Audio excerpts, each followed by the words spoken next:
All right, good morning, ladies and gentlemen. Let me go ahead and first put on the record in the matter of those particular individuals in indictment 22 SC 183572. I'm going to go ahead and call roll first, and then we'll go ahead and take up the preliminary issues and get to the day's business. Let's see, Khalif Adams. Good morning, Your Honor. Tiara Carter. Good morning again. He's present. Good morning, madam. Okay, Durante Beebe. Good morning, Your Honor. All right. Good morning, sir.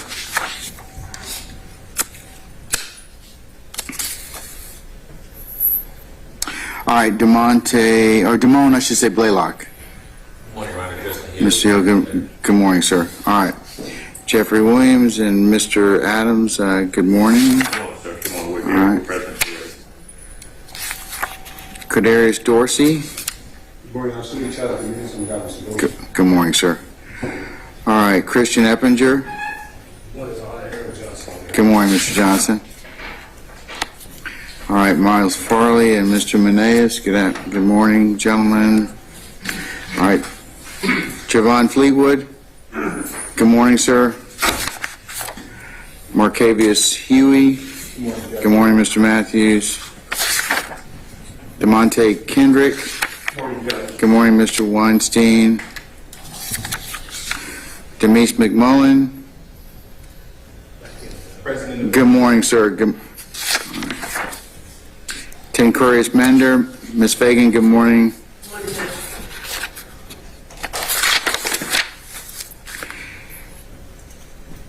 Ms. Bernard, good morning, madam.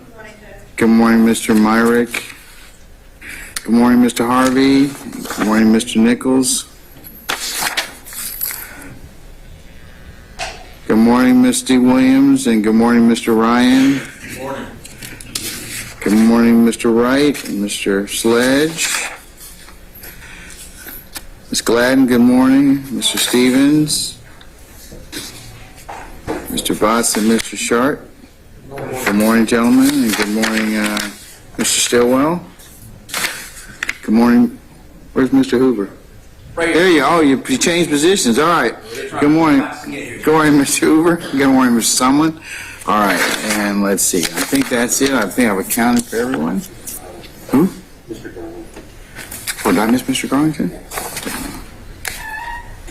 What position number is he? Let's see.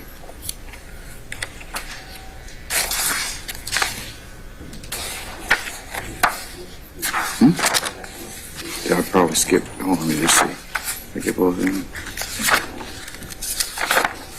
I probably skipped it. No, I did skip them. Mr. Fleetwood, where are you? Good morning, sir. All right. And then Mr. Garlington? Good morning, sir. Or anybody I missed? I don't think so. I think we got everybody now. All right. Housekeeping. Mr. Johnson and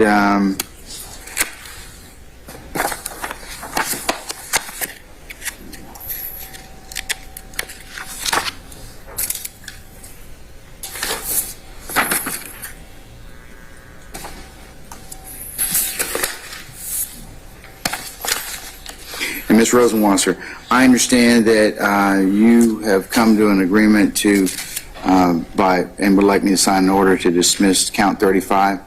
Yes, Your Honor, I made that order. All right, Mr. Johnson, is that acceptable to you, sir? Yes, Your Honor. All right, we'll go ahead, Ms. Rosenwasser, if you'll go ahead and prepare that, I'll sign, just make sure Mr. Johnson has a chance to look at it. I will sign that otherwise. Okay.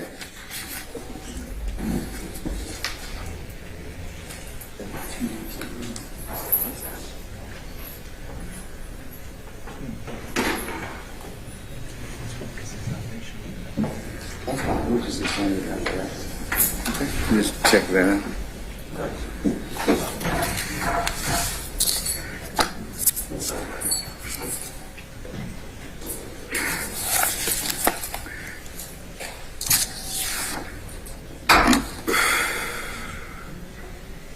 Okay, Ms. Rosenwasser and ladies and gentlemen, Mr. Hall's outside? Mr. Hall is outside. All right, let's go ahead and bring him in, okay?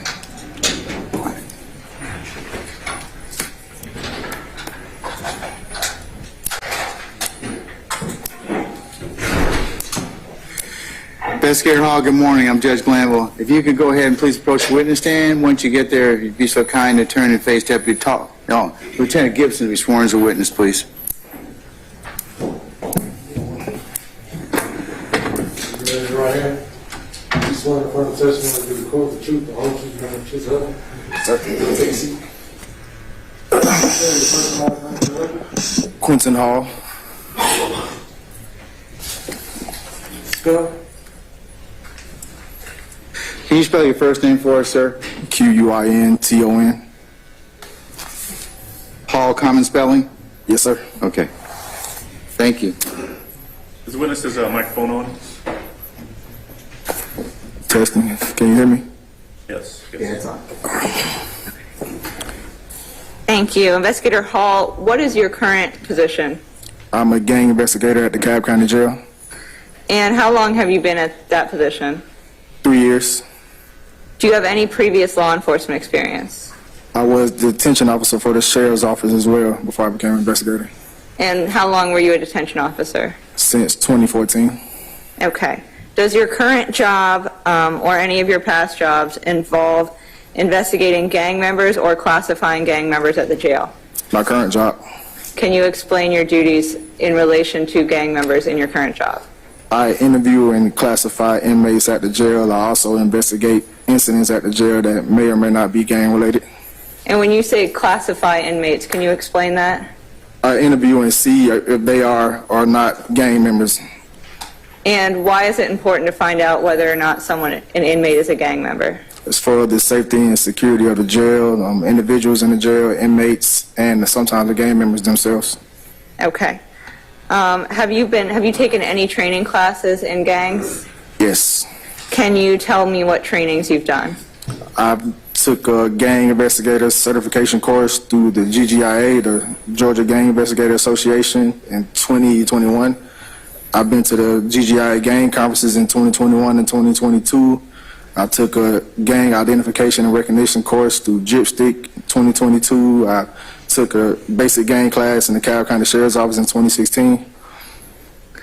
Okay, and are there ever any handouts or presentations done at those trainings that you can read and learn about? Yes. Okay.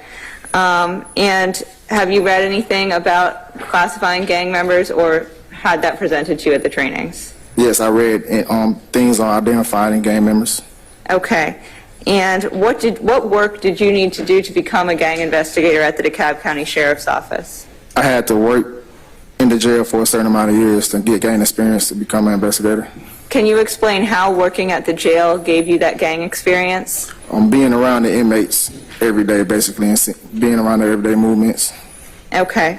Can you describe that a little more? Do you speak to them? Yes, I speak to them, I work around them, I pass out trays, take them to medical. Do you ever listen to their jail calls or their communication? Is there anything else like that that you do? I interview inmates, I do cell searches to find different gang literature in cells, we check mail, things of that nature. I'm going to stop you. What's gang literature? Gang knowledge or information that the inmates might write down about what specific gang they're in. Can you give me an example of what gang literature might be? It might have gang lingo, who is above them. They're saying that they would have to say their nickname or the things of that nature. Is that like an instruction manual for being in a gang? Basically. Okay. Now, at this point, Your Honor, I'm going to move to admit State's Exhibit, and I believe we're on 617. If I may approach the witness. You can't, is that document already been sworn, already been shown or given in discovery to all defense counsel? Yes, I have it here if anyone. Okay, all right, then you may approach. Mr. Harvey, you may come see it if you'd like to see it, Mr. Harvey. It has been provided in discovery.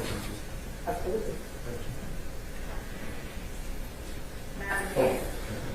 No, that's fine. If you want to see it. Yes, it was provided discovery. Is it a CD? Yes, ma'am. If I may approach the witness. You can, madam. Yeah. Investigator Hall, do you recognize this document? Yes, How do you recognize this document? I typed it. What is this document? My CV resume. Okay. Does there appear to be any major changes, additions, substitutions, deletions? No. Okay. Your Honor, at this point, the state would move to admit State's Exhibit 17 for the purposes of this hearing. Any objection? All right, State 17 is admitted.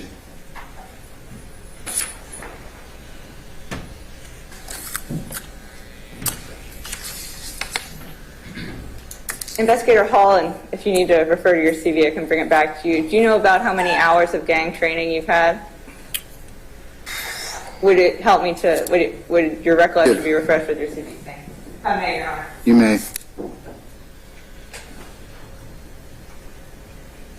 If you can review that and look up what your recollection is refreshed.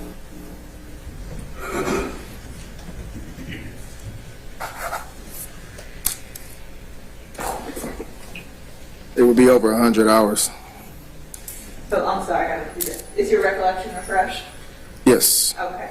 How many hours of gang-related training have you had, sir? that's maybe over 100 hours. Okay. Now, have you had interactions with gang members personally? They've told you about their gangs and their Yes. affiliations at the jail? Yes. And to clarify, this is the DeKalb County Jail only, is that correct? Yes. Okay. Based on your experience and your training, are you aware of any gangs that exist in the DeKalb County Jail? Yes. Excuse me, let me object to the hearsay nature of this. This is both hearsay and there is a confrontation problem with what he is about to tell us. And it's from in custody individuals. It would be to a law enforcement officer and presumptively testimonial. Your Madam? Honor, we are qualifying him as an expert in gangs. It's for the purposes of determining whether he can testify as an expert in gangs in the DeKalb County Jail. So these objections would be right were he to testify at trial, but right now we're trying to show the court that he is an expert in the gangs in the DeKalb County Jail, that he's become aware of them, how he's becoming aware of them, his experience. We're trying to go to the Daubert factors, it doesn't go against the defendants in the same way that a hearsay would at the... I'll hold the objection, Mr. Harvey. As a continuing objection. Sure. Absolutely. Go ahead, madam. Okay. Thank you, Your Honor. And, sir, what are the main gangs that you've become familiar with at the DeKalb County Jail? Bloods, Crips, and GDs. Are there any specific sects of blood that you become aware of? Yes. Can you tell me what they are? G-Shine, Sex, Money, Murder, Billy. Okay. And you don't see much of YSL at the DeKalb County Jail, right? No. Okay. Do you ever investigate gang members at the DeKalb County Jail? Yes. And how do you do those investigations? I listen to phone calls, conduct cell searches to collect items in their cells, such as the gang literature. We check mail, and we also interview inmates. Okay. And if I can ballpark, about how many gang members in the DeKalb County Jail have you ever interviewed or spoken with? Over 50. Okay. How many hours of jail calls have you listened to from gang members within the DeKalb County Jail? If you can ballpark it for us. Over 1,000. 1,000 hours? Thank you. Do you ever review any social media accounts from people that might get cell phones within the jail? Yes. Okay. Is that something that's happened, that people have gotten cell phones in the DeKalb County Jail? Yes. Okay. Could you please silence your phones? Okay. And do you ever look at tattoos on gang members? Yes. Are you familiar with different gang tattoos? Yes. Okay. And do you generally review communications between gang members within the jail as well? Yes. Okay. Are people ever prosecuted as a result of your investigations? Yes. And so I know what are some common actions that gang-affiliated individuals at the DeKalb County Jail might take that warrant your investigations? They usually commit physical altercations or assaults together at the jail. Is that assaults of other rival gang members, or essentially is it gang-related? Or it could be people that's not gang-related or other gang members.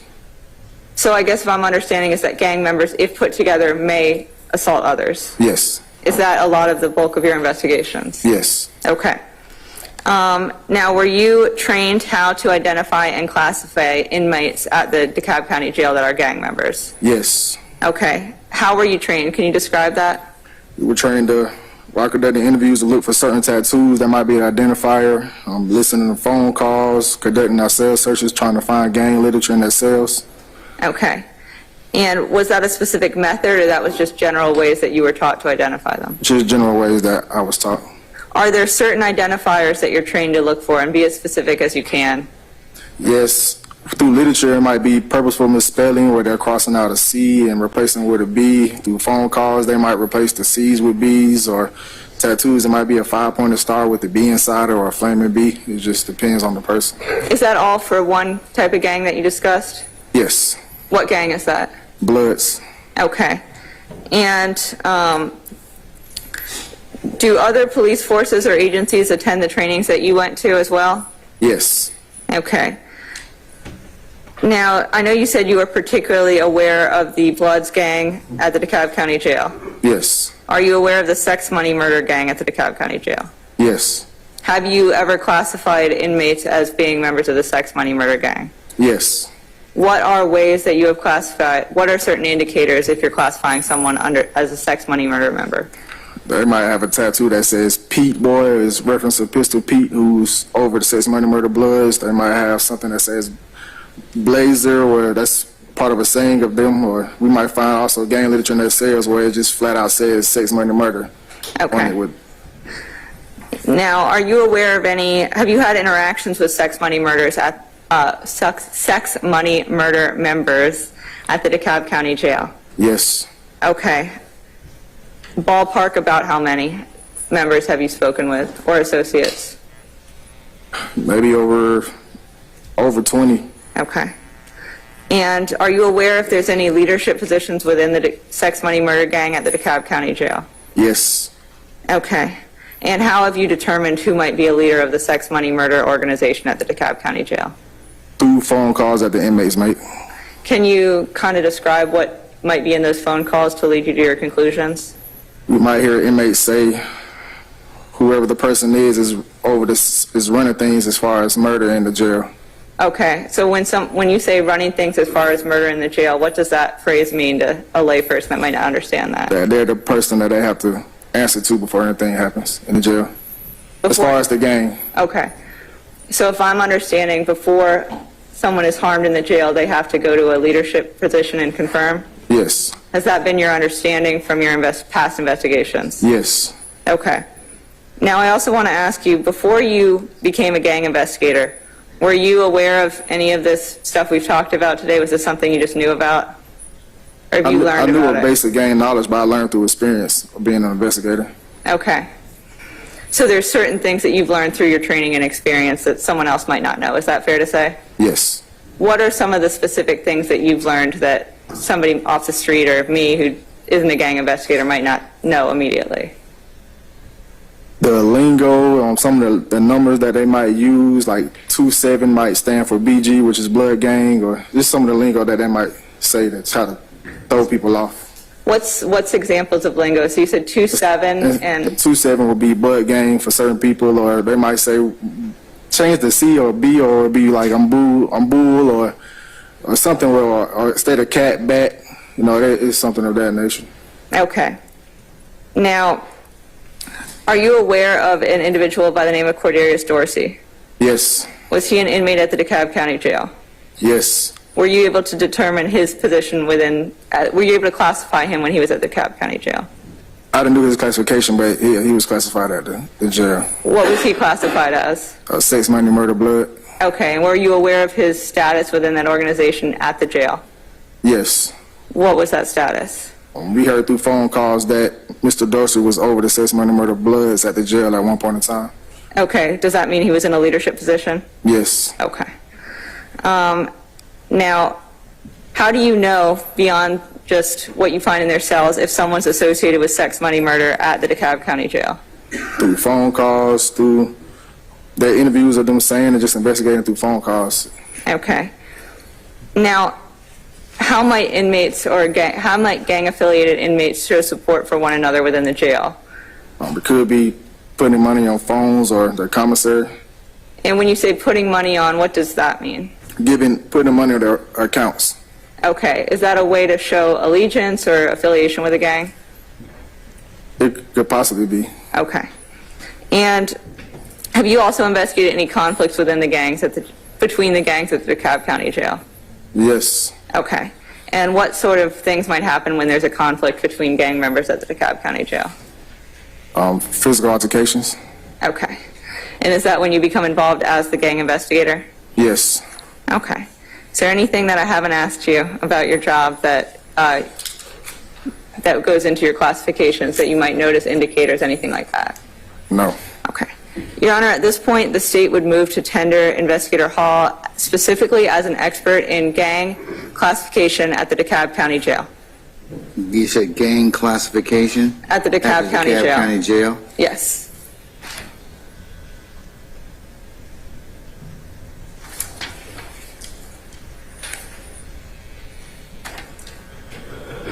What type of class, are you going to, Just how he classifies gang members. So essentially a gang expert in DeKalb County Jail gangs only. okay, is there somebody in this case that you are going to, that's going to become relevant that? Yes, Your Honor. I don't know if you heard Investigator Hall discuss Mr. Dorsey, but he's one of our defendants. And additionally, one of the counts in this indictment, as the court will see, is that Mr. Dorsey allegedly arranged a murder, tried to arrange a murder from his while he was in the DeKalb County Jail, and that we've charged that as a gang-related offense. So this would be relevant to show the gang affiliation. And once Your Honor hears from our other gang experts, it would be able to tie it, but this is relevant to show Dorsey's gang affiliation at the DeKalb County Jail. All right. Okay, Cross. Good morning, Your Honor. Good morning, State. Sudi Chala Jimenez on behalf of Mr. Dorsey. How you doing, Investigator Hall? Good, how you doing? Good. I have a few questions for you. Yes, sir. All right. This first, I'm going to try to go in the same way that the State did. Let's start from the beginning. Let's start with your training. You said you received quite a bit of training, but most of it has been experience that you learned from working at the jail. Is that right? Yes, sir. You've always been worked at the jail or a detention officer, correct? Yes. You've never worked the streets? No. You've never actually had a patrol car and go out there and drive and pull people over? No. Have you ever conducted any interviews of anybody that's not in custody? No. Okay. When you talk to individuals that are in custody, do you Mirandize them? Do you advise them of their rights? When it's dealing with a charge, yes. Okay. In this case today, we are dealing with charges. You said that you've spoken with some people that you understood to be sex, money, murder. Did you Mirandize those people when you spoke with them? Your Honor, I'm going to object to this line of questioning. I think the way that he did his interviews. Yeah, I sustain the objection. Thank you. All right, yeah. Now let's go back and focus on your training. You've received quite a bit of training, haven't you? Yes, sir. You actually testified when asked how many hours of gang-related training, you say you don't remember, right? Yes. And then you had to have your recollection refreshed. Is that correct? Yes. When you have so much training, sometimes it's just too much. You can't keep up with all of that. Is that right? Your Honor, I'm going to object. That was argumentative. I sustain the objection, Mr. Foreman. All right. So when you were refreshed, and then you got a chance to look at State's Exhibit 17. Is that right? Yes. Do you have that in front of you? No. Your Honor, may I get a State's Exhibit and permission to publish? Well, it's me, so who are you going to publish it to? just wanted for you to see it and you see it at the same time. So I don't need to. I mean, I'll have And a also for the copy. benefit of the other. I have a copy of it, so it's fine. Okay. I don't think you need to Well, publish is it. it okay if I hand him my copy? It Yeah, is that's the same. fine. That's fine. All right.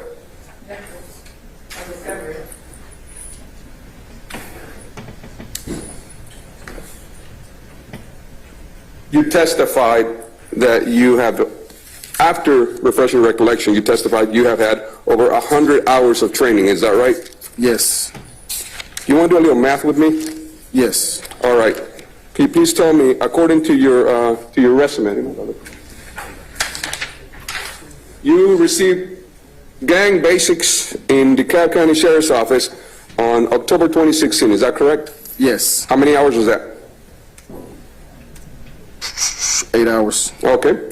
And then after that, let's say 8. After that, you also received narcotics and gang investigation from Dobbins Air Reserve Base on December 2019. How many hours you get there? 24. Okay, 24. Next, basic gang investigator certificate course on Coweta County Sheriff's Office on May 2021. How many hours you get there? 8. All right, so now we got 8 again. Then we got Georgia Gang Investigators Association Conference in Savannah, Georgia. Beautiful city. You don't know how many hours you got there? Both of those conferences were a week long, so it was 8 hours for 5 days. So Oh, you didn't put that here. Why didn't you put that on your resume? I don't know, sir. Okay. Now let's go to the last one. GPSTC, chip stack, that's how y'all call it, right? Yes, sir. Gang Recognition and Identification Course, October 2022. And that was Gwinnett County Police Academy. How many hours is that? 24. All right, so let's just add up the ones that you actually put a number of hours in there. How much does that add up to?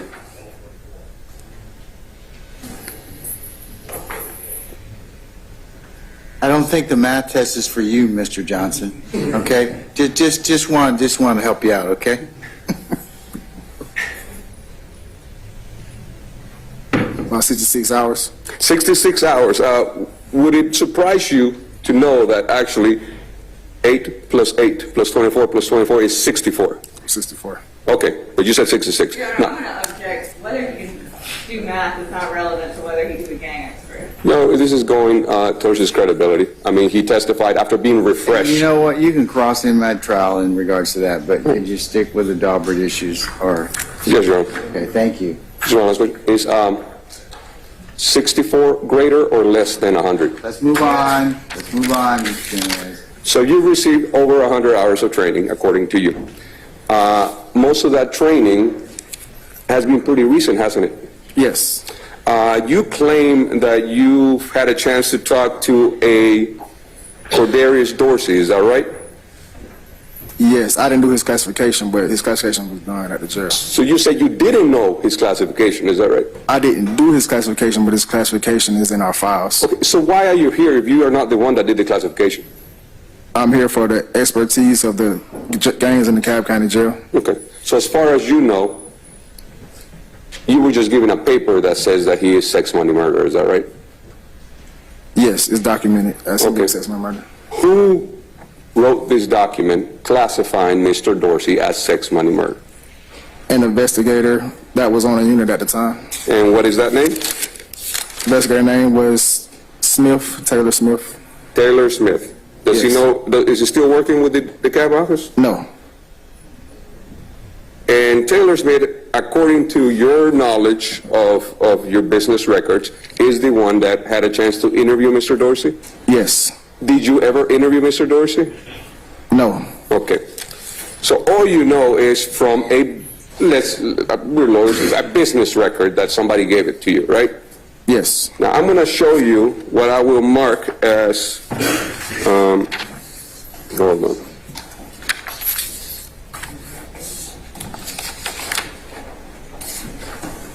Do you have with you the, whatever document you determined that my client is is claimed to be sex money murder? No, I don't have it. Do you remember that document? Yes, All right, what was that document called? a gang classification. Gang classifications. And then what does that document show?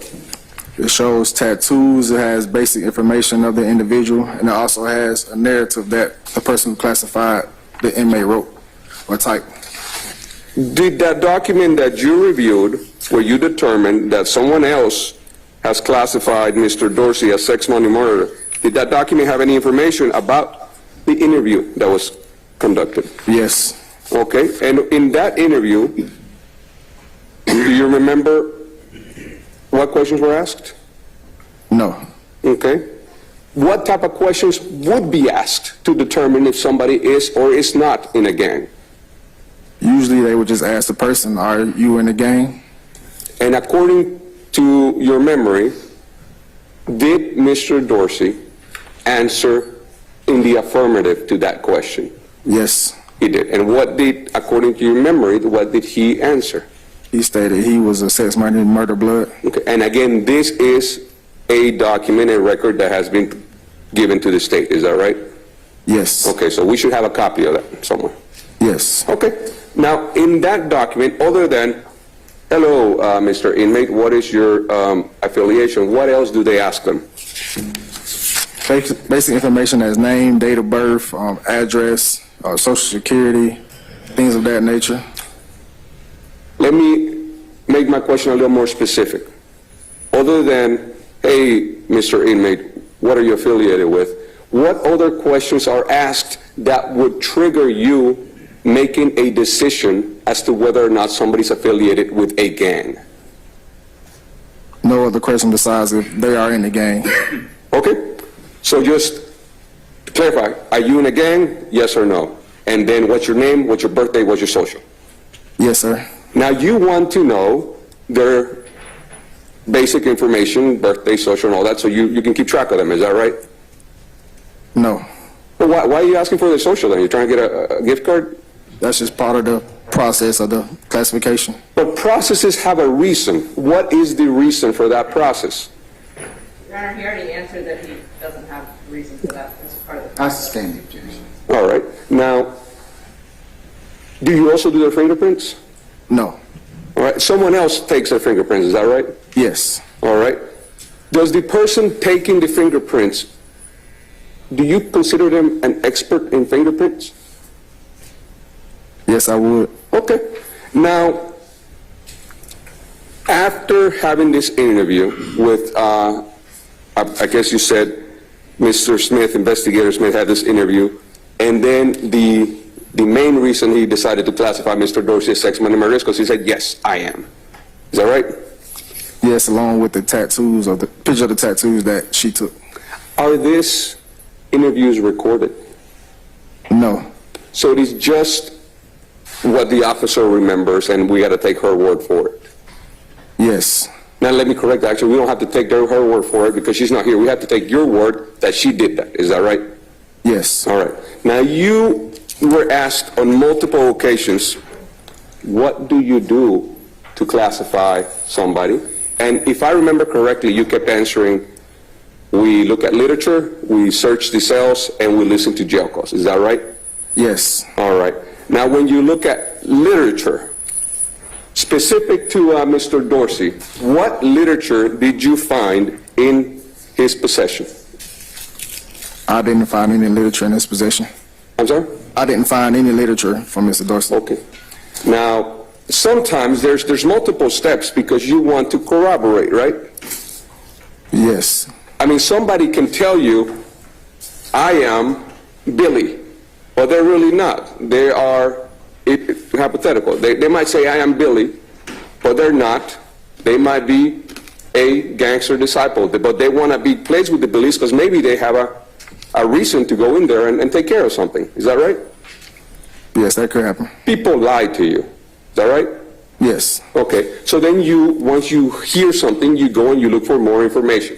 Is that right? Yes. Okay. You didn't find any literature regarding Mr. Dorsey?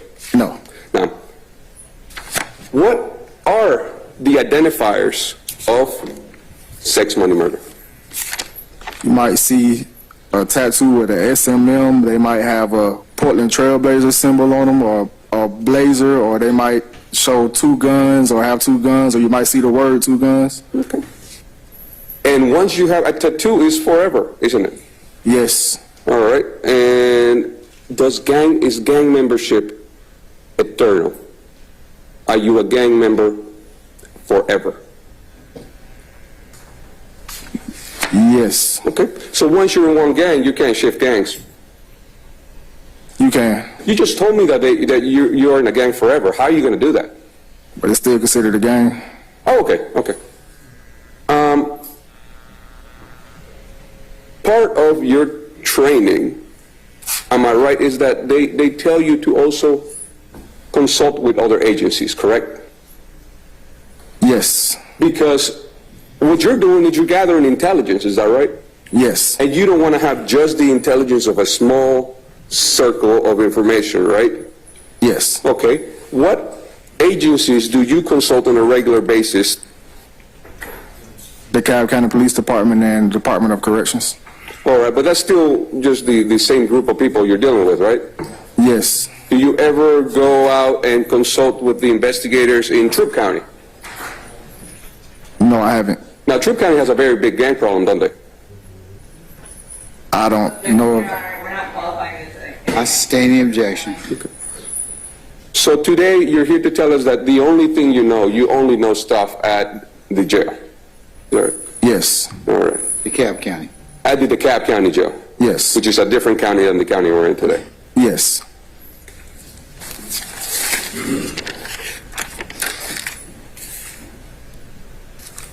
These gang profiles that y'all create, do you share them with other agencies?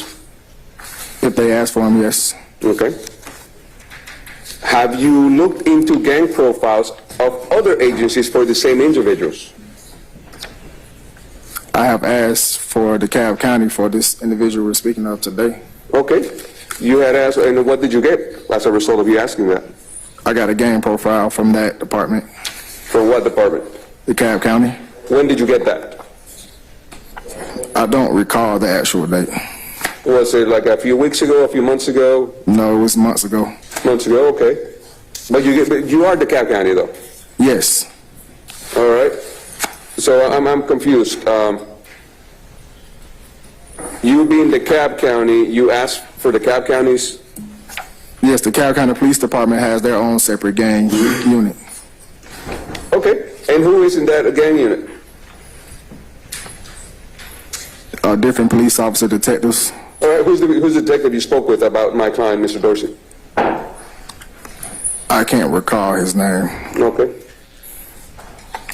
And then when he gave you this profile, he just emailed it to you, or how did you get that profile? He just emailed it. Did you have a conversation with him? No. Okay. Did you go back with him and say, hey, my information checks, it's the same as yours, or hey, some of your information is conflicting. Did you do that? No. Do you ever do that? Yes. All right. Have you ever done that with regards to my client, Mr. Dorsey? No. Why not? I didn't see the need to. You don't see the need to verify information that you've collected and other agencies have collected? He already said he didn't see the need to. I sustain the objection. With regards to the two profiles that you have, one was made by the Cobb County Police Department, that you don't remember the name of that officer, is that right? Yes, sir. The other one was made by Investigator Taylor Smith, who was with the Cobb County Sheriff's Office, is that right? Yes, sir.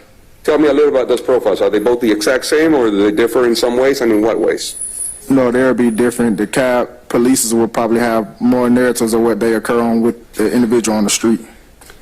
Do you know how the CAB classifies, what information they use to classify somebody? The cab police, no. Okay. Have you ever gotten a profile from the Atlanta Police Department? Not that I recall of. You didn't ask for one? No. Would it be beneficial to know what the Atlanta Police Department is saying about my client for your classification purposes? It could. Okay. Do you usually just do things by gut feeling, or is there a manual for you to follow when classifying somebody? No, I think I'm not correct with that argument. It is. I sustain the objection. I'll rephrase, Your Honor. When classifying somebody, the things you do to classify them, are they just the things that you do because that's what you feel like doing, or is there an actual number of steps, a methodology given to you by the people who trained you? Yes, it's certain things that we would do in order to classify somebody. All right, and that is, so it's not just whatever you want to do, there's steps you have to follow. Yes. All right? Please tell us what are those steps that you have to follow when classifying somebody. Investigate phone calls, conduct cell searches to try to find literature, things of that nature. No, but listen, that's just the Yes, same thing you can say. it's no specific steps. It's just investigating. Okay, so there's no specific steps. You just do whatever you want to do. It's not whatever I want, but it's investigating. All right. Now, do you know if other agencies follow the same steps you follow? I don't know. In this conference you go to, do they share best practices? Yes. What are those best practices that you've been taught about?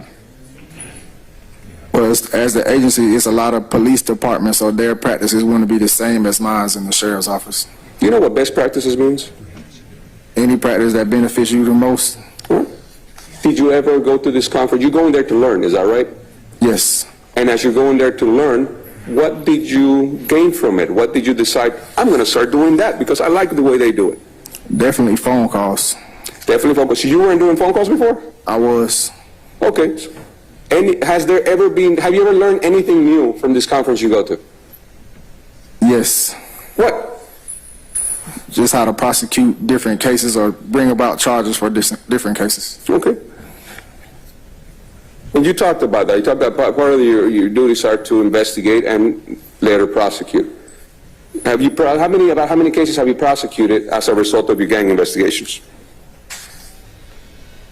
Maybe 3. Maybe 3. Do you remember those 3? That's not that many. Which 3 were those? I don't know if I'm allowed to say their names or... It's public record, right? Yeah, I would ask you if you want to, if you could just describe the details of those people, if those people are not related to this meeting. I'll sustain the objection. Oh, I'm sorry. So I don't think she objected to the question. She just objected to him saying names. But Yes, we just, if you give the details of these cases, I've had gang initiations where people were jumped in the gang. I had people getting stabbed due to telling or snitching in the gang. That's two. What's the third one?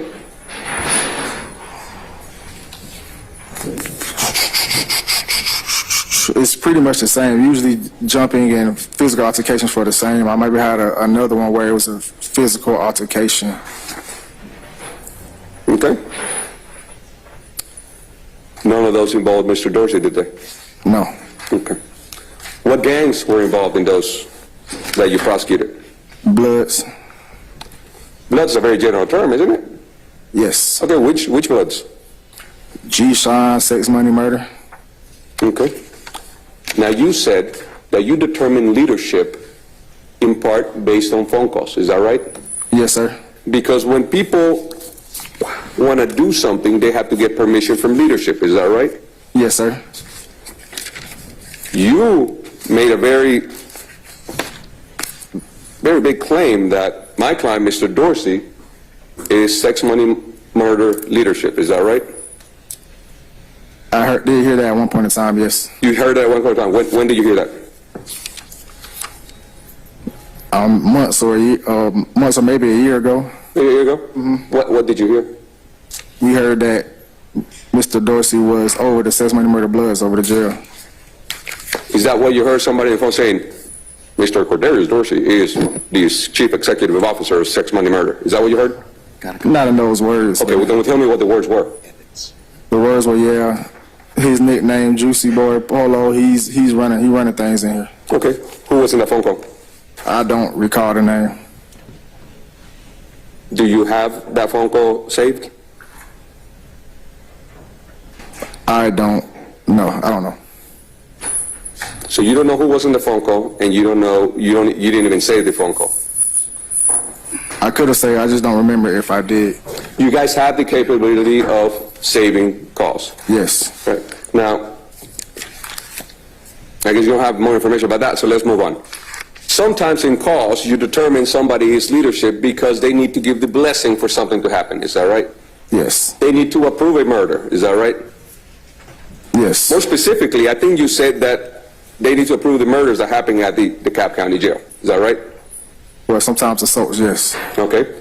Or sometimes assaults. How many murders have taken place at the DeKalb County Jail since you've been there? Murders that's gang related? No, first, let's start with murders. How many murders inside the DeKalb County Jail have taken place since you've been there? One. One. When was that? I don't recall the year, but it was years ago. Years ago. Yes. My client was at the DeKalb County Jail. He was an inmate there for some time. Is that right? Yes. Do you remember when he was an inmate there? Maybe 2019. I don't remember the exact year. Maybe 2019. Through when? He just said he didn't recall exactly when Mr. Dorsey was an inmate there. I don't think that's what he said. The first he answered, my first question was when did he get there, and my second question is when did he leave, and he should be able to. Well, if he knows, do you know when he arrived and when he left, sir? No, I don't recall the exact date. Okay. This murder you speak of, did it happen while my client was there? No. Okay, so unrelated to my client, that murder. Yes. Was that murder gang related? No. Okay, so you testify in direct that you can identify leadership because they give the approval for a murder, but is it right to say that there's been 0 murders since my client had been at the DeKalb County Jail? Yes. Is that because he prevented anybody from killing somebody? Not of my recollection. No, you don't know if he saved a bunch of lives? I don't know. Okay. Now, you also said there's some assaults. Sometimes they got to get blessings for assaults. Is that right? Yes. I am going to assume there's been quite a bit of assaults and jumpings since you've been there. Yes. All right. How many of those assaults were approved by Mr. Dorsey? I have no knowledge of how many that's been approved by him. So first, one of the factors is somebody giving permission to commit acts at the jail puts him in a leadership position, right? Yes. But you don't have any for Mr. Dorsey. No. What other factors do you determine when you're trying to see whether somebody is leadership or not? It would just be through phone calls and different interviews with inmates stating, Okay. Have you spoken with anybody that has told you that Mr. Dorsey is leadership? no, So today, you've testified in direct that you have determined his leadership. Is it fair to say that the only factor that goes into that determination, into your, potentially your expertise, your expert opinion, is that one phone call that you don't remember? yes. All right. Who are the other leaders of sex, money, murder at the DeKalb County Jail? I have no knowledge of that right now. You are the gang expert at the DeKalb County Jail, right? Yes. Who are the, first tell me the structure. I know a little bit about police structure. You know, you have captain, chief, lieutenants, sergeants, deputies, and all that, military, not as much as the court, but you tell me what is the structure of the sex money gang at the DeKalb County Jail? I can't tell you an exact structure at the jail. No, don't tell me the exact one. Tell me whatever you got. I just go by from what I investigate and hear on phone calls or what I might learn from different things that I find through cell searches or something like that. Cool. Based on that, tell me from what you just said, phone calls, searches, literature, what do you know or do you think you know about the structure of sex, money, murder at the DeKalb County Jail? I don't know. I will go based off of what a person said on phone call, or if they say they're running things, that would be my... So you don't know? No. I don't think there's a point to keep going on. No further questions. Anyone else? Yes, Mr. Wright, go ahead.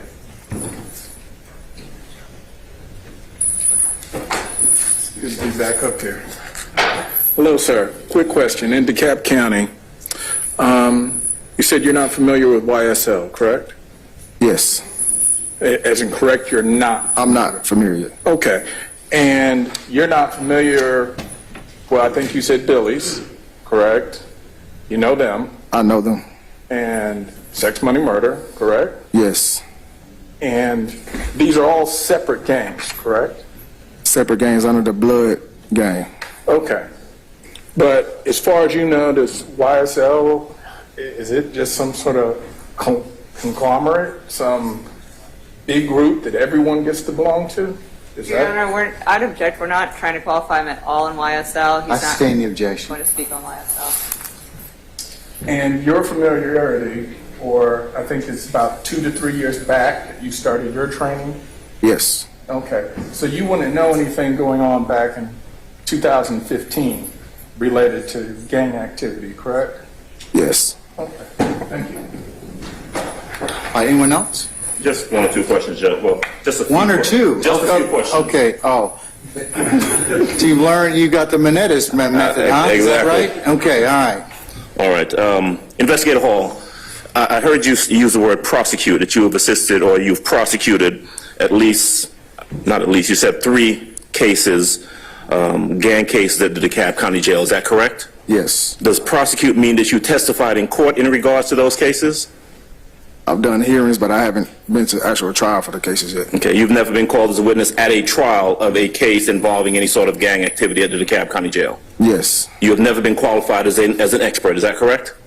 That's correct. All right.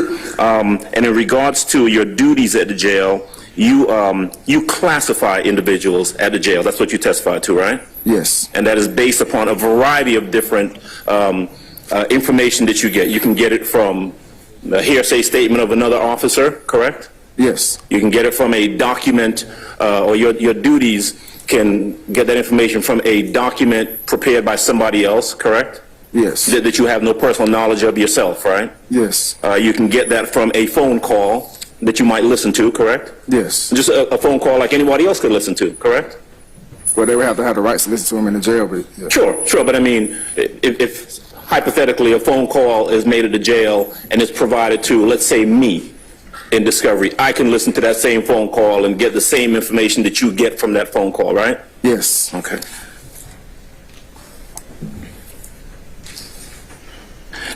Do you have any idea, sir, how often inmates are wrongly classified as belonging to a gang or not at the jail? No. Okay. That's all I have. Yes, Mr. Short. Thank you, Your Honor. This is Clips. Sir, how are you? Good. Max Shard on behalf of Shannon Stillwell. You've never met my client, Mr. Stillwell, to your recollection, have you? No.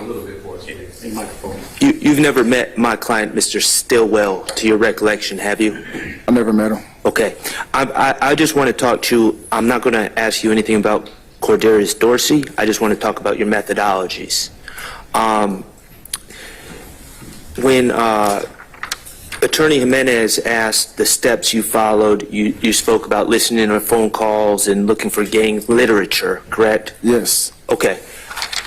To me, that's talking about your sources of information. I don't want to talk about your sources. I want to talk about, once you have the information, how do you make the call about if someone's in a gang and what gang they're in, okay?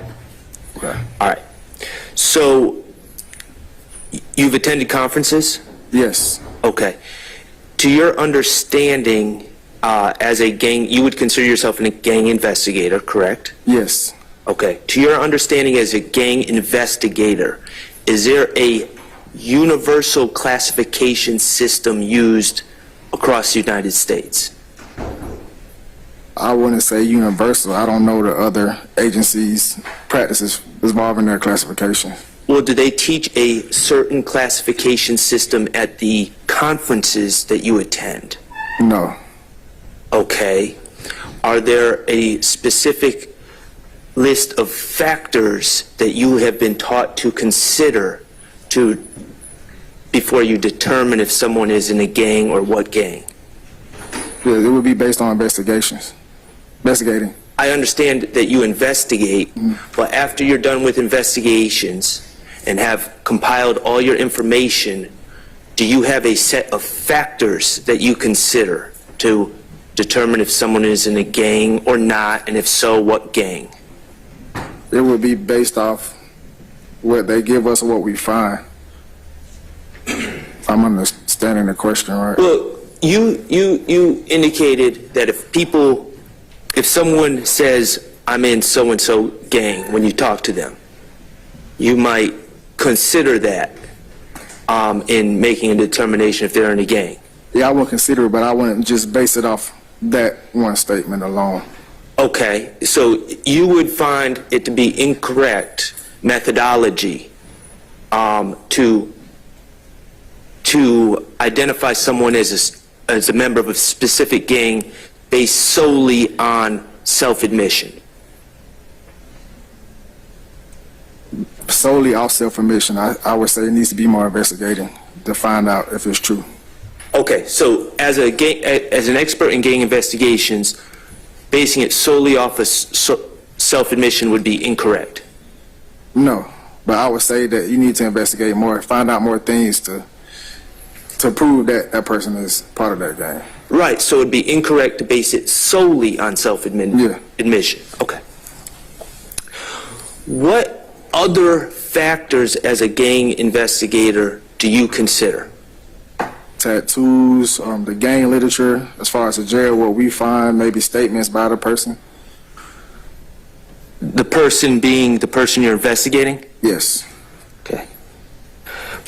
And in your testimony, there's not a nationally, universally recognized scoring system or anything like that?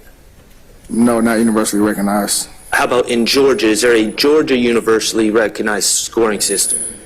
No, not that I know of. How about DeKalb County? Yes. We do have a scoring system. Do you use that scoring system? Yes. Okay, well, how does that scoring system work? It's based on a certain amount of points. Maybe over 10 points, you would be considered a gang member, or 6 to 8 points, you would be an associate, and it's depending on what questions that they answer. Okay, well, what are the factors? If they state said affiliation, or they state they got jumped or blessed in, or if they are the defendants with somebody else, is multiple that I can't all recall right now on the paper. Okay. And these points, if something doesn't apply, do you get negative points? No, So you just add points? just add points. Okay, and I'm not trying to trick you with something that you don't have in front of you. Do you have the ability right now to explain the point system to me? Like what's worth what points or anything? I can't right now, no. Okay, well, where is that located? I will have that at my office. Is it published anywhere by DeKalb County that the public can find it? Possibly. I'm sure it would be published if requested. Okay. All right, thank you. No further questions. Anybody else? Yes, Mr. Williams.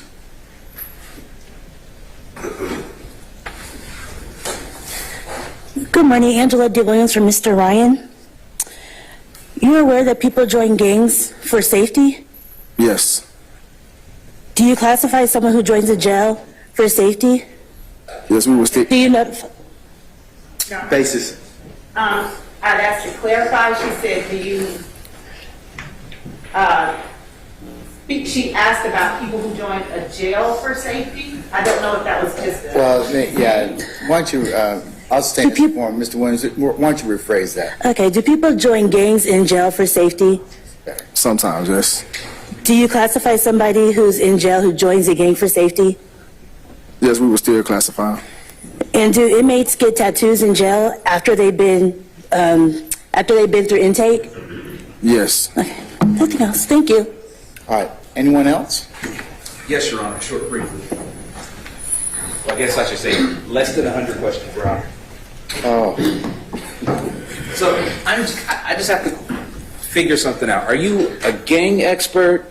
Are you a DeKalb County jail gang expert? Or are you a DeKalb County jail gang classification expert? What are you? Your Honor, we've moved to classify him as an expert in classifications at the DeKalb County Jail. Great. okay. Which one are you?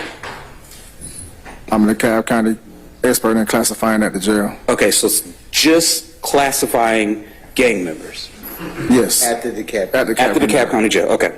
Now, in this role, do you have any experience or training going back to, I guess, the makeup of the gang, the history of all gangs, the hierarchy of all gangs, and I mean all gangs in the DeKalb County Jail?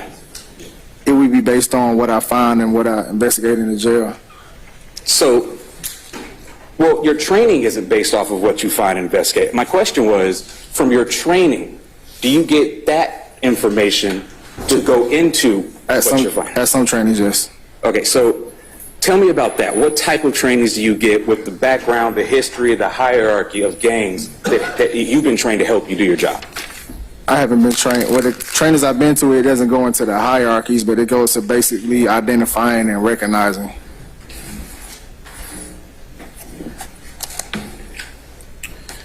You would agree that not all gangs are controlled or even ran the same, correct? Yes. And you would agree that the Bloods specifically are completely different from the Latin Kings or the Crips or even the Aryan Brotherhood, correct? Yes. All right, so tell me your training and experience about, or what training experience do you have to separate certain gangs at certain times so you know who they are or you know where they are in the system? As far as the jail, I would know by the literature that I find or the phone calls that I would hear. And I get that you find stuff in your investigations. I'm still just talking about your training outside of your investigation. What are you trained to do that equips you to do that job? That's what I'm asking you. We are trained to identify certain tattoos that we will see. We will see maybe how they are talking, the lingo, maybe what flags they might be wearing. Okay, so no specific training as to this is why I know it's a member of a blood, or this is why I know. Yes, it would be things like a blood would have a 5-pointed star, or you might see a Latin King with yellow, or things of that nature. Okay, and you put that into, I guess, this system when you're classifying a person, correct? Would I put things that I found in my training, would I put it into that system that I... things that you learned in your training that gets you through your investigation. Yes, I will You put would those put that together. information in the system. I will put that together, yes. Okay. So in your experience, you already testified that people go into gangs for different reasons. So in your experience, is there any time when someone gets out of a gang? I haven't experienced it. You haven't experienced it? No. Okay, so through your training, you've never had a class where someone has said some gang members get out of a gang at some point in life. You've never had that training? I've heard of stories where it's been people who say they've got out of the gangs, but I haven't myself just experienced somebody getting out of a gang. And that wasn't my question. My question is through your training and experience and just common knowledge, because the state's calling you an expert, you know that there are certain times when people get out of gangs, correct? Yes. Okay. Now, once you've classified somebody as a gang, because that's your expertise, how do you declassify them if they get out? Have you been taught to do that? No. Okay. So basically, you just put stuff into the system. You don't know what happens afterwards. Yes, you can mark them inactive or active, or if you have the knowledge, you can make a person an inactive gang member. But I kind of just asked you that, and you said no. So let me back up. You put people in the system as a certain gang member. Yes. How do you take them out of the system as a certain gang member? Well, we will mark them inactive. Okay. Not take them out, just mark them inactive. Yes. Are you familiar that Georgia just got that new statewide gang database? Yes. Does the information that you put in that data or in your system go into that database? No. It stays only with you. Yes. All right. No further questions. Thank you, Your Honor. All right. Judge, just briefly. Yes, Ms. Bernard, go ahead. Thank you.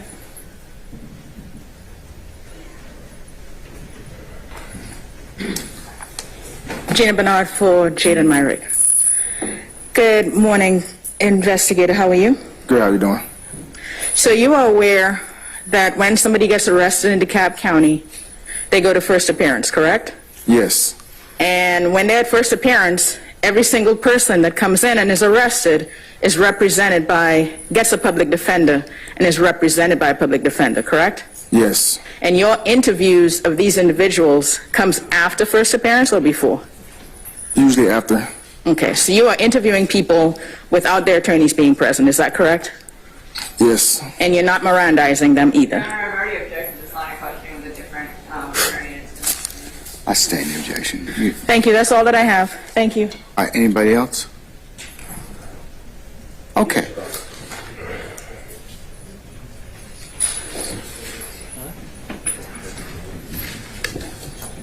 Good morning, Attorney Eric Johnson for Mr. Eppinger.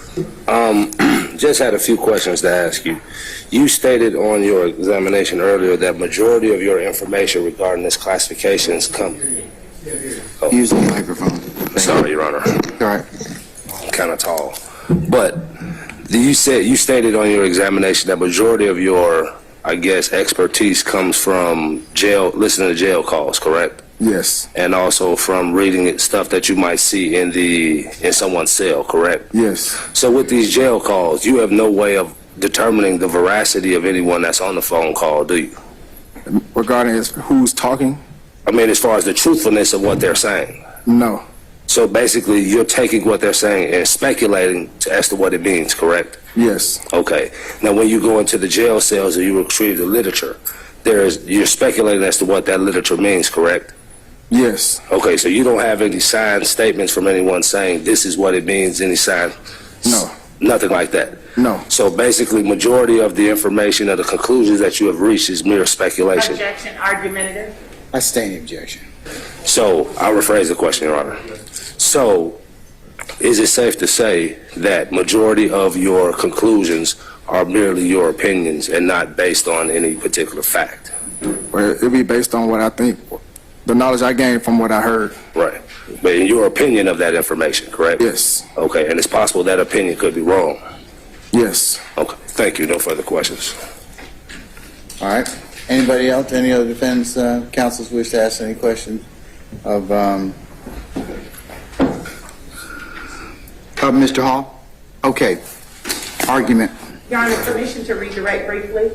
Okay. Thank you, Just Judge. request that the redirect is together to whatever is scope of the cross. That's federal court. out of the. Yeah, okay.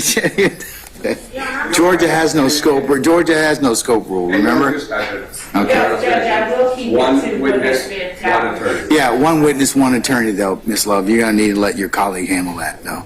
Your Honor, I would ask that the court provide leave and provide the state, with the court's permission, the state can have more than one attorney, and I would ask for the court's permission to redirect the investigator on the stand, please, Your Honor. I have some discretion in order to do that. I'll allow her to do that. And Your Honor, I will keep my questions tailored to what was asked on cross-examination. Okay, all right. Thank you, Okay. Judge. Yes, just reserve an opportunity to recross if necessary, Your Honor. Sure. Thank you so much, Judge. Good afternoon, investigator. Good morning, is it still, Investigator Hall? How are you? Good, how you doing? Good. You were asked on cross-examination what training that you get in order to do your job. Do you remember being asked that? Yes. What is GGIA? The Georgia Gang Investigators Association. And do you obtain information during training with GGIA that helps you to do your job? Yes. Is this information that is generally known to the public? Not all the time. Okay. And do you obtain information from other gang investigators during the sessions that you have with GGIA? Yes.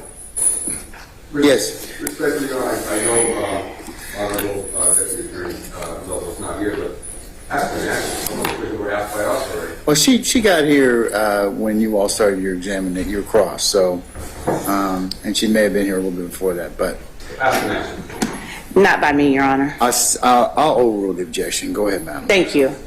And do you obtain information from those sessions with GGIA that aids you in doing your job? Yes. And are the sessions with GGIA open to the general public? Yes. Are you telling me that anyone can walk in off the street and go into a GGIA conference? Hold on. Your Honor, I'm clarifying. I'm gonna overrule the objection. Go ahead. Yes, you would have to. You would have to pay, but yes, you would. Anybody could. And when you say anyone could, can anyone come in and talk or present at those GGIA sessions? Or are they limited to people within the Georgia Gang Investigators Association? Basis. I do not believe that this is the scope of the cross-examination. Remember, Georgia has no scope rule. It's a thorough and sifting cross-examination. Plus, I believe that Ms. Love is just trying to flesh. Who just said it's redirected? Miss Bernard. Yes, Your Honor. All right. Yeah, I understand that, but it's all right. Since she's back on direct, okay, it's still there's still relevant questions related to his knowledge and experience. So I'll allow it. Thank you, Judge. All right, Ms. Bernard, anything else, madam? No, but I'm objecting to that. Sure. Okay. All right. The information that you obtain, or the information that is given out, the information through the speakers, are those speakers anyone off the streets, or are they Georgia Gang Investigator Association members and invitees? They're members and invitees. Okay. You were asked whether the information that you use to classify or the opinions that you draw from the information that you hear defendants speak themselves, whether or not you speculate about their meaning. Do you recall being asked that question? Yes. What is false flagging? Claiming something that you're not. In your experience as a gang investigator, is false flagging something that is okay to do? No. Why? Because you're representing a gang that you're not a part of. It's disrespect to the gang members. And based on the information that you've received during training and your experience as a gang investigator, are there repercussions to false flagging? Yes. Your Honor, relevance to this question? Yeah. All right, hold on. Madam, you want to answer that? And then I'll take Mr. Jimenez after that. So, Yes, Your Honor. The witness was asked on cross-examination whether or not he speculates about things. He was asked whether or not, or the significance that he gives to information that he hears defendants speak out of their own mouths. I am asking this witness to clarify, based on the questions asked during cross-examination, whether or not or why he gives what value he gives to the information that he receives. And I'm laying the foundation for that answer. This question also crosses speculation. I'm going to overrule your objection. Yeah, hold on, Mr. Jimenez, you have Yes, Your Honor. you have an objection on that question? On that question, Your Honor, my ending line of question, my objection is relevance. And the basis is because we are at a Daubert hearing. We're not here for him to tell us whatever she's trying to get at. We're here only to look at the Daubert factors. I'm sorry, I kind of sound like a mistake, but we can see whether the testimony is based on sufficient facts and data, reliable principles and methods. Mr. Jimenez, here's the thing with Daubert.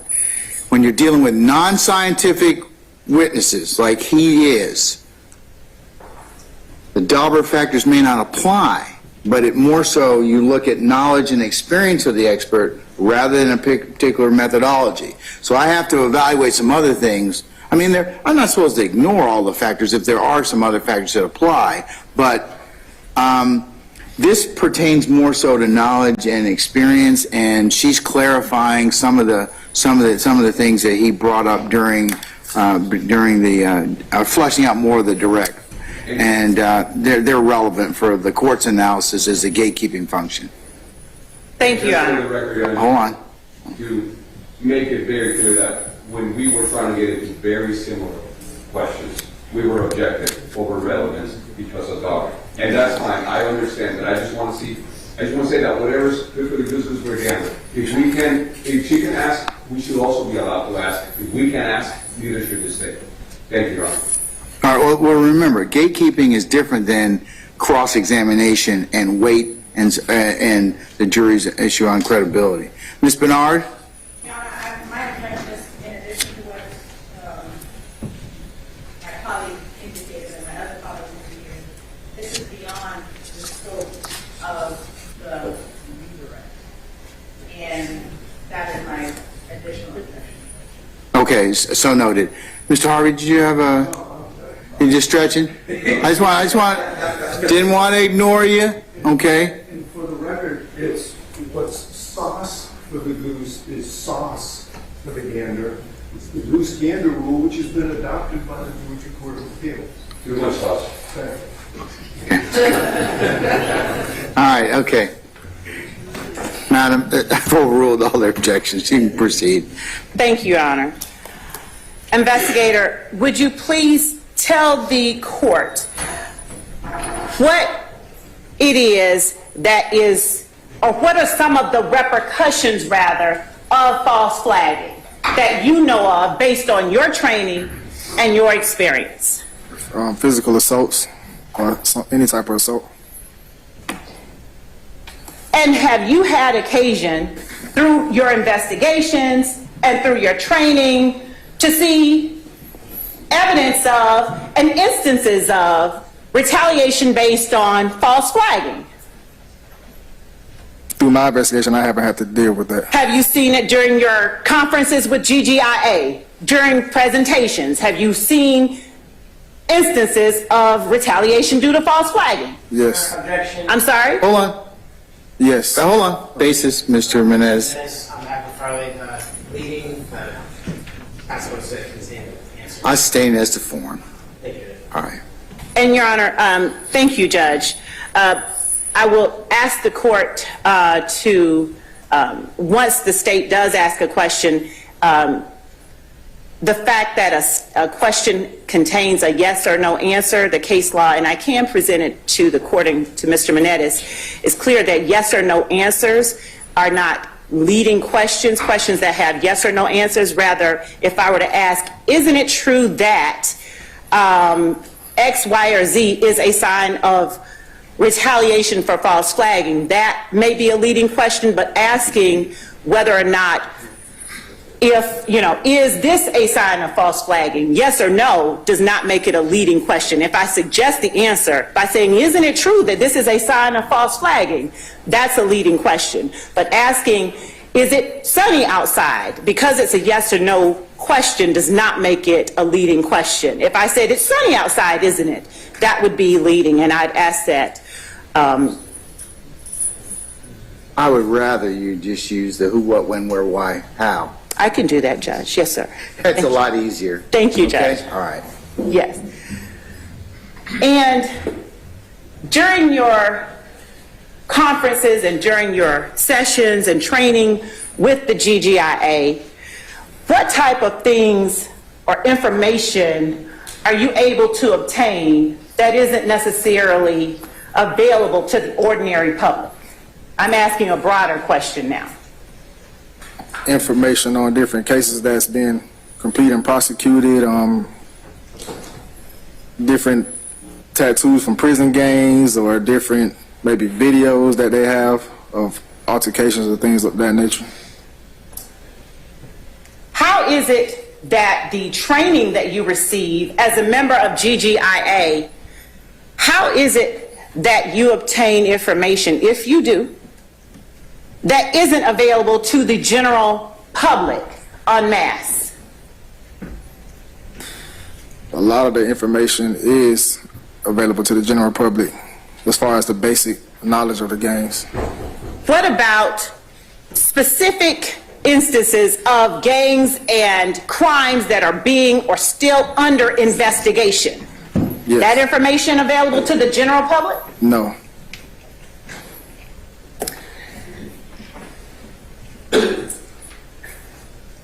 Now,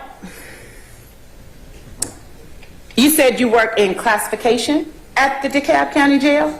Yes.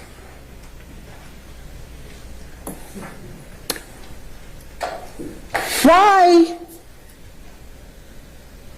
is classification at all concerned with whether or not detainees are in a particular gang? Objection, Judge. Basis. It was asked and answered and on direct, the first direct. Yeah, I'll sustain that objection now. Let me ask it differently. Is it Order in the court. Wait till the question's propounded, all of you. All right, madam. Would you tell the court ramifications of improperly classifying detainees as far as their gang membership is concerned? Objection, Judge. It was asked and answered when she asked the question about false flagging. I would tend to agree with that. Your Honor, as far as the classification, false flagging is one thing. Having someone say to an officer, I'm a Blood, I'm a Crip, I'm YSL, and any kind of ramifications that may come from that from another gang member is one thing. Asking the investigator what happens if they unintentionally put a YFN member in with a YSL member is a different question altogether. I'll reverse my decision on that one. Go ahead and ask it. So, what are some of the ramifications of improperly classifying detainees? The inmate could be placed in a pod with a different gang or a gang that could assault him for being misclassified.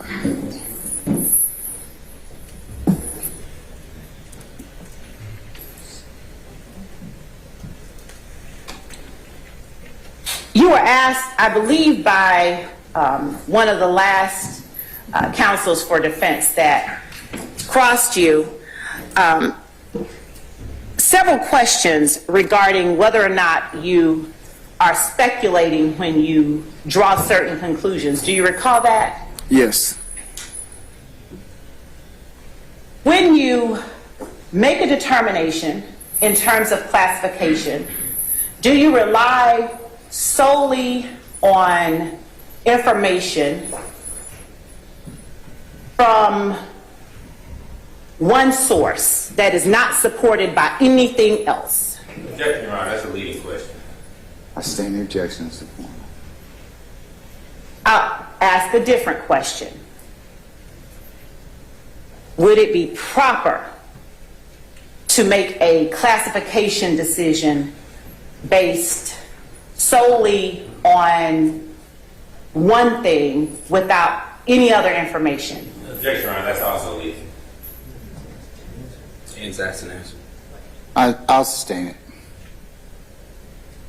Do you use multiple or only one thing to make your determination That's an answer. in terms of classification? I'll allow that one. Multiple. I'm sorry, what? Multiple. Multiple? Yes. And do you take any safeguards to vet the sources of your information? Yes. Okay. And are the safeguards that you take means that are always available to John Q. public? Or do you have resources and databases that are law enforcement only? Yes, we have resources that are law enforcement only. And are those resources some of the things that you use in classification or not any of the things that you use in classification? Those are some of the things that I use. Okay.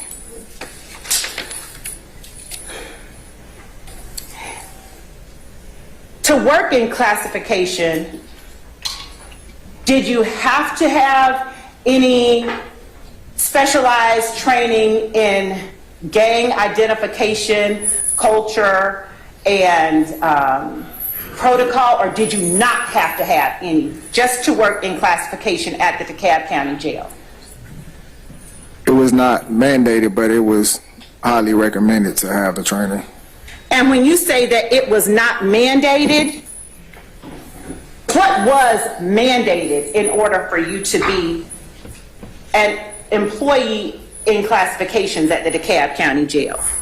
But we had to have some type of experience on the floors, but we had to take classes sooner or later. We had to take classes. What type of experience on the floor did you have to have when you signed up and applied to work in classifications? What kind of experience did you have to have, and what kind of experience did you represent that you had? Your Honor, compound question. I'll sustain as to form. Just break that up, Ms. Love. We're going to break that up, okay? What kind of experience did you have to have in order to get your job in classifications? Not the kind that was recommended, but the kind that you just had to have, baseline. I had to have experience working the floors, actually working in the pods with the inmates and doing everyday activity with the inmates. Why? Because I couldn't have the position without having some type of knowledge of what goes on in the jail. I'm sorry, I could not hear you. Hold on.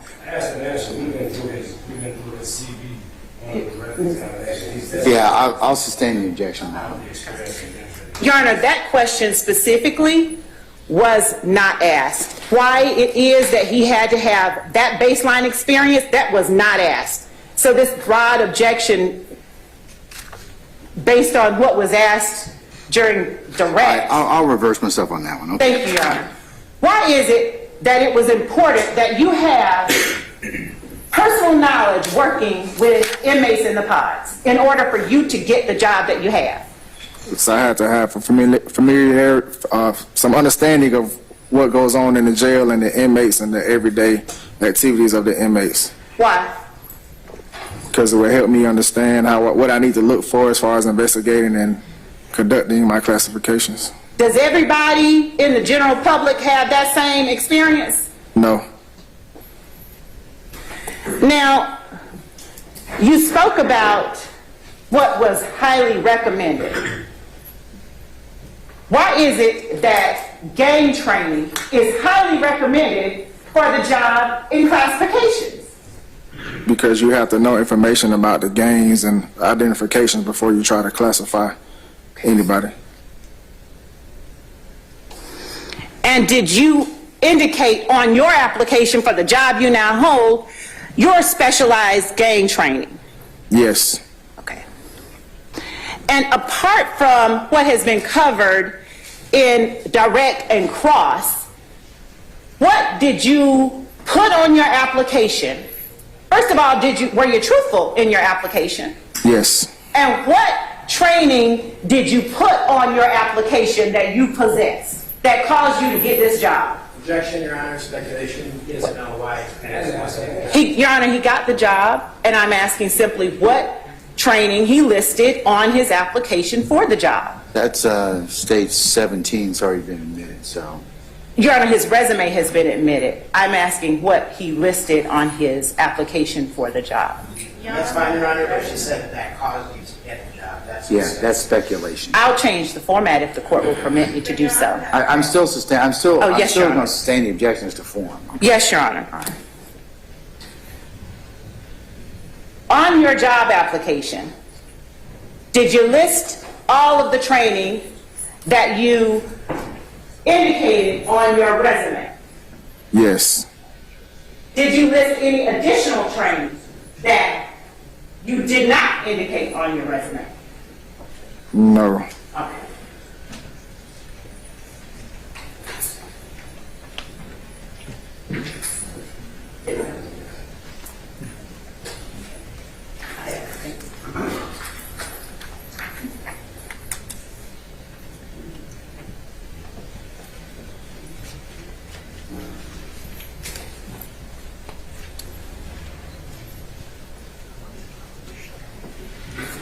You were asked on cross-examination about proper protocol in making classifications. Do you recall that, whether or not you have certain identifiers that you use in order to classify a person as a member or an associate of a gang? Do you recall that? Yes. All right.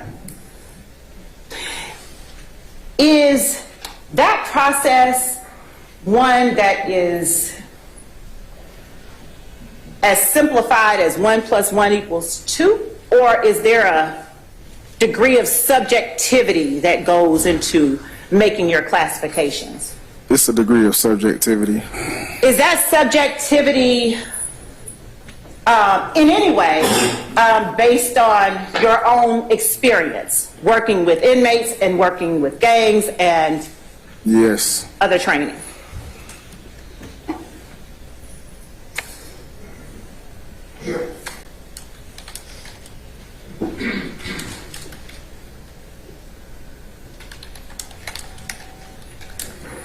And how many persons are currently qualified to work in classifications in the position that you hold at the DeKalb County Jail? How many of you are there, if you will? There's 2 of us. And how many inmates would you say you have a responsibility for the classifications for? As far as inmates in the jail, period, Yes. it's over 1,000 inmates in the jail. Are the 2 of you solely responsible for making those classifications? Yes. And do both of you work at the same time on a particular inmate that is being classified, or do you have different inmates that you're responsible for classifying? It would be different inmates.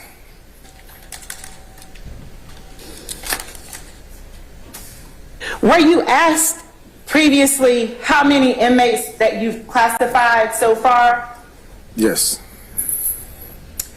And how many do you know overall have been classified since you have been at the DeKalb County Jail?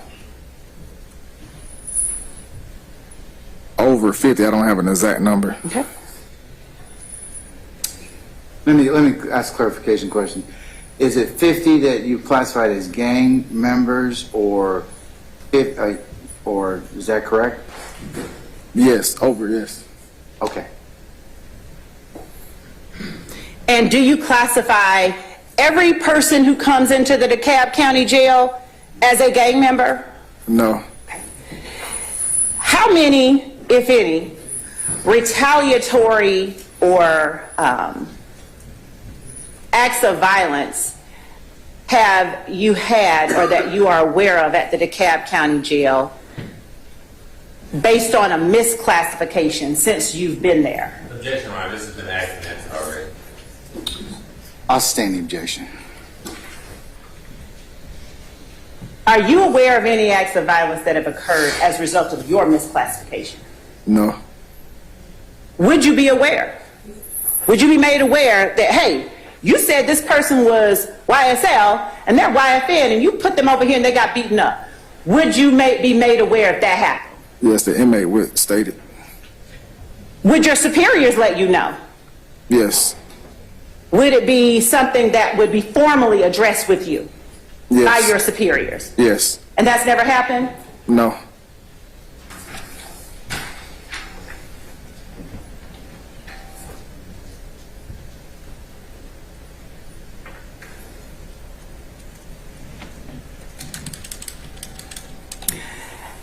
How many times have you been subjected to this type of examination? How many times have you had to ever undergo this sort of rigorous questioning? And let me add to the objection also as irrelevant. No relevance. Yeah, I'm going to sustain. I withdraw. Thank you, Judge. All right.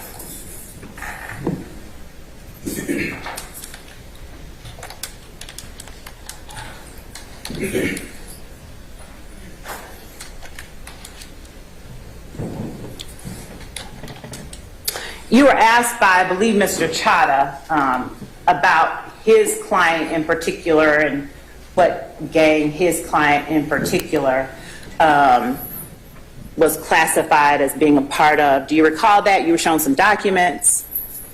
Do you recall being asked about Cordarius Dorsey? Yes. In that regard, following up on that just a little bit, is it the case in Georgia that you can only be affiliated with one particular group, or in Georgia, are there things such as hybrid gangs or gangs where you're affiliated with more than one group? Objection, Your Honor. Basis.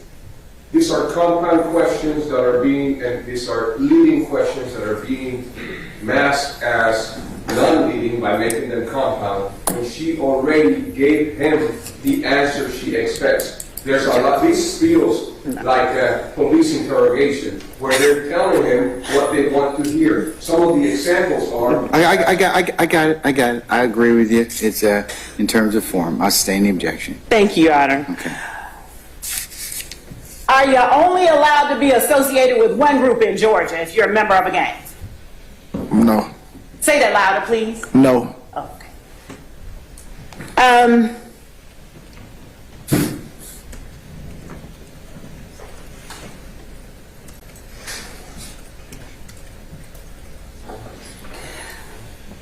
Are there any groups in Georgia that you would have classified as a gang that has elements of multiple gangs in them?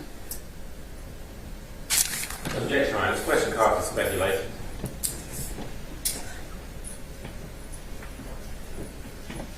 Repeat the question one more time. Are there groups in Georgia that have been classified as gangs that have elements of multiple gangs in them?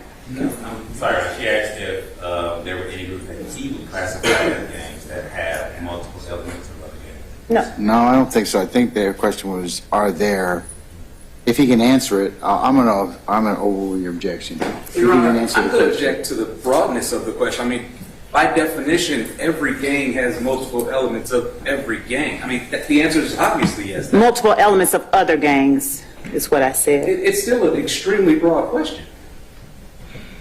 Like, the Aryan Brotherhood still has elements of Crips. I mean, what are we asking here? The question is too broad. Especially if he's supposed to be an expert in classification, and simply classification, not gangs in general. Ms. Love, I'll sustain this form. Ask it's overly broad. Yes, Your Honor. Go ahead and rephrase it if you can. Thank you, Your Honor. I will. When classifying inmates for placement in the jail,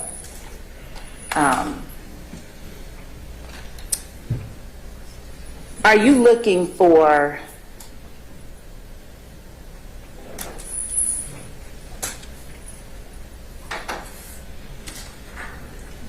have you on occasion seen inmates who are members of groups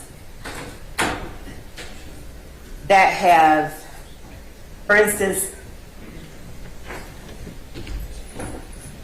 a person, just for example, say there is a gang called the Orange Gang, and the Orange Gang has members from the Grape Gang, the Banana Gang, and the Apple Gang. This person comes in, you see grape, apple, banana. Have you seen instances where a person comes in identifying as one gang, and that gang has elements of other gangs? Yes.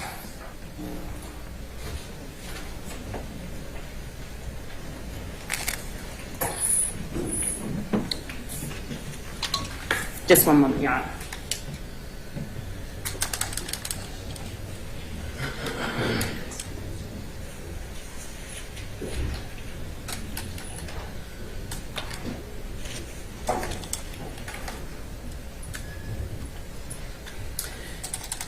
And have you been asked by the state or anyone else during the course of the pendency of this trial to speak on anything beyond the classification of inmates at the DeKalb County Jail?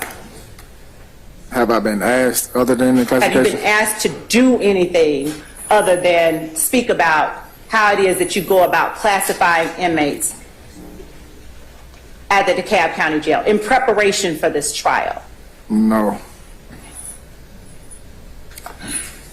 Thank you. That's all that I have for now, Your Honor. All right, any additional cross? Just argument, Your Honor. Well, I didn't ask that yet, okay? I asked, is there any additional cross? All right.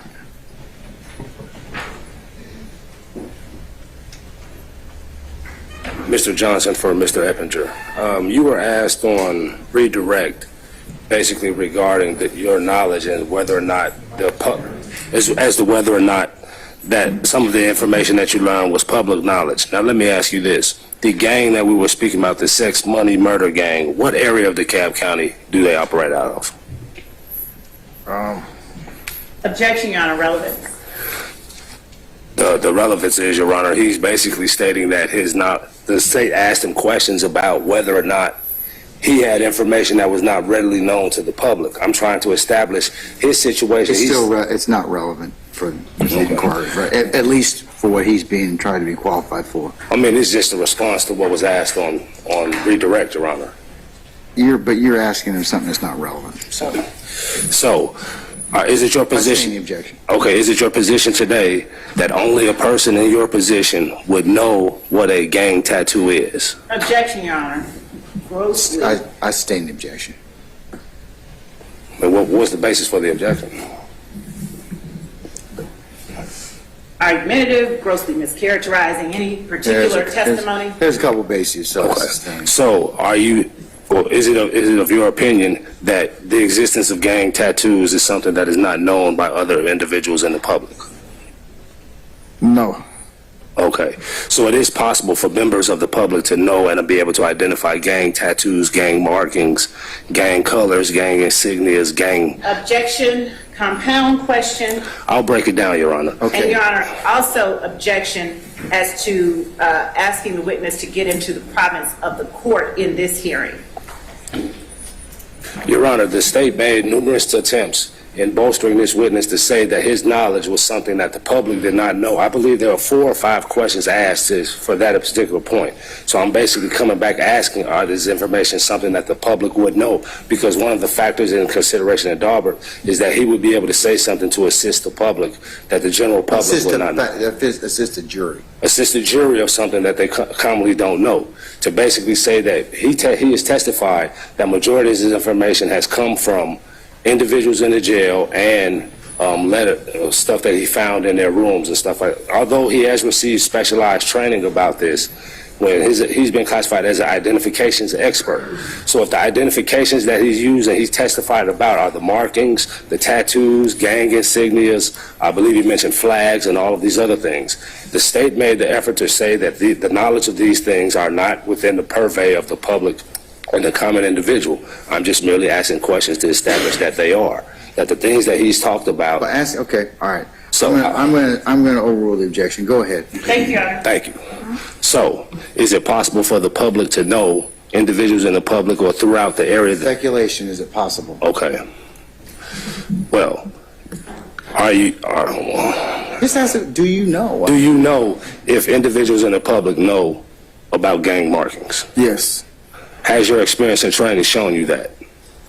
Yes. And would you say that these individuals may also know about gang insignias? Yes. Objection calls for speculation. Okay. Well, are you aware that the public has knowledge of, through your training and experience, have you encountered individuals of the public who have knowledge of gang markings? Yes. Through your training and experience, have you encountered individuals of the public who have knowledge of gang insignias? Yes. Through your experience and training, have you encountered individuals who have knowledge of gang colors and tattoos? Yes. Okay. So based on your experience and training, is it safe to say that individuals in the public, that knowledge of these particular things is not something outside the knowledge of the general public? Objection, Your Honor. That is within the court's purview to make a determination Yeah, I'll whether sustain the his... objection. No, I'm asking his opinion. But still my determination. Well, I believe I made my point. In terms point. of that particular last question. I believe I made my point, Your Honor. No further questions. All right. Anybody else? All right, Mr. Boss.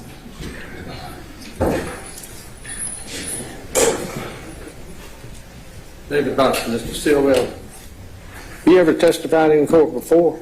Yes. As That's to, been answered, Your Honor. I believe he said he'd never been qualified. I don't think he's been qualified, so yeah, he can ask it. I'll overrule the objection. Go ahead. Pertaining to classifications? Yes. Were you determined to be an expert in that area during those? I wasn't labeled an expert. Judge, ask and answer. I want to know that because I don't think I want that to be clear or clarify. Thank I you. wasn't. He was not. I don't have anything for it. So you have not been qualified as an expert, Mr. Hall? No.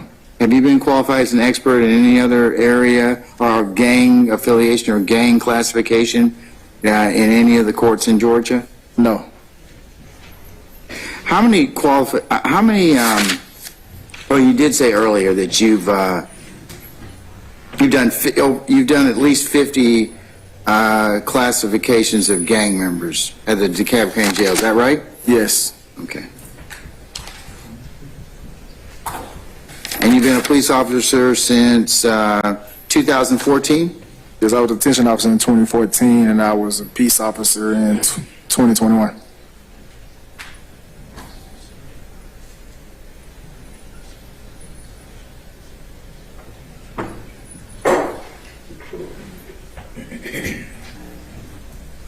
Okay.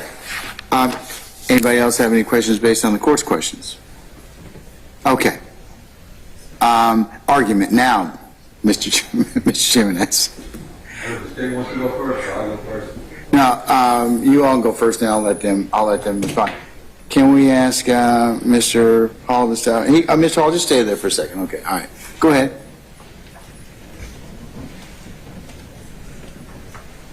Sudi documents on behalf of Dorsey.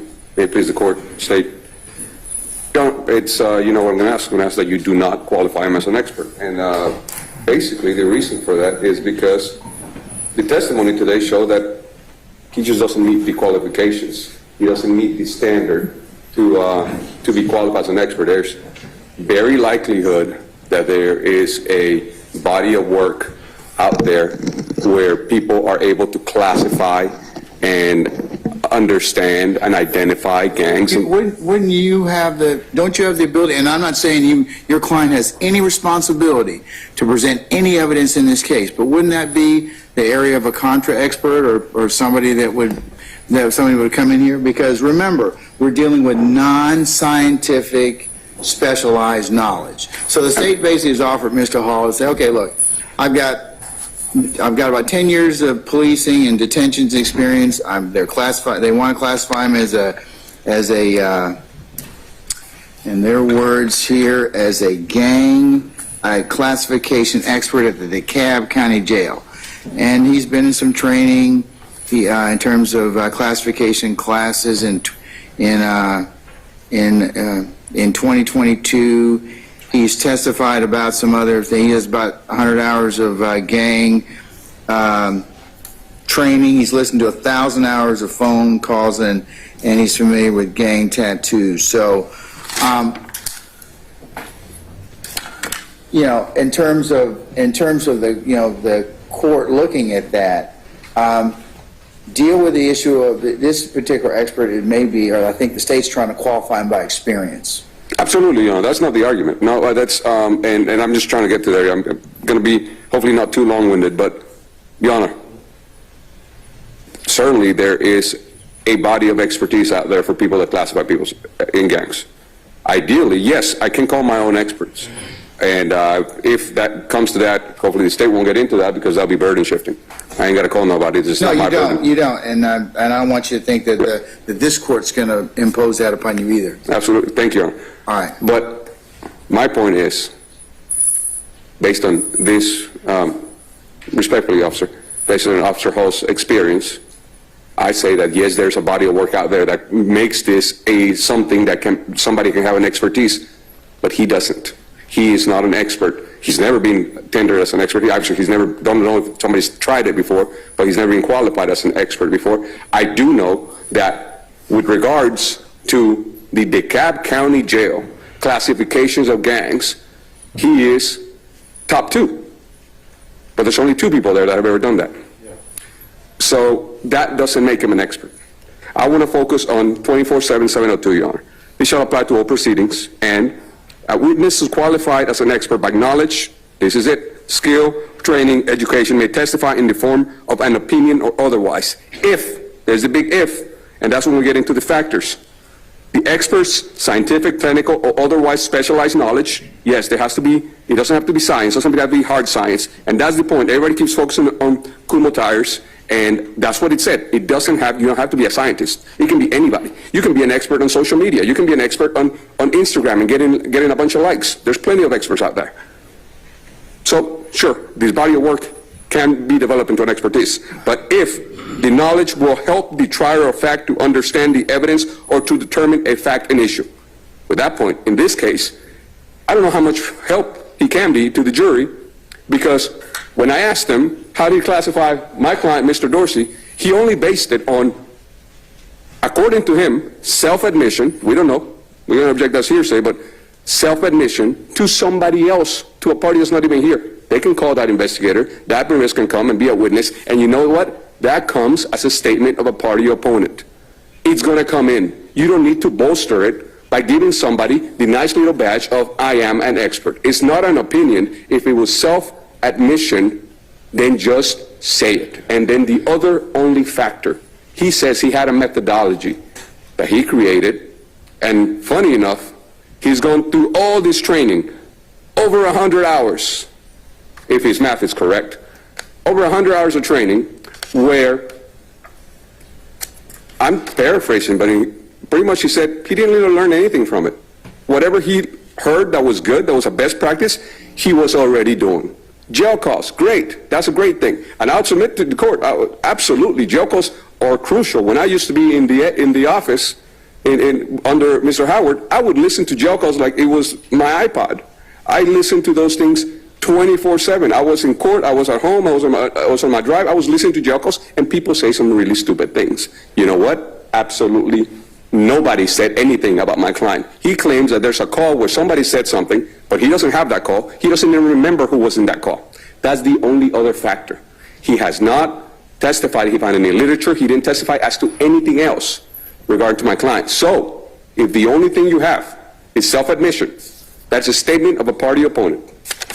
We're going to object to it. We're not stipulating that comes in. You're probably going to overrule my objection, but you don't need an expert for that. All you need is the other officer to say, yes, he told me that. And she doesn't need to be an expert either. Let's go on to the next factor. This testimony is based upon sufficient facts or data. It doesn't have to be lab reports. It doesn't have to be gas spectrometry or whatever the GBI experts were saying. Just facts or data. You know what data is? Intelligence, intel. What facts or data do you have about him? He spoke about it. I asked him. Not even about him. We're not here for him as an expert on Mr. Dorsey. We're him as an expert on classification of the DeKalb County Jail. And you know what that expert would know? He would know who is the leadership of sex, money, murder, because that's one of the primary gangs. He can't even drop one name. Just tell me one name. Your Honor, all these great attorneys here, and you can just drop names. You can say Kumo, Dauber, Miranda. You're just dropping names. Why? Because you are an expert. You know your field of expertise. He doesn't. He doesn't even know who's running that jail, because apparently that jail is ran by Bloods. And that jail has been protected by these Bloods because there's been 0 murders since my client was there, and apparently he's the leader. So thank you, Mr. Dorsey, for keeping us all safe. But that's not the case. He doesn't know anything about these gangs. All he knows is that he read a report that somebody else wrote. He's not an expert. Moving on to the next one. The testimony is the product of reliable principles and methods. These methods, again, it doesn't have to be, I pour in a little bit of 5 milliliters into a beaker and I put it there into the heat for 50 minutes. No. What are your methods? My methods are same methods he keeps spitting out. I listen to jail calls, I do interviews, and we get literature. Those are the only methods. What are the best practices? When you went to Gypstick, when you went to all of these things, what are the best practices that you learned? Nothing. I was already doing it. He's so good. He doesn't need any training. I mean, this resume is lengthy, and he didn't really need it because he already knew all of that. What is the point of having training? Well, we all go to continuing legal education because we need to learn something. I am learning every day here. I am learning that, from now on, I need to refer to people as the Honorable, because that is respectful, and I learned that from Mr. Steele. I'm learning so much stuff from Mr. Harvey. We're not working together. They're not in my team. We're co-defendants. We have antagonistic defenses. We're still being forced to go together, but I am learning from them because I continue to learn every day. This witness didn't learn anything from all this training, all these hundreds of hours of training. Let's go on to the next factor. The expert has reliably applied the principles and methods. Cool. Do you have principles and methods? As the gatekeeper, Your Honor, you are St. Peter. You're at the gate. You're telling people who can come in and who not. That is what a gatekeeper is. Again, I'm repeating the same thing I said yesterday. But as the gatekeeper, if you decide to classify as an expert, you're saying your principles are great. Your principles and your methods work. Yes, you came up with them yourself. You didn't need to learn anything from all these hundreds of hours of training. You already had it. But did you apply it? Did you apply it to this case properly? The only thing he has, someone else's report, and a call that he can't even pinpoint to or give it to us. He talked about a point system. He doesn't know the point system. If you ask me the Ayala factors, I can spit him out real quick. Ask him the point system for his expertise. He don't know nothing. I stopped asking questions because all the answers were, I don't know. Your Honor, Daubert wants to allow reliable and relevant evidence in. Kumo explains it doesn't have to be scientific. And General Electric Company gives us the standard. The standard is abuse of discretion. That is a very high standard. It is within your discretion. But, Your Honor, I will submit to you, this is going to be a 6 to 9 months trial. Not because of the evidence, but because of the sideshow they're trying to put up. They're trying to get everything in, everything that has nothing to do with the facts of this case. They're trying to bolster people by making them experts. Again, just tender into evidence whatever that legal classification was as a business record exception. Not saying that we agree with it, we will object to that. But it's a business record exception because it's part of classifications. When you go into the jail, you get fingerprinted. That young man or woman that grabs your finger and rolls it across is not a fingerprint expert. That is a technician that takes fingerprints. A person that asks you, what gang are you in, what is your name, date of birth, and social security number, that is not an expert. That is a technician. That is an intake officer. And that is a very honorable job. It is a risky job. Anybody that puts on a badge every morning and goes to work, whether it's in the streets or at the jail, is risking their lives every day. Does not make them experts. Stop trying to bolster all this testimony that could come in other ways. They can prove their points in many other ways by classifying people as experts. Just on this particular set of motions, we are dealing with, we've been here for a week, going into after the court closes, on these medical experts.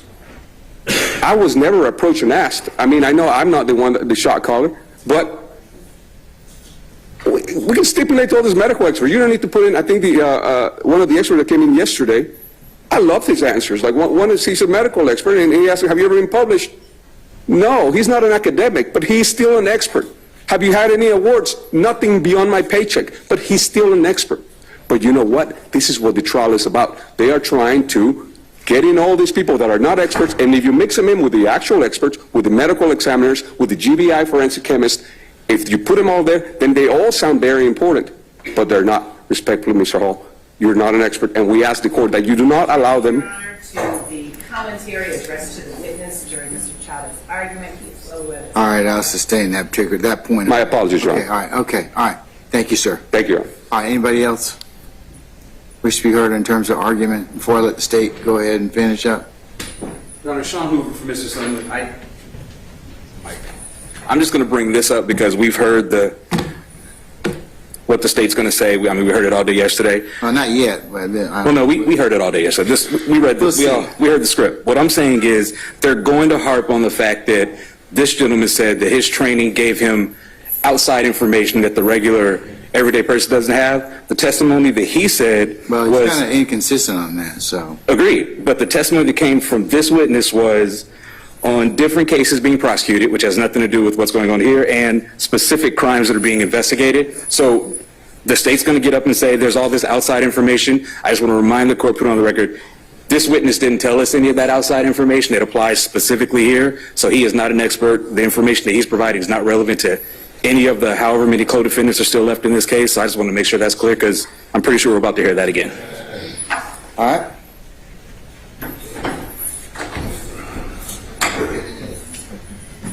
Yes, Your Honor. Mr. Johnson for Mr. Eppinger. Your Honor, as it relates to this particular expert, looking at the Daubert factors, what that was brought up earlier, we can say that his techniques are not reliable in any way in this matter. He testified that majority, and I asked the question specifically, I'm not disputing the fact that he has received some training, but he testified that majority of his determinations and classifications comes from information that probably would not even be admissible in court. He comes from the hearsay statements of individuals on the phone that he cannot confirm the veracity of, and also statements that were written inside of a jail cell that he cannot say exactly who wrote them or anything else.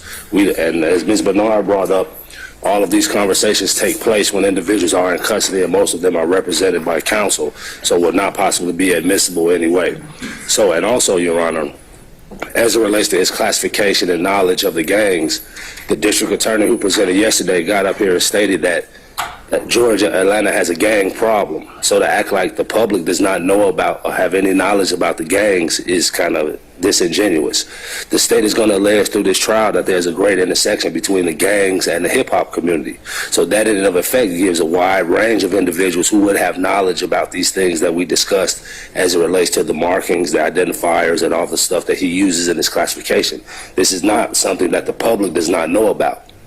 There are 10-year-olds on the internet right now who are watching this online who know about all of these markings and things of this nature right now. So to say that he has some kind of specialized knowledge that the public would not be able to understand during the presentations of the state's course is somewhat disingenuous, and the fact that that information is based on evidence that would probably be inadmissible in court also does not make him an expert in this case. And so for those reasons, Your Honor, we do not believe that he should be qualified as an expert in gang identification at the DeKalb County Jail. All right. Thank you. Anyone else? All right, Madam, Ms. Rosenwasser? Yes, Your Honor.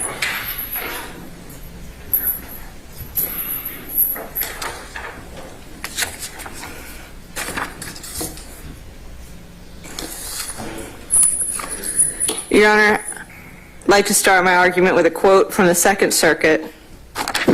Although he had never been qualified as an expert witness, even the most qualified expert must have his first day in court. That's out of United States versus Locascio, LOCASCIO 6F3D 924. That's the Second Circuit, 1993. Your Honor, this gentleman is absolutely qualified to offer expert testimony in classification of gangs at the DeKalb County Jail. So I'd like to start by responding to a few of the objections we've heard, particularly that according to the defense attorneys, gang knowledge is something that the general public has. Now, Your Honor, I don't dispute there are members of the general public that are affiliated with gangs, that know gang members, that are aware of gangs in the state, and certainly the General Assembly is aware that there's a gang problem, but that doesn't speak to the general public. I can tell you, Your Honor, when I started in the gang unit, I had a family member say, wait, do we have a gang problem? Just because these defendants are in that life and that there are people in the public that are familiar with gang tattoos and are familiar with gang lingo or gang expressions, that does not apply to the general public. We are in a big county, Your Honor, and to say that everyone in the public is aware of this specialized gang knowledge is just absolutely, completely specious argument, Your Honor.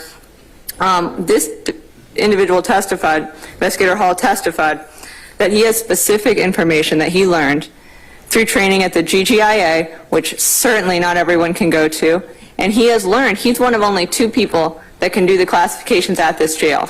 And if he makes a mistake, people can die.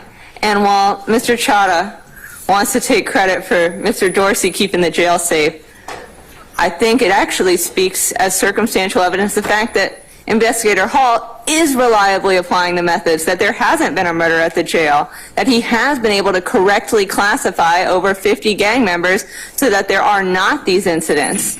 The reason, as the court's aware, there is a charge in this case involving Mr. Dorsey attempting to arrange that type of thing.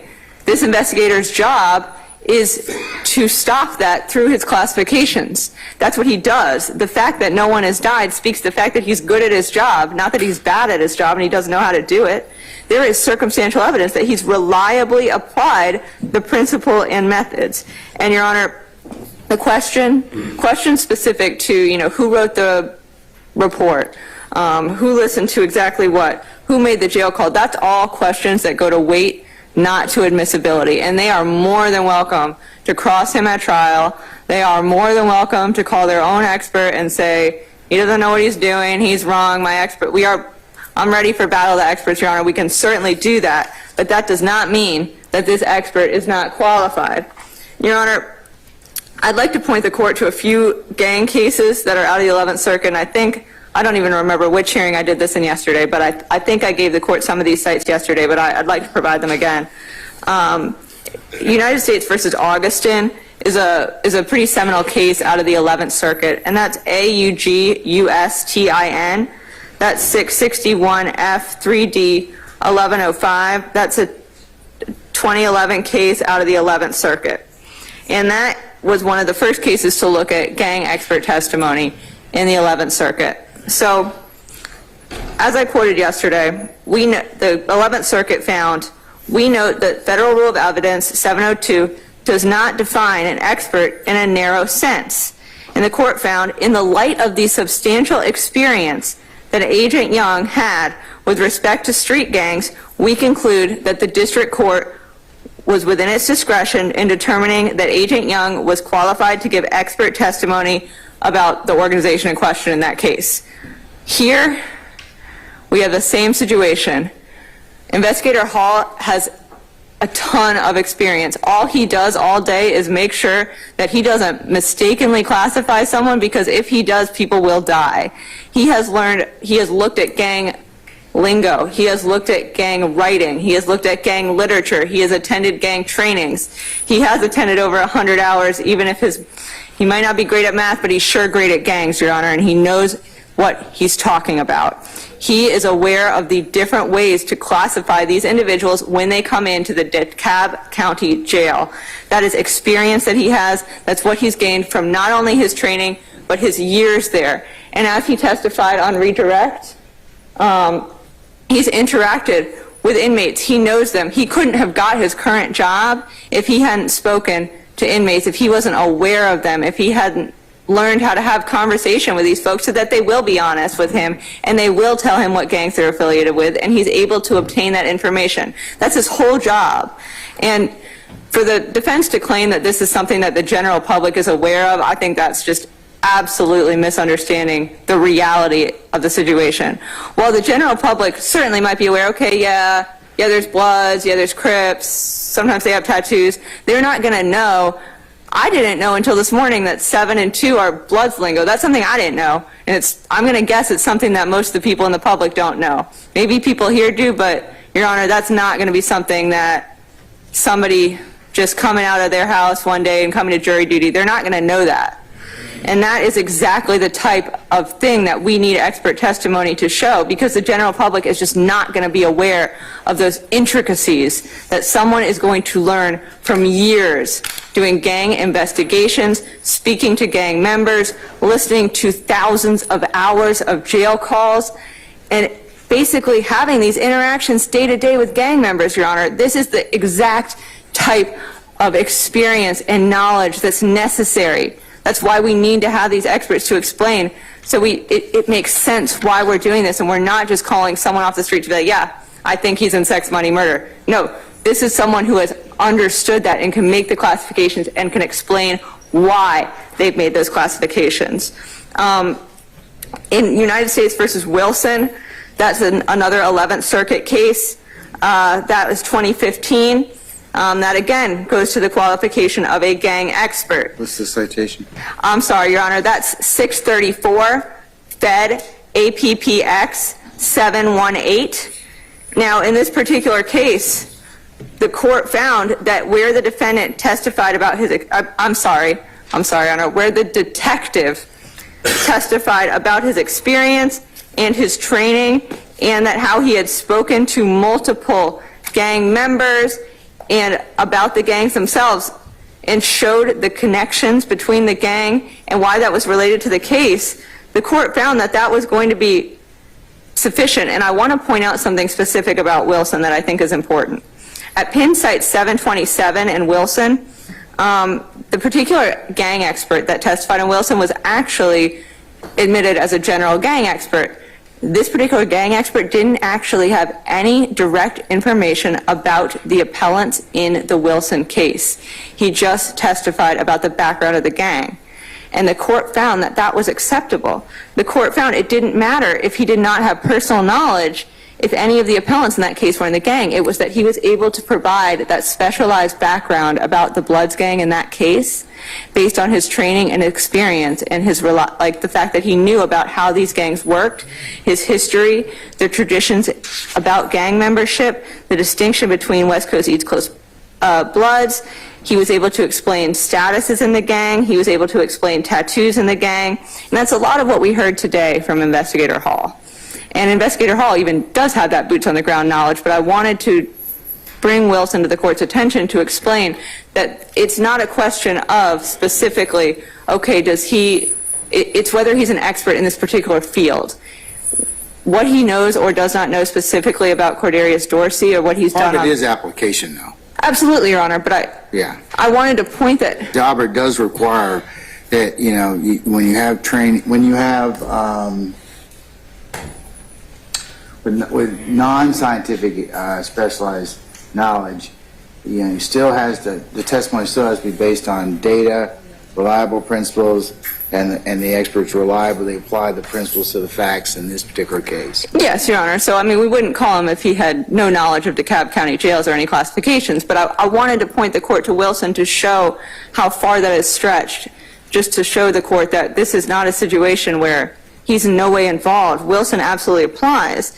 And the court in Wilson specifically found that this was something that was likely to assist the jury because it shows the import of the evidence in evaluating the alleged gang activity underpinning the conspiracy charge.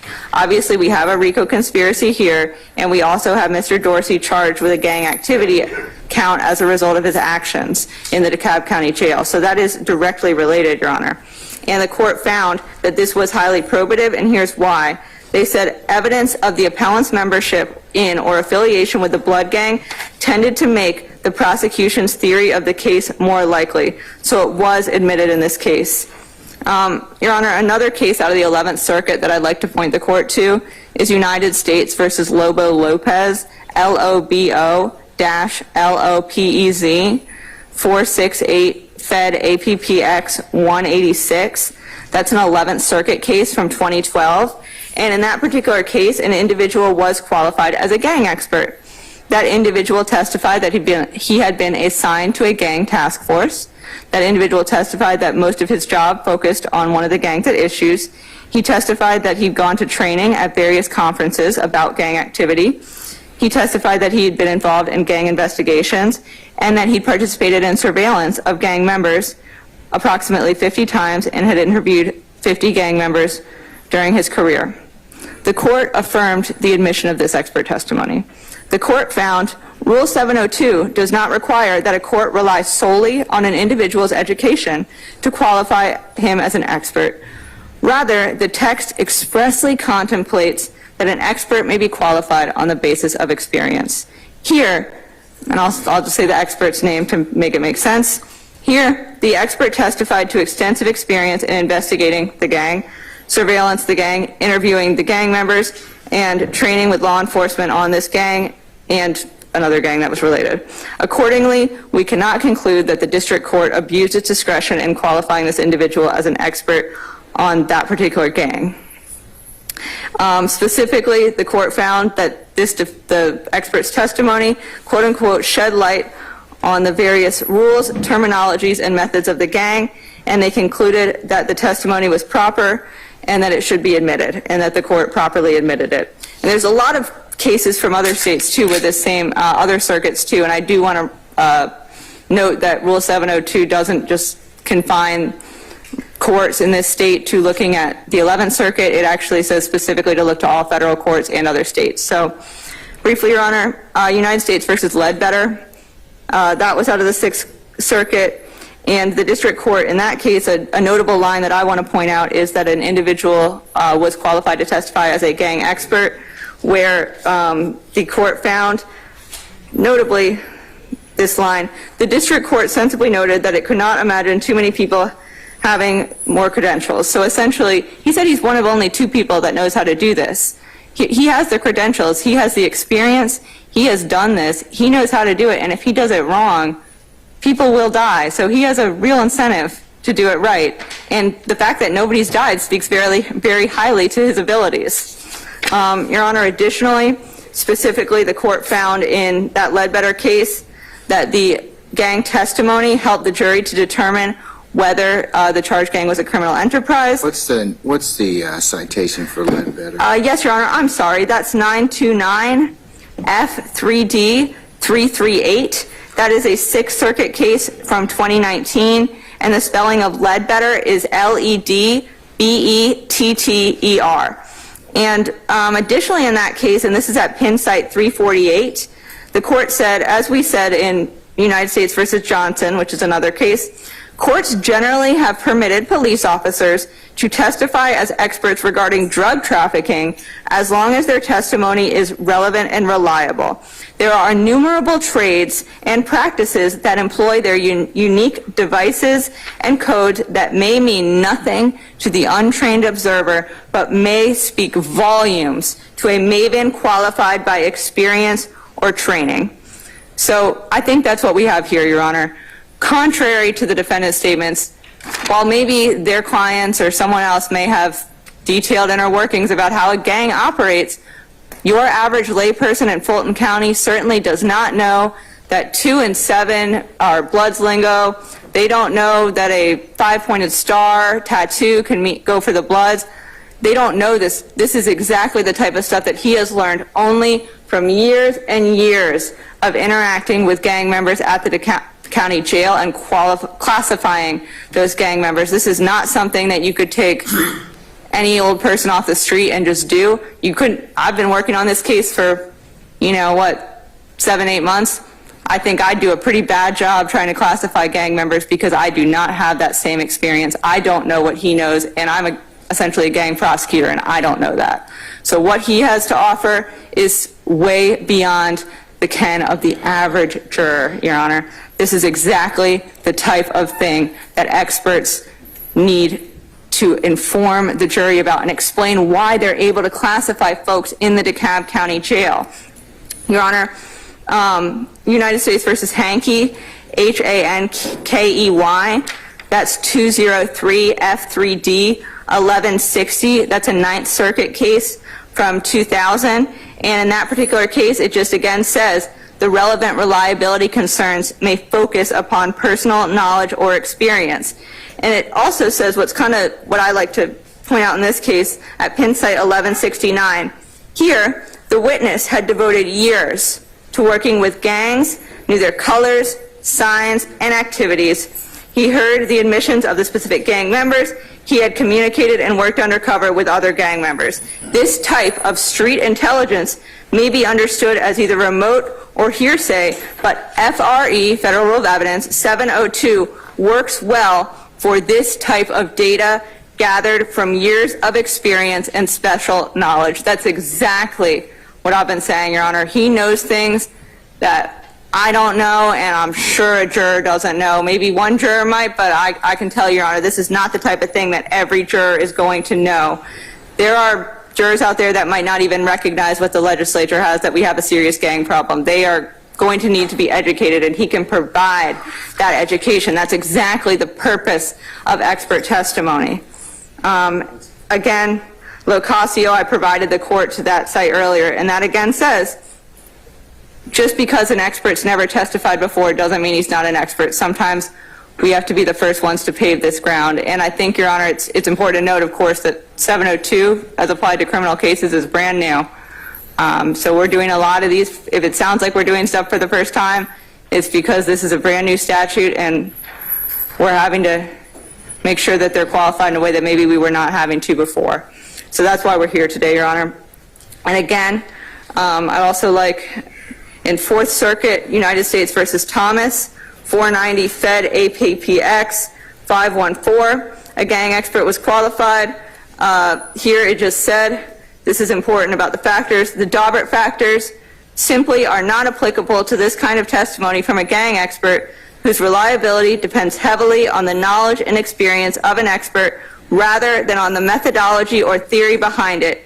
Here, the extent of the officer's knowledge and experience was sufficiently probed, and the district court did not abuse its discretion. I'd also like to point the court to a case called United States versus Archuleta, ARCHULETA, 737 F3D 1287. That's out of the 10th Circuit in 2013.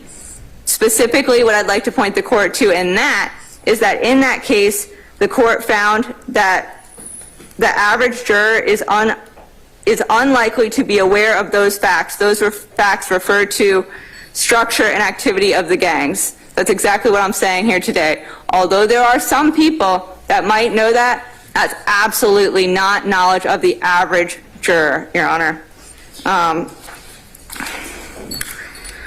A lot of your argument, though, Ms. Rosenwasser, focuses on, on testimony that might be for a gang expert and for some of the factors that the court considers. I'm not saying, but you're going, do you have anything that's more recent that our circuits have done, the 11th Circuit or any other circuits post-enactment of our 702 and the Daubert requirement? Well, Your Honor, the federal courts were operating under 702. So the Wilson case I gave you was Your Honor, was 2015. They were doing 702 before we were. We essentially just adopted their rule. So all of their holdings are going to be applicable here. And so a lot of these cases are fairly recent under the federal court. So I don't have anything from after we adopted that in 6 months ago. Do you have anything from any of the federal circuits that interpret 702 or Daubert since then? Since or recent pronouncements, like after after 20, let's say after 2020, 2021, 2022? Your Honor, I can certainly provide that. The court give me a moment, but what I want to, the law hasn't changed for the federal circuits. It's only changed for Georgia. I understand that, Mal. I understand that. I'm not saying it isn't, okay, but there are some other civil and criminal cases that appear to interpret when you have a federal cases, that when you are talking about non-scientific areas of specialized knowledge. So the inquiry goes back to Kumo, and it says that the Daubert factors don't necessarily may not apply to testimony. It depends on the knowledge and experience of that particular area. Mm-hmm. Yes, Your Honor. And it references Hankey, which is a Ninth Circuit case, but it's you look at Daubert, Kumu, Hankey, 702.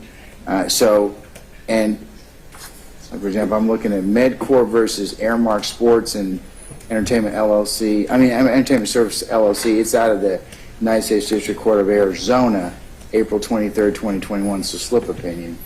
2021 Westlaw 1597897, and it talks about Daubert analysis is applicable to testimony concerning non-scientific areas of specialized knowledge, Kumu. However, the Daubert factors may not apply to testimony that applies to knowledge and experience of the expert rather than a particular methodology, Hankey.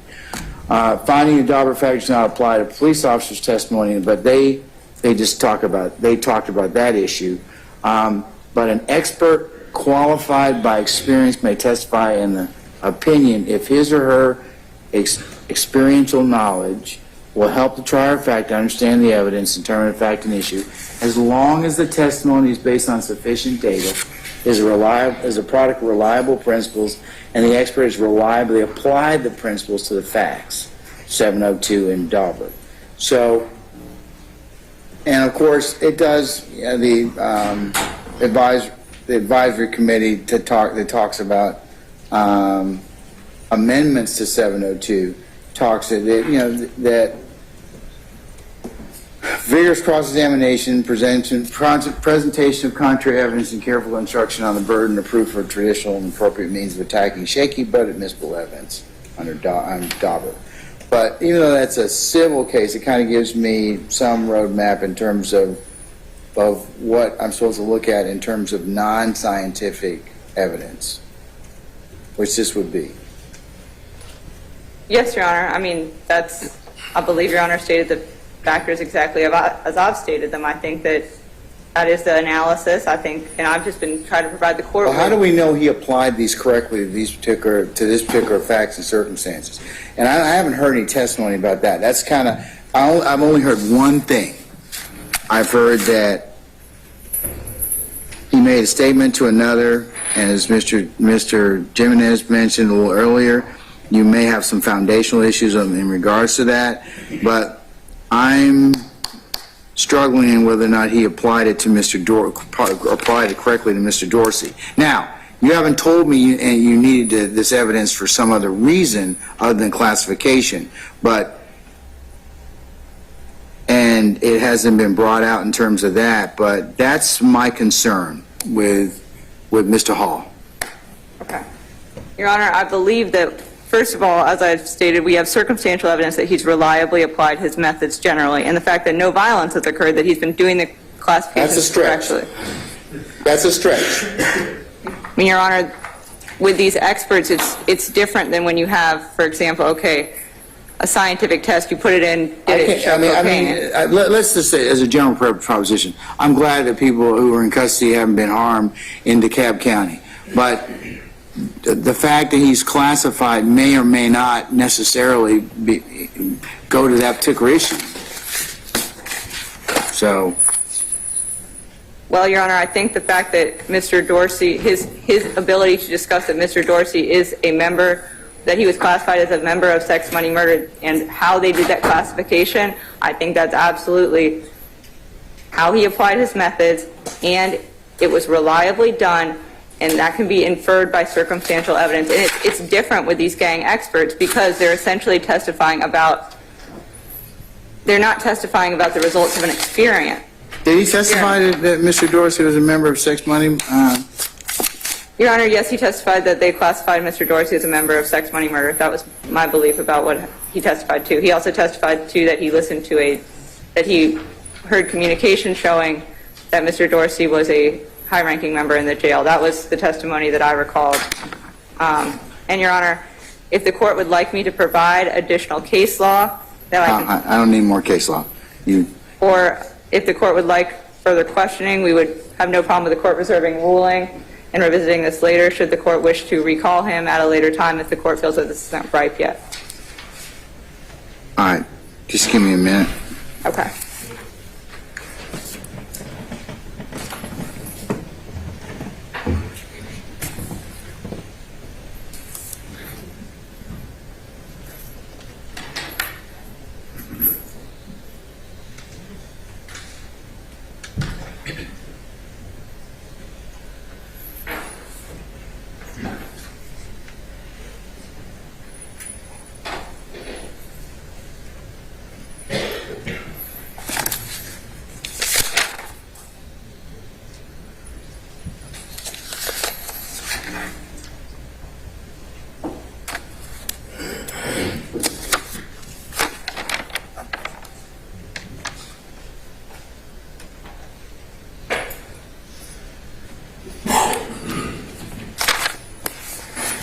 All right, I'm going to take the matter, I just need to take the matter of advisement. I'm going to hopefully make a ruling in, but after we have a comfort break. So,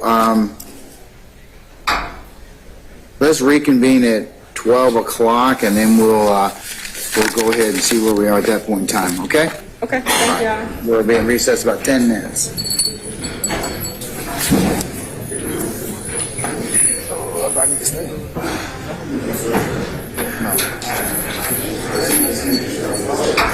Say it again. Can you excuse me?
your way.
Okay, here's generally the way we'll proceed. I'm going to make a ruling on this in just a second.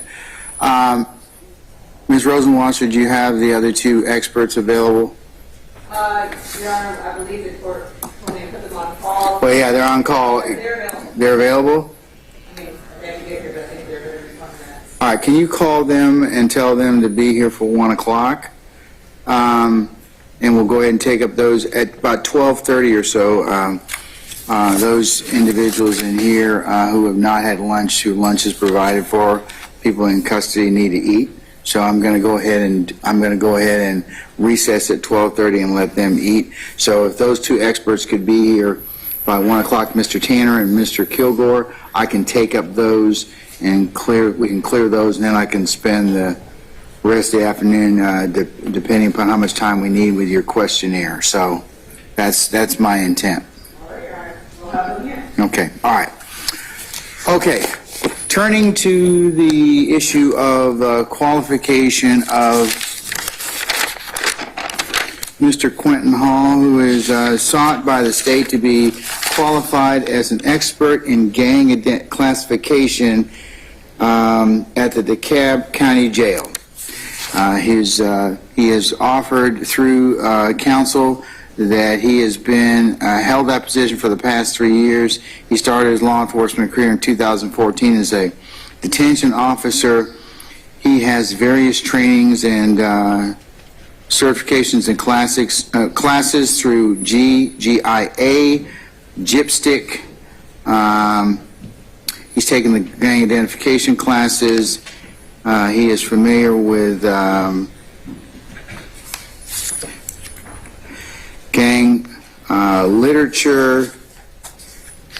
He does cell searches. In terms of specific gang training, he has over 100 hours. He's listened to 1,000 hours of jail phone calls. He's familiar with gang tattoos.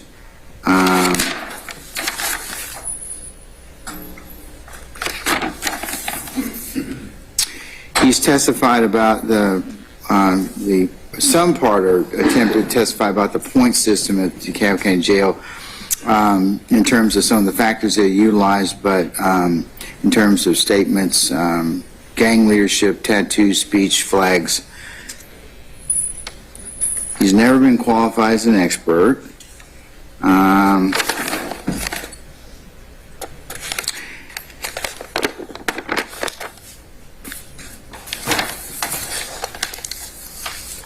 And I've heard, in making this ruling, I have considered the cases that the state cited for purposes of the record: U.S. versus Augustine, U.S. versus Wilson, U.S. versus Lobo Lopez, U.S. versus Ledbetter, U.S. versus Hankey, United States versus Thomas, and as well as the slip opinion in Medor versus Aramark Sports and Entertainment Service, LLC. These citations have already been provided on the record.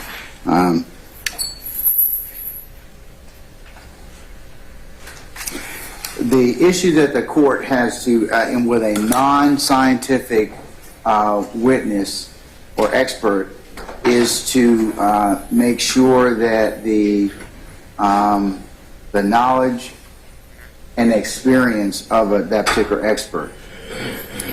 And the qualified expert can testify in the form of opinion if his or her experiential knowledge will help the trier of fact understand evidence or determine a fact and issue, as long as the testimony is based on sufficient data, product of reliable principles, and the expert has reliably applied the principles to the facts of the case.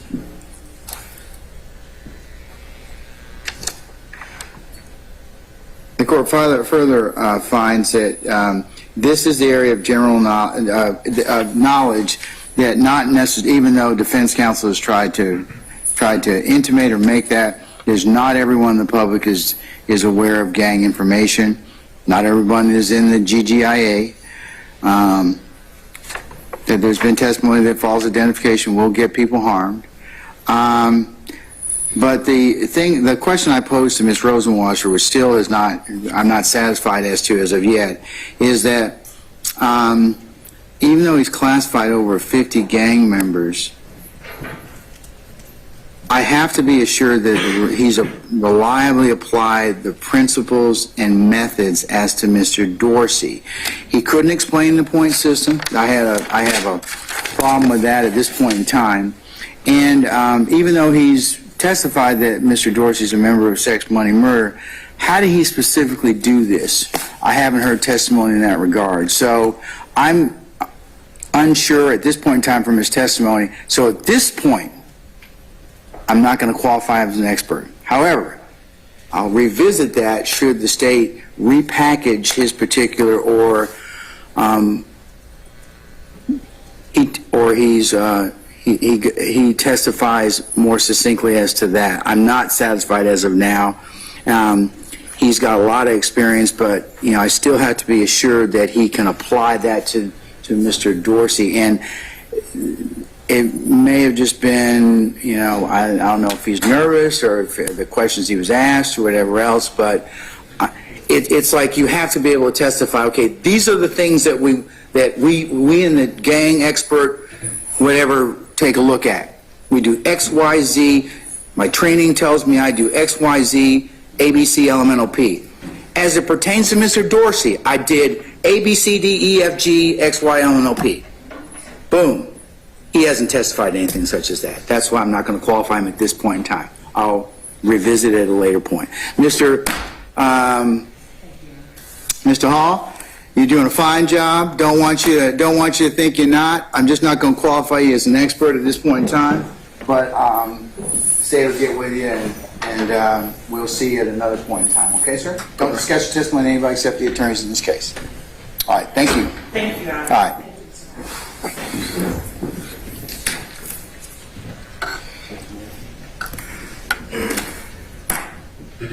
Ms. Jimenez, you get to write the order. Look at you. You get to write the order, okay? All right. Make sure you send that to Ms. Love and to Ms. Rosenwasser and let them take a look at it, okay? All right. I'm sorry, did the court want orders for all the other experts from this week? So I can certainly do those. Yes, ma'am, I would. Okay. I thought you were going to go ahead and do that, but if I have not otherwise tasked you, yes, ma'am, I would. Yes, Your Honor. Okay, all right. Just bear with me a second.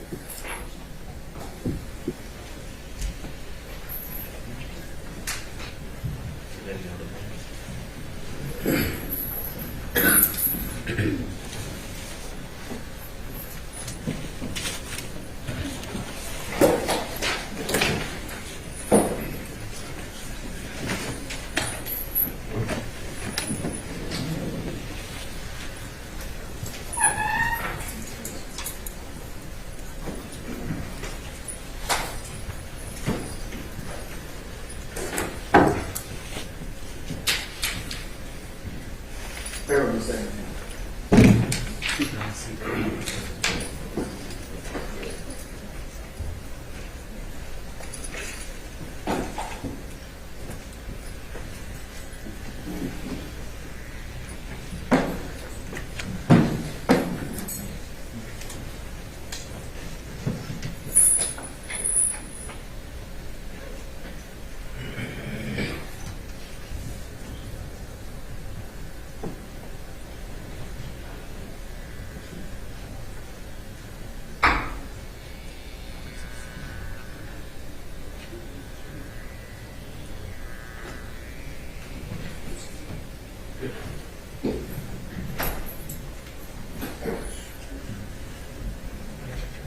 Okay, all right. Okay, anything else? I think we're at a natural stopping point. As I promised, we have several individuals on here that we need to have put the rest. So, is your expert on, are they on the way? Yes. All right. So let's reconvene at 1:15. Okay, and we'll go ahead and take their testimony at that point, and then we'll go ahead and talk about our jury question. For those of you who have followed that, Mr. Kearns has sent out an somewhat updated questionnaire that I was trying to kind of manipulate earlier this morning. But it's the second one that we have sent out that I'm going to go off of this afternoon. So if you have it electronically, go ahead and pull that up. You can use that. Okay? All right. Unless there's anything else, we're going to recess until 1:15. All I right? had one thing. Of course, knows that Mr. Harvey celebrated his 49th wedding anniversary, and he's here. Hold on, Mr. Harvey. I know from previous, I'm not talking about you. But I'd also like to personally say that on behalf of him, I would like, the way things are going here, for next year on his 50th, that you give him the day off. No. I can do that. Just because you asked. I mean, he's not taking, you and him are not taking CLEs anymore, so why not? We're too old to do that. I hope you get that. You throw that in there all the time. All right. Council, let me get you down. We're at recess.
Sorry. Hey, man. Yeah. Yes, sir. No, get broke. Yeah.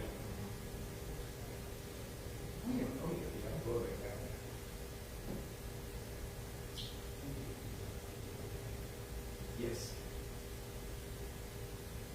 Right, but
Yes, we need to go out. Yes.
Yes. Do you understand that you are not allowed to possess or use a firearm while on probation? Yes, ma'am. Do you understand that you are not a United States citizen? A guilty conviction will affect your immigration status and will result in deportation, just like a conviction at a trial would, and that this is true regardless of any advice by your attorney or anyone else. You can get deported. Are you a U.S. citizen? Oh, yes, ma'am. Do you understand that there may be other adverse or unfavorable consequences as a result of this guilty plea conviction, Yes. just as there would be from a conviction following a trial? Yes, ma'am.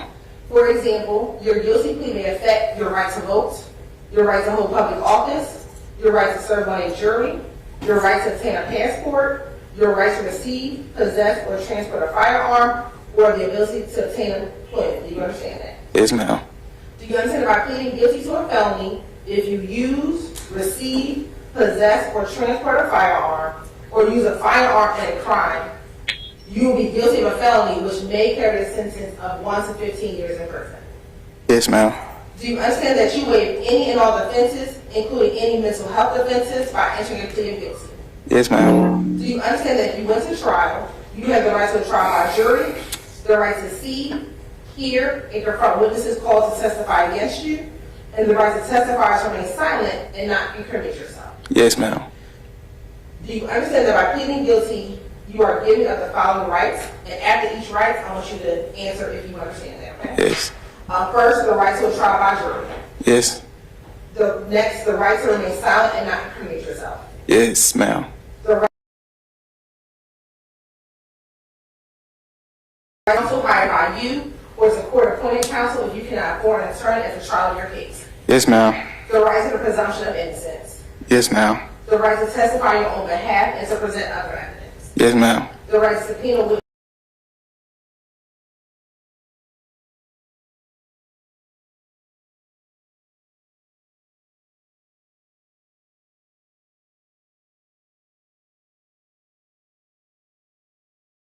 No, ma'am. It is your decision to waive these rights and enter a guilty plea because you're in fact guilty. Yes, ma'am. With respect to indictment 22 FC 183572, where you're charged with count 1, conspiracy to violate the Racketeer Influence and Corrupt Organizations Act, count 47, conspiracy to commit a crime, count 48, participation in criminal street gang activity, and count 55, conspiracy to commit a crime. How do you plead, guilty or not guilty? Guilty. Is this guilty plea freely and voluntarily given with a full knowledge of the charges against you?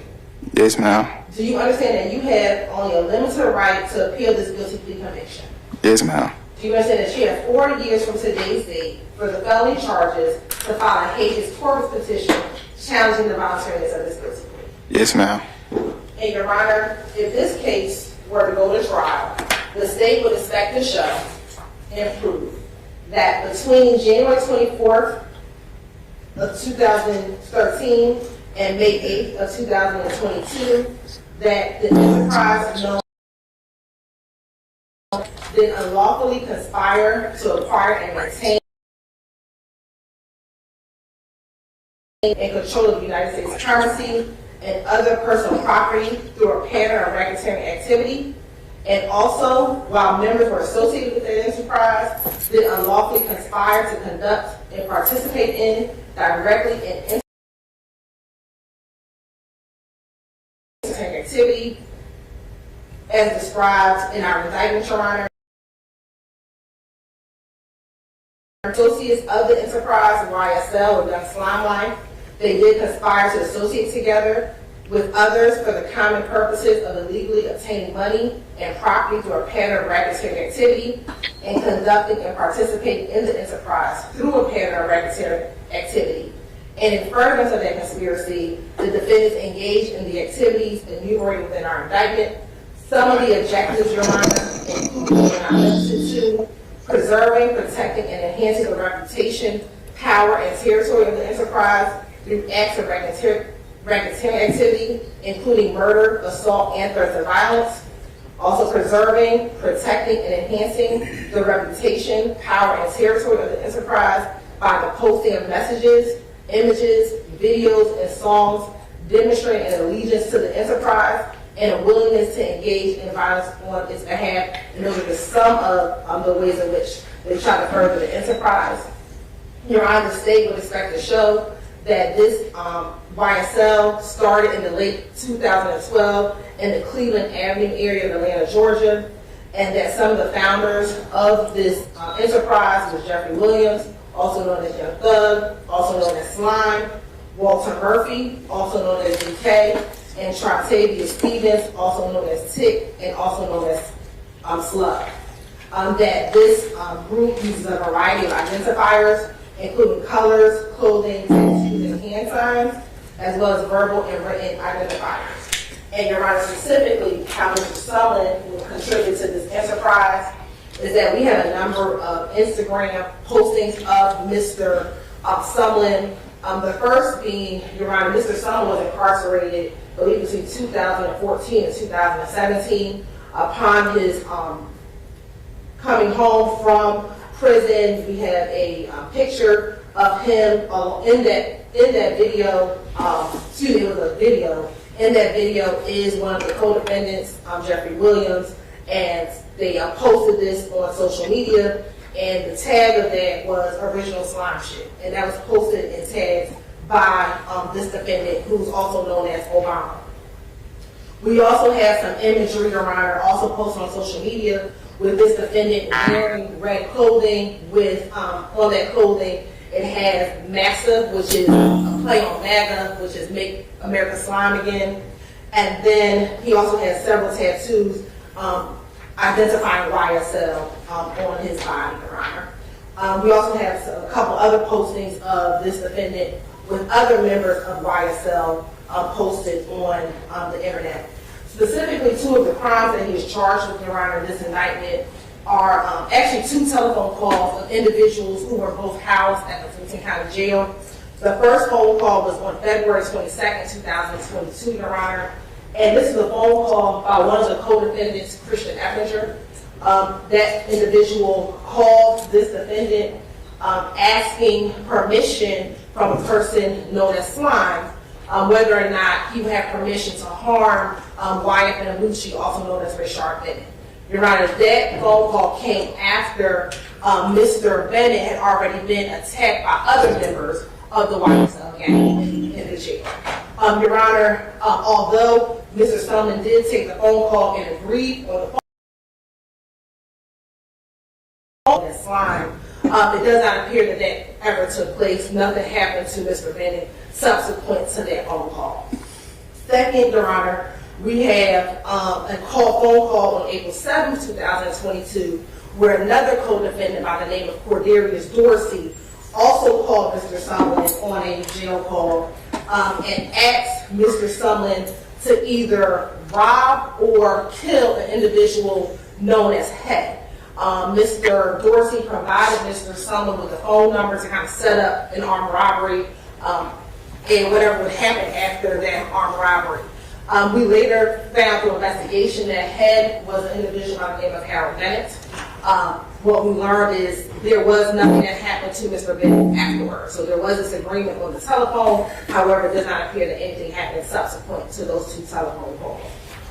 Your Honor, those things, the social media posts, in addition to the those two phone calls, is how Mr. Sullivan has furthered the enterprise in this case, and that's what the state would have expected to prove in this case where they're going to trial. All right, thank you, Ms. Hilton. Mr. Hoover, anything on behalf of your client? No, Your Honor, we just... Okay.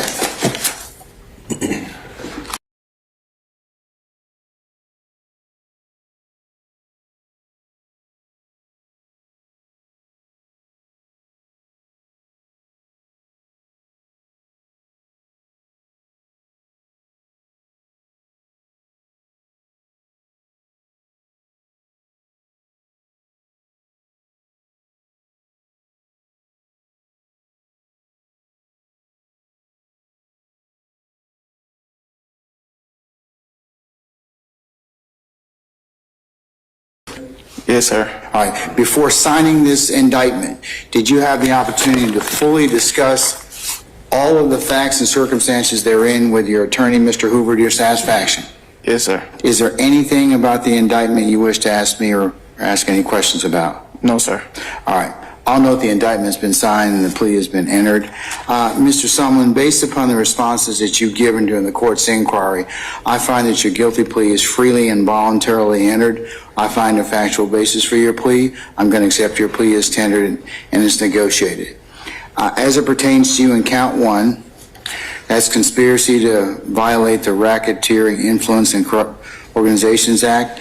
This court will sentence you to 15 years to serve on probation subject to the special conditions that have been set forth on the record already in terms of your plea, and I'll go over some of those with you in just a minute. As it pertains to count 47, conspiracy to commit a crime, murder, this court will sentence you to 15 years to serve on probation subject to the special conditions. Count 48 is participation in criminal street gang activity, YSL.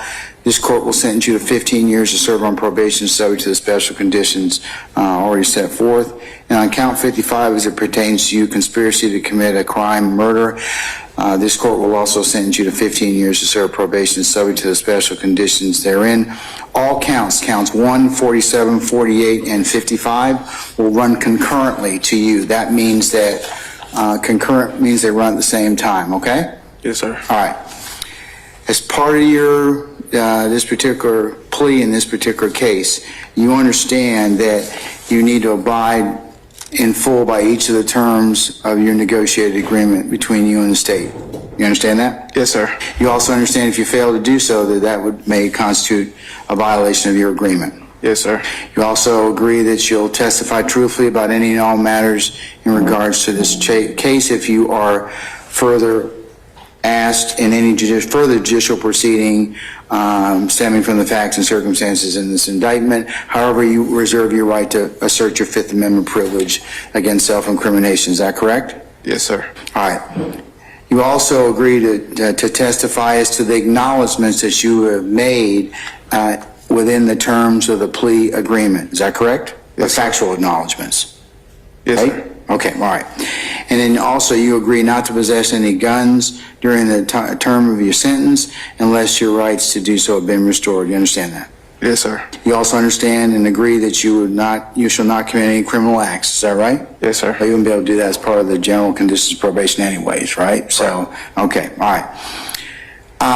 Additional special conditions of your probation are as follows: that you'll be subject to a curfew from 10 p.m. to 6 a.m. unless you're otherwise working, in school,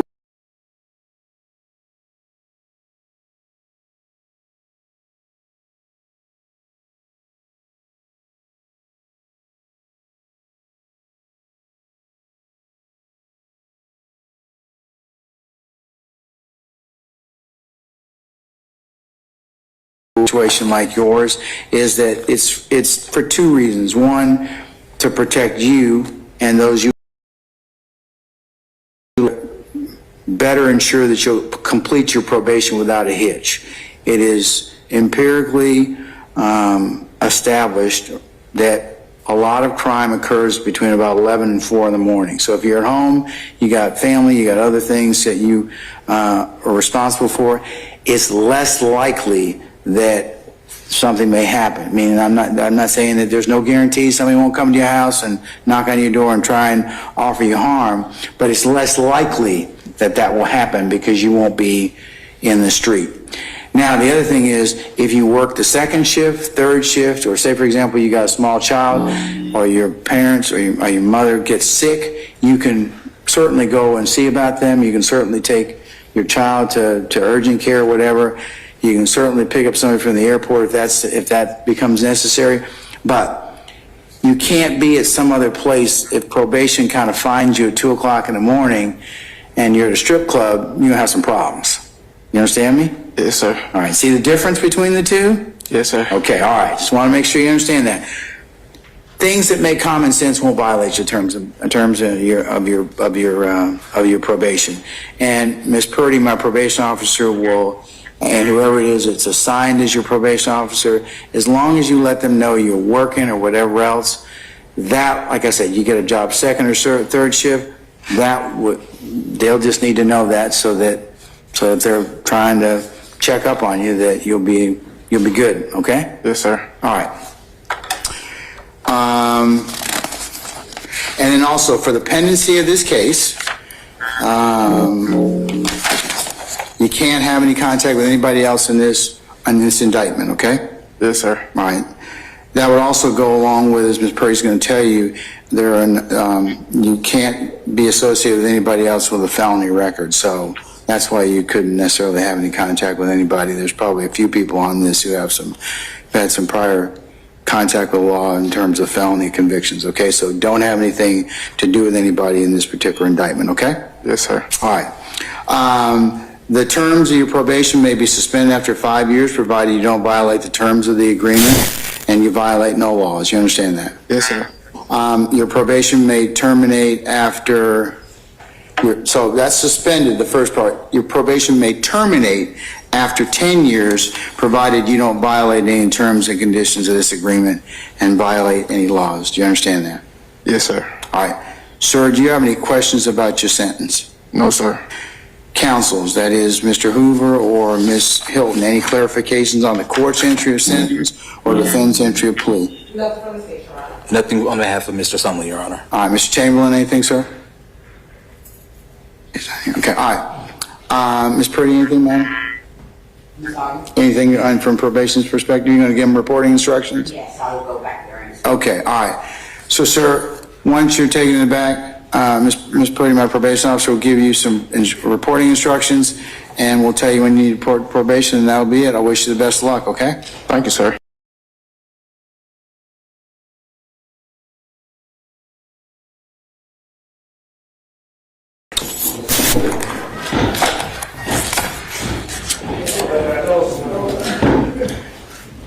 Wes, I just found something. I'm going to talk to the state and ask them if they're going to go ahead and amend.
My final 2 years were at Georgia State.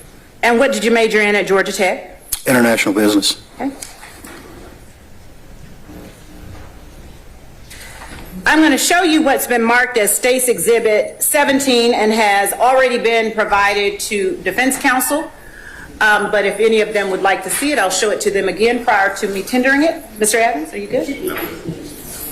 We will change that to State's Exhibit 18, your CV. You may approach. Thank you, Judge. Do you recognize what's been marked as State's Exhibit 18? Yes, I do. How do you recognize it? It's my CV form, my statement of qualifications for everything that I've done with the police department. Is State's Exhibit 18 a fair and accurate recording of your qualifications? Is it your resume? Yes. And is your resume, as it is reflected in State's 18, accurate? Yes. Your Honor, the State tenders State's Exhibit 18 as evidence. Any objection? Hearing none, State's 18 is admitted. Thank you, Your Honor.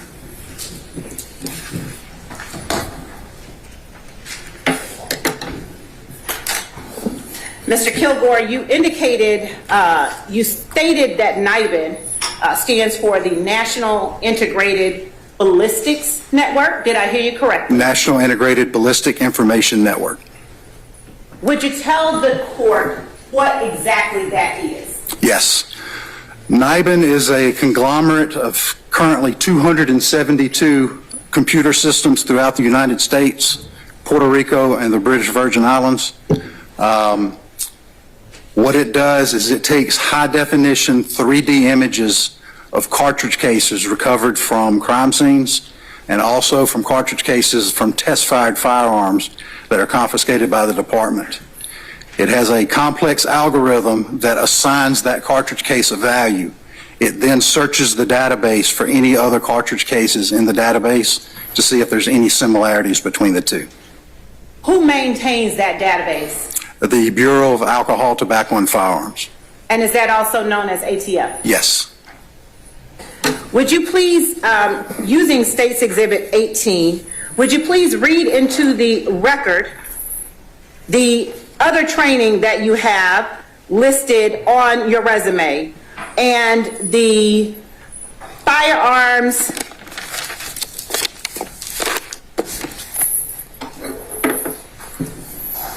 principal duties that you have listed on your resume?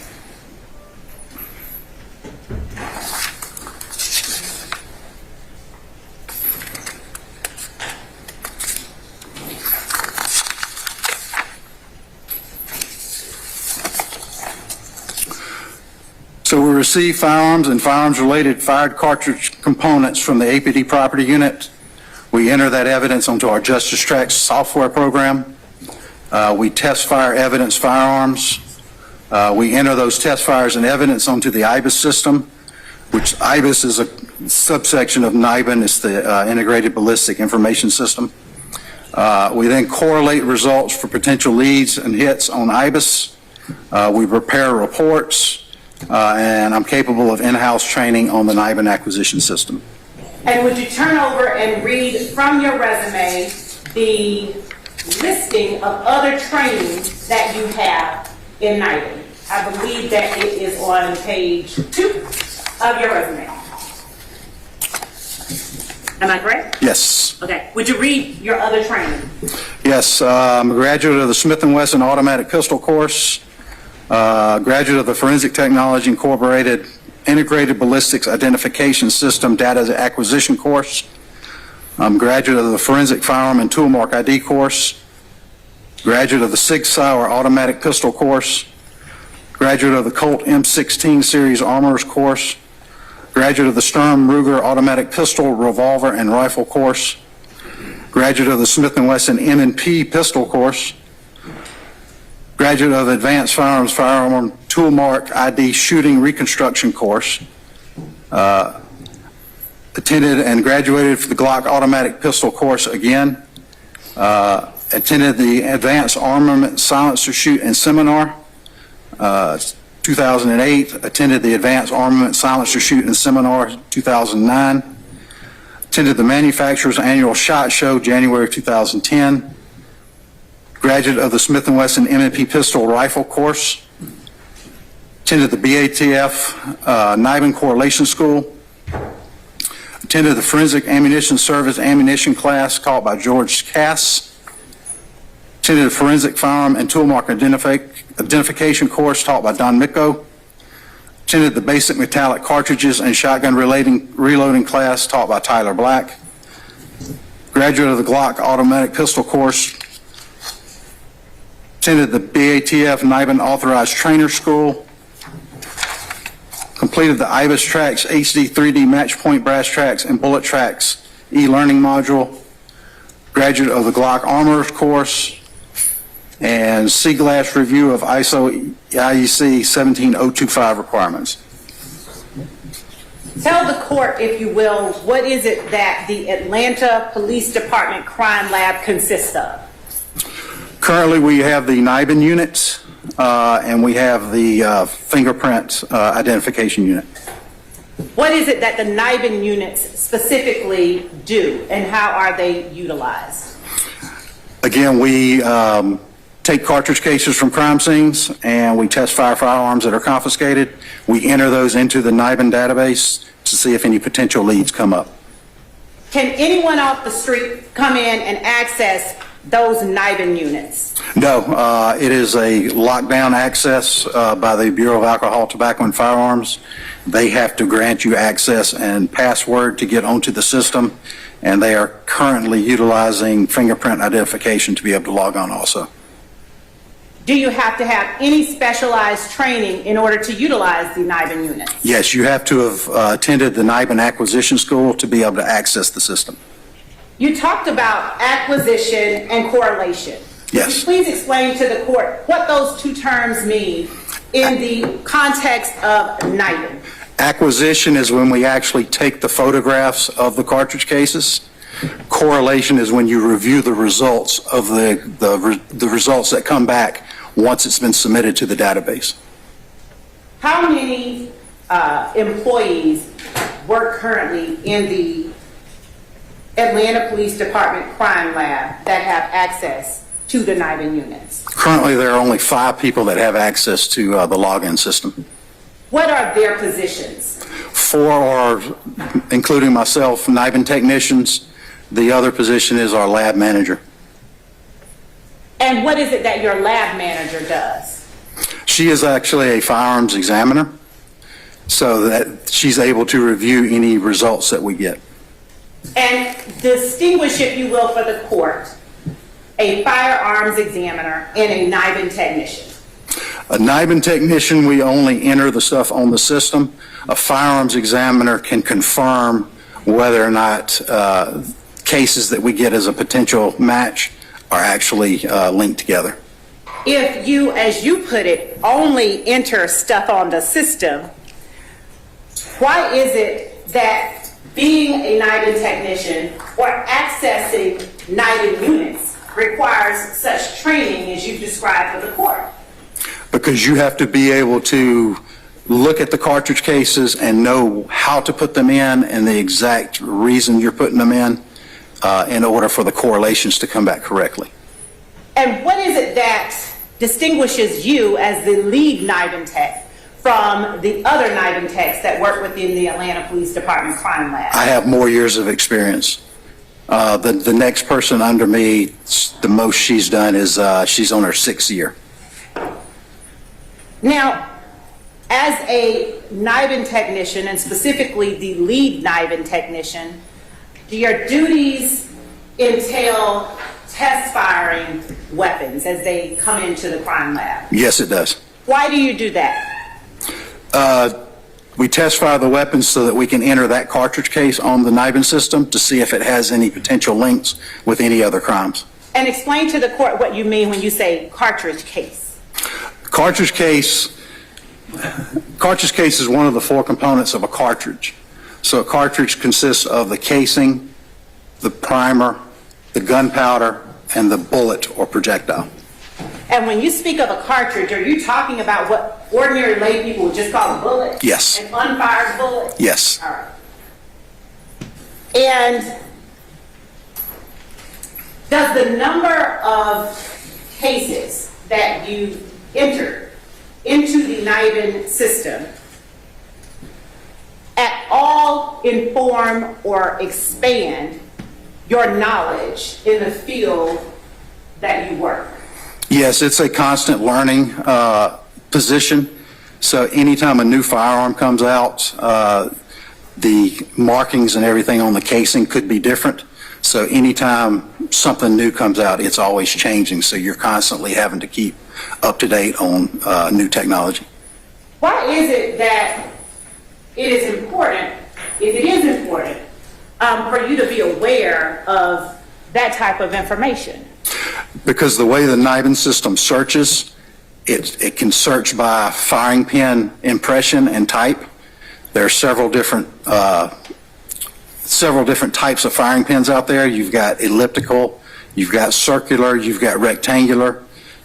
So if you don't put it in correctly, then it will not search the correct database to be able to deliver results. How many test fires or how many weapons have you test fired during your time as a NIBIN technician? I've test fired in excess of 7,500 firearms. How many shell casings have you had an opportunity to place into NIBIN? In excess of 21,000.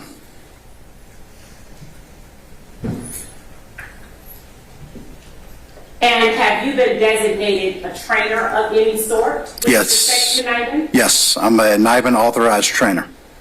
What do you have to have qualification-wise in order to be designated a NIBIN authorized trainer? The ATF has a training course where they bring you in and teach you how to teach other persons to use the system so that they are using the same protocols as everyone else. During the course of the pendency of and prior to the indictment of the case that you've been called to testify for today, have you scanned casings into the NIBIN system for the Atlanta Police Department? Yes. And would you please tell the court how it is that you ensure the accuracy of the results that you gain as a result of those scans? When we scan those in there, we have to review them when we do the correlations. We also have a secondary person review those correlations also to see if there's any errors that were made. And then if any potential leads are found, a third person will look at those to see if there's any type of mistake. And have you done that with each piece of evidence that you have placed onto the NIBIN system? Yes. Would I, an ordinary layperson, be equipped to walk into the Atlanta Police Department crime lab, even if I'm escorted with someone, and place a shell casing into NIBIN? No, you would not. You have to have access to the computer and you have to be trained first. If you gave me access to the computer and I went up to the system with a piece of evidence in the form of a shell casing and placed it into the system, with you standing there next to me, would I, an ordinary layperson, without your training, background, and experience, be equipped to understand any output or result? You would not.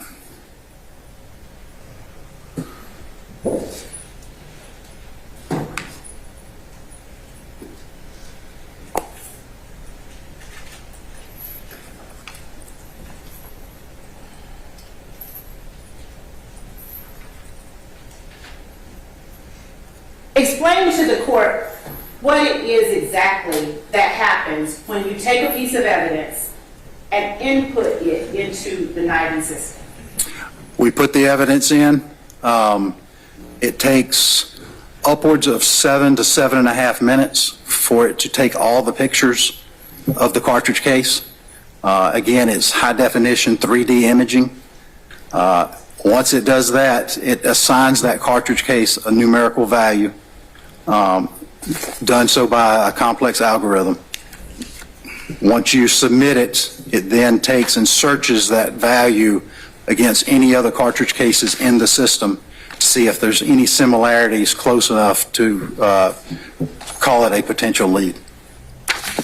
And this high definition 3D imaging, is it in the form of, or conducted, or captured by any kind of particular microscopic camera, or is it just a regular? It's a microscopic camera at 40 power magnification. How many? 40 power magnification. And when you say submit, it then submits Yes. this image. What do you mean? It downloads to the data concentrator where all of the other cartridge cases are stored for it to search.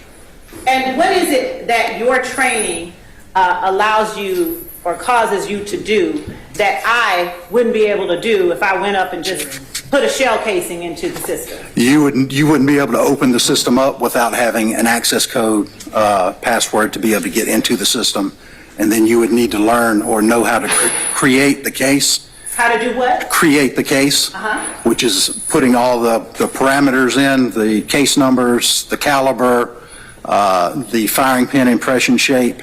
You would have to know how to do all that to be able to open the system up to insert the cartridge case. And is it the experience and training that you have recited to the court that affords you the knowledge that you have regarding those parameters, the firing pin impression shape, the caliber of the ammunition, which allows you to then enter or input that evidence into that system? Yes. Is that information that is known to the general public? Not generally. And I should say absent specialized training that you described for the court here? Correct. Just one second.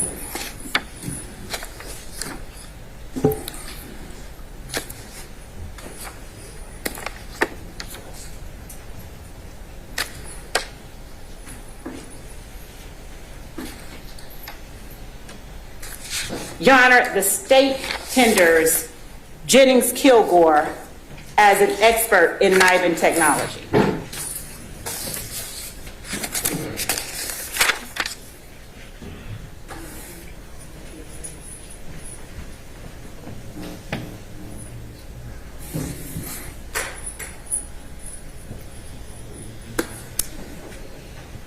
All right, does anybody want to voir dire Mr. Kilgore?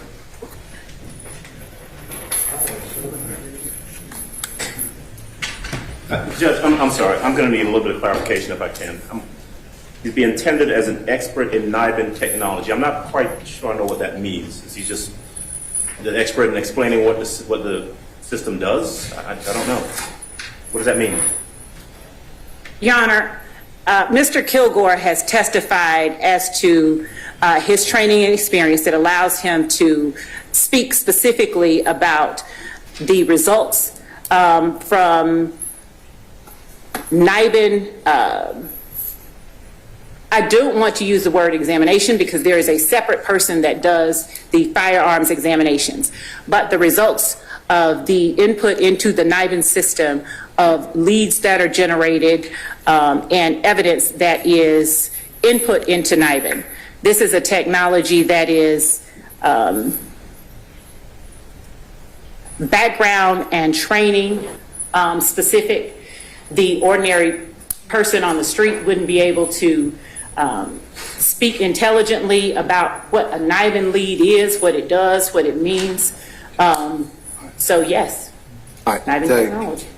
But I haven't heard him testify about results that come out of the NIBIN or if there are any charts, if there are any conclusory, any reports. I haven't heard anything about that. Essentially, it seems as though he's being tended as a witness who can say that this is how the machine works, or this is how you input the information into the machine. It might be a little bit more technical than that, but it doesn't sound as though this is something that requires expert testimony. Well, the word you just said, technical, Mr.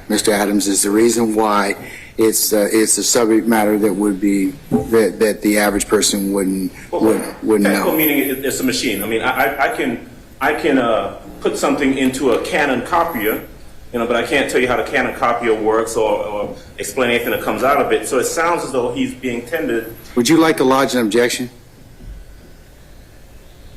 No, I guess I'd like to voir dire him. Okay. Your Honor, prior to Mr. Adams having that opportunity, as I'm happy to yield the floor to him to do, I'd also, in addition to NIBIN technology, tender Jennings Kilgore as an expert in the utilization of the NIBIN system itself. Thank you. Okay. Utilize the NIBIN technology and its utilization? Yes, Your Honor. Okay, all right. Okay, Mr. Adams, go right ahead, sir. Yes. Mr. Kilgore, did you, were you assigned to do anything, to conduct any studies or analyze any reports or any results of anything in this case?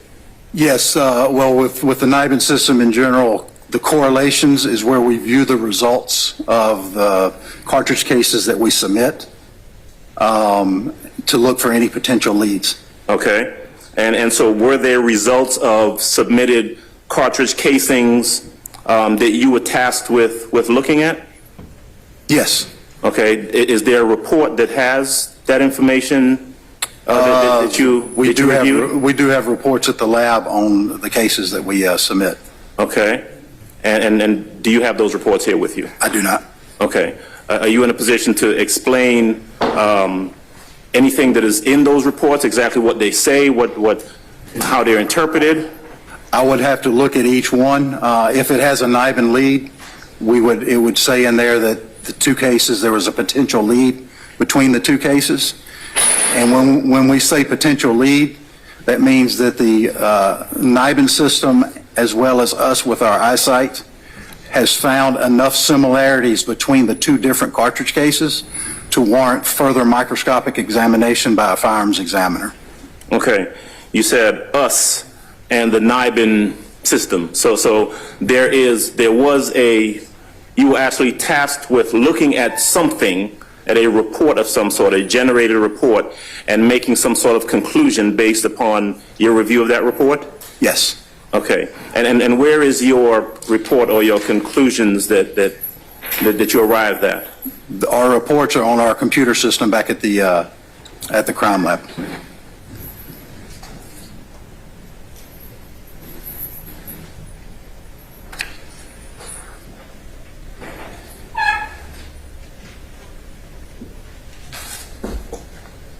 I'm going to have one moment just to take a look at what's been handed to me by the state. One moment, please.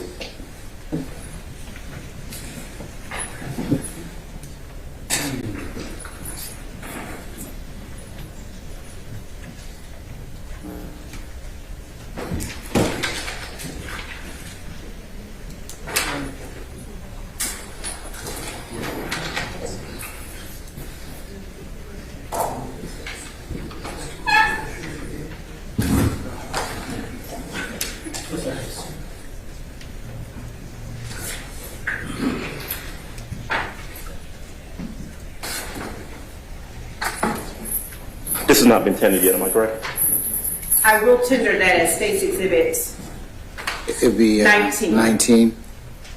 Okay. May I approach the witness briefly? You can, sir. All right. I'm going to approach you and show you what's been marked as, well, it's not intended. It does the purpose of identification.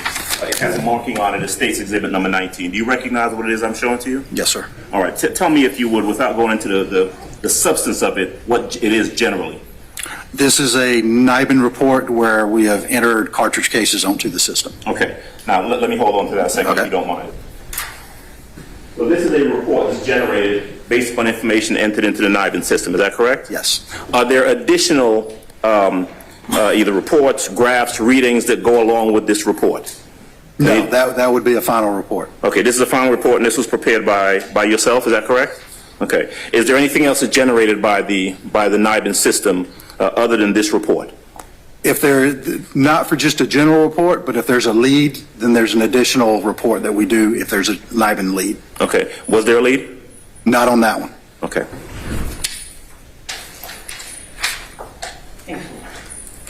I have no additional questions for the witness. All right, anybody else? Yes. before you were so rudely hijacked by Mr. Adams, but you were closer, so. Well, in essence, it's taking the fingerprints off the cartridge, correct? Yes, sir. It works with the same concept as the APHIS system for fingerprints. But you're not the one that actually tests whether the cartridge came out of a particular gun or not. No, sir. I cannot make a determination if a cartridge case definitely came out of the gun. These are just the preliminary tests. Correct. Then you go to the firearms examiner.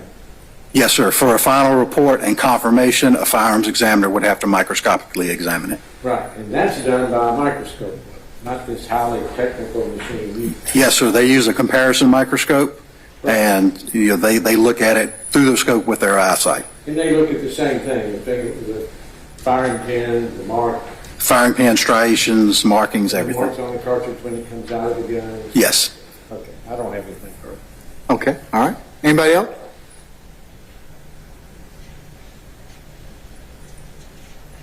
Okay, any argument? If there's no argument, I will go ahead and designate Mr. Kilgore as an expert in NIBIN technology and its utilization. Okay, all right. Mr. Kilgore, what I'll do at this point in time is, sir, I'm going to temporarily excuse you as a witness. The state and/or the defense of the court will call you at a time certain in the future. Yes, sir. You're free to go about your usual duties and avocation. Just don't discuss your testimony with anybody except the attorneys in this case, okay? Yes, sir. All right, thank you, sir. Thank you. And Your Honor, as I represented to the court and to Mr. Adams that I will be tendering State's Exhibit 19, I'd like to tender it. All right, any objection to States 19? All right, States 19 is admitted. Thank you, Your Honor. All right. Do you have Mr. Tanner available? We do, Judge. Okay, let's go ahead and call Mr. Tanner, please. Your Honor, Mr. Tanner does have a PowerPoint presentation as part of his presentation. Would he be able to set that up as a witness stand, or is there a way that he would be able to set that up? He's your witness. I just wanted to make sure the court would be amenable to that. I don't have any issue with that. If he will aid in him giving his testimony to me, that would be fine. It can be shared digitally on the Zoom system. That'd be fine. Okay, thank you so much.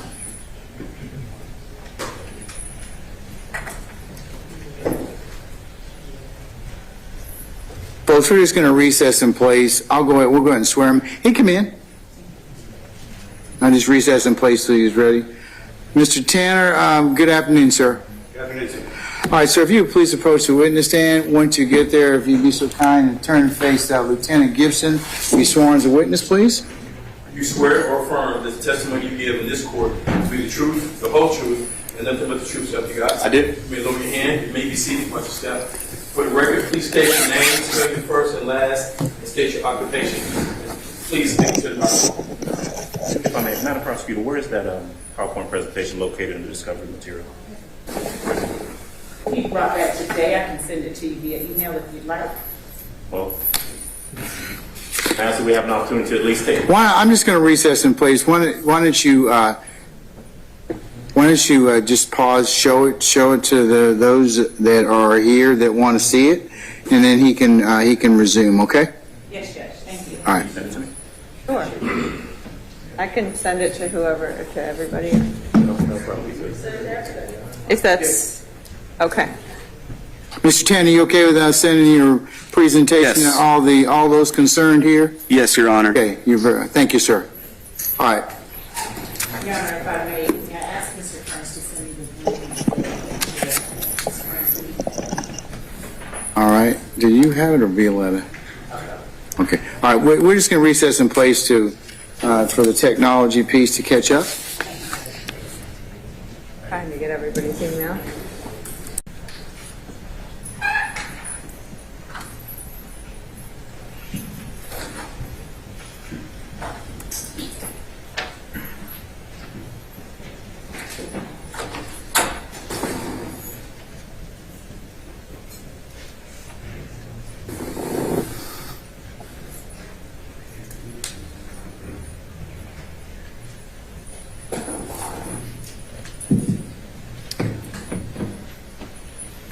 Everyone should have it. Your emails. Hopefully.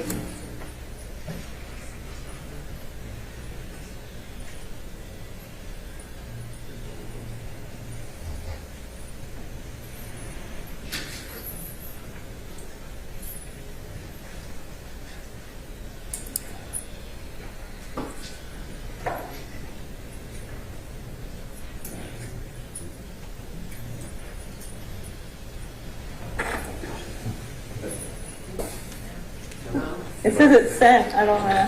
If I can just show it to, I mean, and Your Honor, it's assisting to him, but if the court would like, just go ahead. I believe we can. No, I can recess a minute. Just let whoever wants to is here go through it.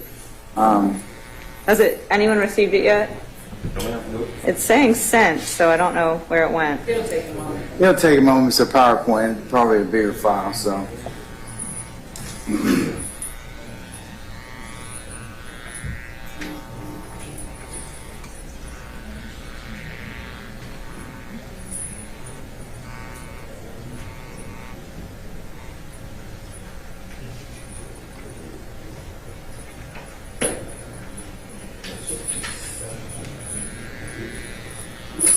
Your Honor, just Sue Chagriness on behalf of Mr. Dorsey, just a small request. I understand there's new stuff coming up, but if we could get it ahead of time, especially because 24/7, 705 allows us to have access to this data that they're basing their testimony on, ideally before the hearing so we can be prepared. So if there's going to be any other experts, just send it to us ahead of time and that one we can be ready for it.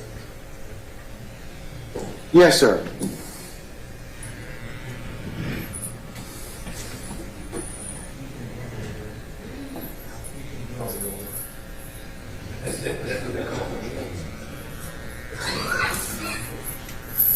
You received it yet?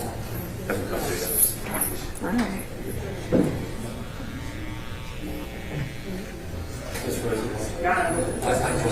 Okay, Mr. Weinstein got it, so. You may. I guess he has the fastest email.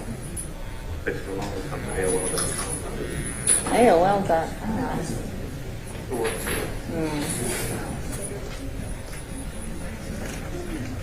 Gotta get you a Gmail.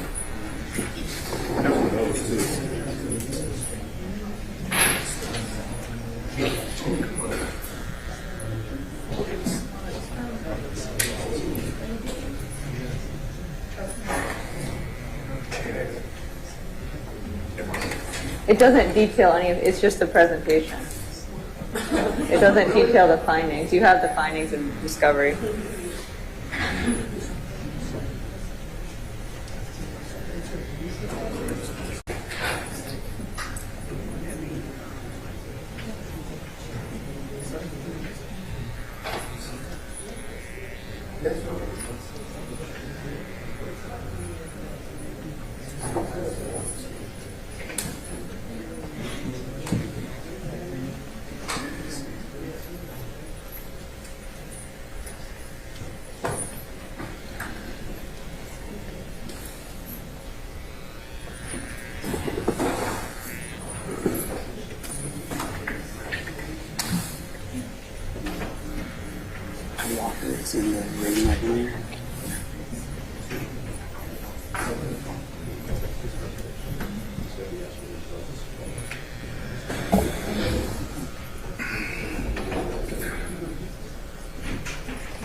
Yeah.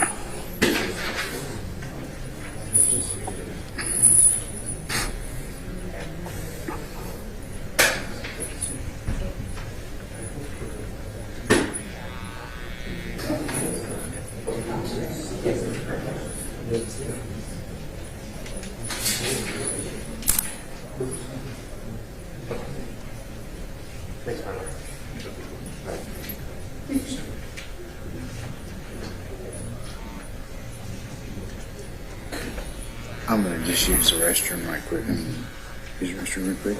Just gonna leave him sleeping here. Okay. Stay.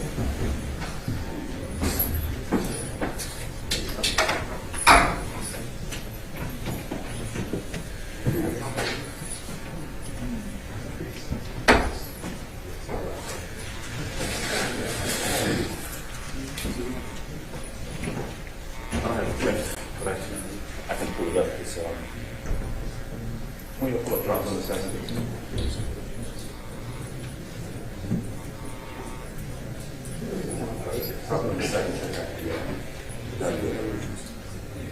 The report somewhere. Ms. Rosenwald, so that's in drop number 7, is that right? What? That report? I'm not sure which Dropbox is that I've written. I believe Dropbox. 8. You got 8?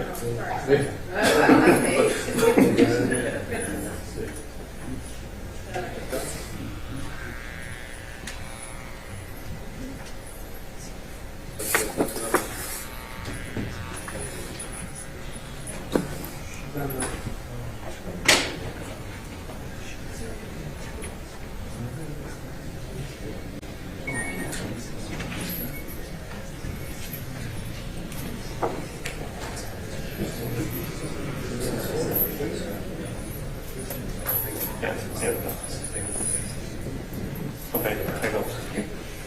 Look at this on the side.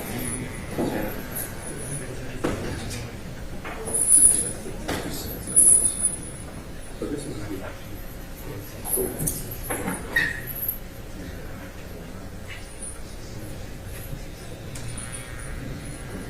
maybe more than one.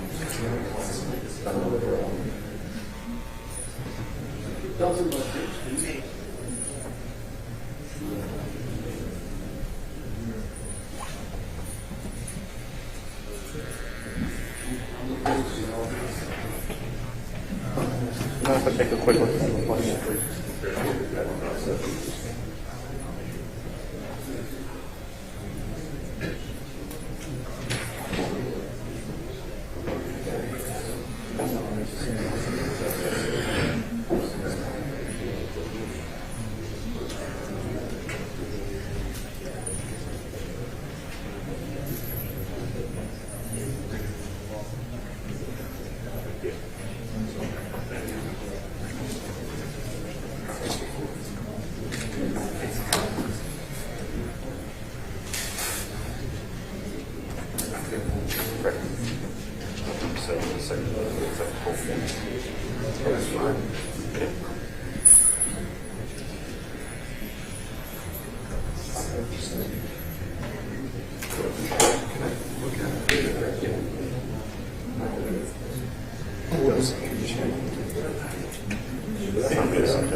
Remain seated, close come to order.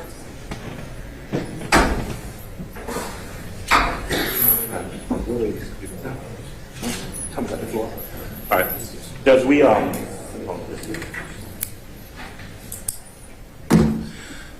so we're going to object to Mr. Tanner testifying right now, and this is why.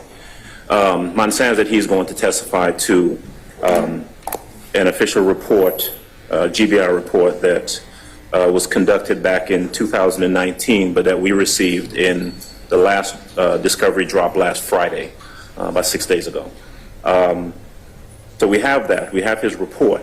But in terms of what he's going to testify to in, Daubert Standard 702 and his methodology and so forth, he has a PowerPoint presentation that's about 41 pages long that makes reference to error rates and comparisons in different states and so forth. And we've not received that other than just now. It would be my position that to effectively question this witness, we'd really need an opportunity to review that. And so I'm certainly not prepared on behalf of Mr. Williams to cross-examine him or to voir dire him at this point. Okay. State, you all want to just defer him for a period of time? Your Honor, if I may respond. Sure. Thank you, Judge. Your Honor, we ask that the court allow us to begin our voir dire, our tendering of this witness, or our direct examination of this witness. What we have in the form of the PowerPoint is essentially a demonstrative aid that the witness has prepared and provided us with to help explain the science. But if the court would permit us, we believe that the objection to the PowerPoint is a little bit premature at this point. We'd ask that the court allow us to begin our examination of the witness in terms of his qualification background, and then at least allow us to tender what it is that we are looking to tender, and to have the witness explain how it is that this PowerPoint presentation will aid in his testimony to the court. It's not something that has to be put off. Of course, that's in the court's discretion until another day. We would ask that the court allow us to begin the direct examination of this witness. We did provide his name and information to the defense counsel, and I believe that Mr. Adams did state that they had his report at least a week ago. And so we would ask that the court... Well, his report, but his PowerPoint has some other additional information that they might... I think that their objection is with any expert, with any report they're going to rely upon, it's supposed to be disclosed for insufficient time for them to at least look at it, consult with somebody, think about it. So, and in this particular circumstance, I think that given the fact that part of his foundation would be that he did this particular report inconsistent with practices or other things, it might just be better for me to defer him until that time. Yes, Your Honor, whatever the court... Yeah, I mean, Mr. Jimenez, I joined in, but I also have a different objection. I have an objection to the department being used at all. What this PowerPoint is, my objection is... Well, you haven't even looked at it, have I've had a chance to look at it. Wow, you read all that 42 pages in like 10 minutes? But just from what I've seen... Oh, from what you've seen, okay, already. What it does, it is already stating what the court shall determine. It is, they can ask him questions, about his training, how he applies his training, where his training comes from. But what this PowerPoint is showing, this is factor one. And I mean this because... Okay, I'm going to defer. I hear your objection right now. It might be something that, like I said, is a little premature at this point in time. So, I mean, I don't doubt that, and I just have to be able to take and qualify and determine his threshold requirements, and then some of the other things that you maybe have specific objections to might be better suited at that time as well as when the witness testifies. So, and, I'll invite the state and everyone to take a look at the PowerPoint, and there may be some specific objections to that defense counsel may have that the state might be able to overcome by agreement or otherwise. So, I've noted your objection. Anybody else? So I'm going to defer for the time being. So, all right. Mr. Tanner, what we're going to do at this point in time is just defer you to a little bit of time until the trial actually begins. The state will notify you when you need to come, and we'll call you at that point in time. But don't discuss your testimony with anybody except the attorneys in this case, okay? Yes, Your Honor. Thank you for your patience. Your Honor, is it possible for us to take Mr. Cantor's testimony on Tuesday of next week? Let's see what we have Tuesday.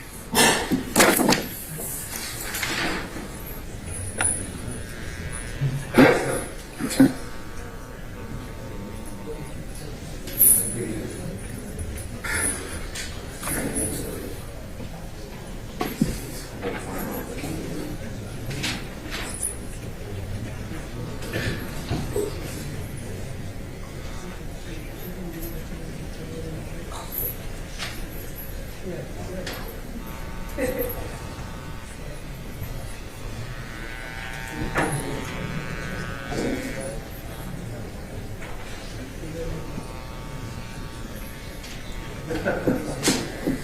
Mr. Tanner, are you available Tuesday, the 27th? Yes, sir.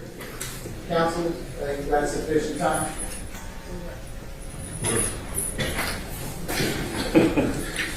On behalf of Mr. Williams, and right now I'm speaking only for Mr. Williams, that's enough time for us. Okay, all I right. think that's enough time for everybody else. All right, looks like we're good for next Tuesday. Okay, next Tuesday? All right. Okay. Okay. All right. Sir, we'll see you next Tuesday. The state will call you and let you know exactly what time you need to be here. Okay? Thank you, Your Honor. Thank you very much. Happy holidays to you. You too, sir. All right.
Hey, folks, just give me a second. I'm just trying to check out some administrative I need.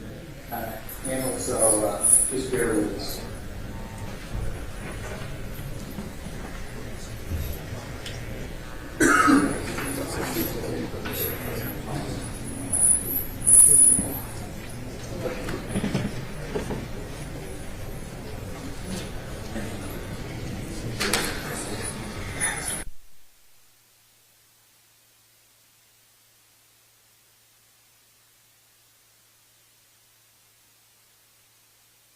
What I'm going to do at this point in time, and I understand that meals for our, some of your clients are here at this point in time, so I want to go ahead and break and let them have their meals. I'm going to break for 30 minutes till 4:05, at which time we'll go ahead and then handle the issues involving our jury questionnaire, okay? So that's the administrative I was trying to handle for the time being. So if you'll come back, councils be ready to proceed at 4:05, that'd be great. Thank you, Judge. Okay, thank you.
those that you talk to, they don't want to necessarily be here for that, they can go ahead and excuse themselves at this point in time with your permission? All right, can we just kind of enunciate which clients just wish to go ahead and excuse or which councils wish to go ahead and excuse their clients that they've talked to them already? Mr. Rebellious Ryan. Okay, Mr. Ryan, we'll see you on Tuesday, okay? Your Honor, Mr. Mender. Oh, hey, listen, whoa, hold up.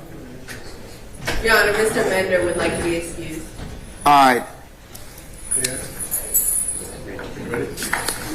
All right, and that was Nicole, Madam? Ms. Fagan, okay, all right. There's a couple Nicoles, but all right.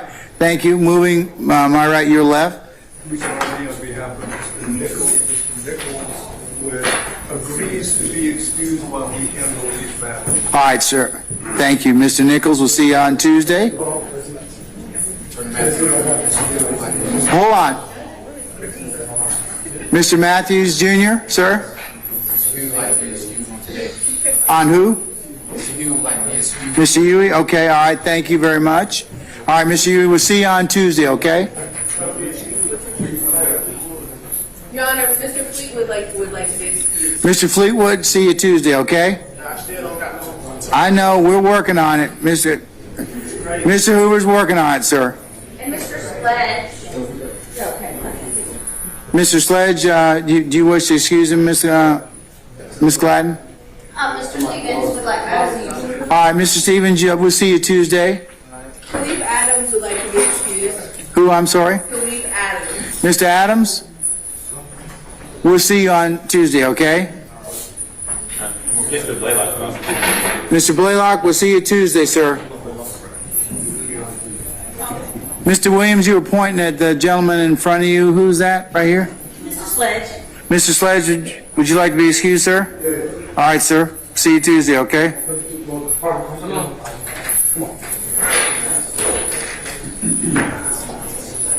Councils, anybody else? Shh. Hey, folks, I can't. Okay, next. David Myrick would like to be excused. Ms. Bernard, who, I'm sorry? David Myrick. All right, Mr. Myrick, we'll see you Tuesday. Mr. McMullen. Mr. McMullen, we'll see you Tuesday. And Mr. Garlington. Mr. who? Garlington. Darling. Mr. Garlington, see you Tuesday.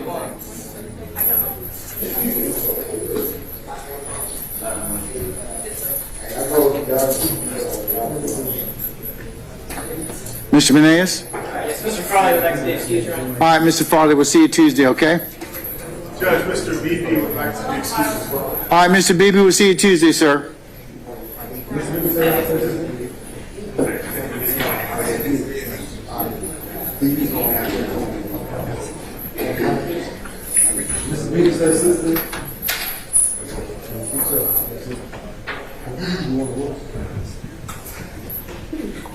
Anybody else? Yes, sir. Mr. Williams waives his presence and asks to be excused. All right, Mr. Williams, we'll see you Tuesday, sir. Mr. Eppinger, we'll see you Tuesday, sir. Your Honor, Mr. Kendrick would like to be excused. All right, Mr. Wilson, Mr. Kendrick, we'll see you Tuesday, okay? Thank you. Oh, Mr. Glenn was my father. Do you know him? Okay, I'm teasing you. All right. He's an old Jamaican. He's really angry most of the time. All right, okay. All right. All right. All right. Anybody else? Your Honor, if they're headed back to the jail, Mr. Stillwell would like to be excused. Mr. Stillwell, we'll see you Tuesday, sir.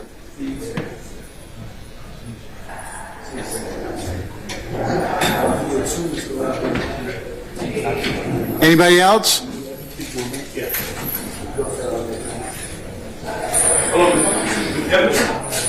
Yeah, he's already been accounted. He was to be excused.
Okay, anybody else wish to be excused or excuse their clients? I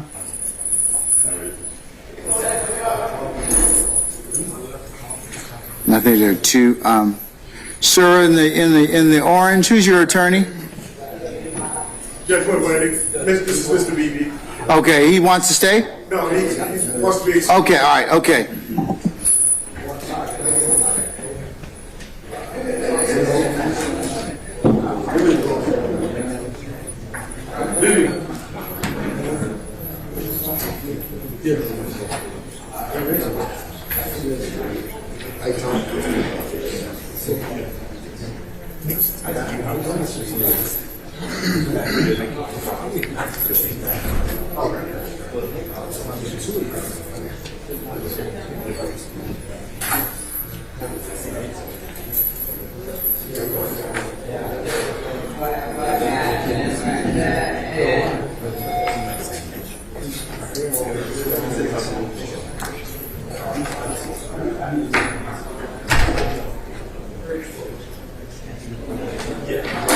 One more left. He doesn't want to? Dorsey wants to stay? Mr. Dorsey, do you want to stay? You stay with me. You stay? Yes, sir, thank you.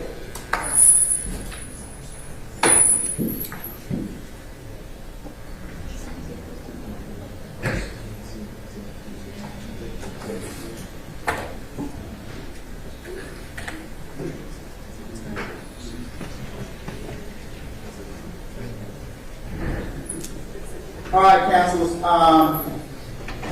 you all can please be seated. Okay, all of you should have the document which I'm going to mark for identification as Court 2.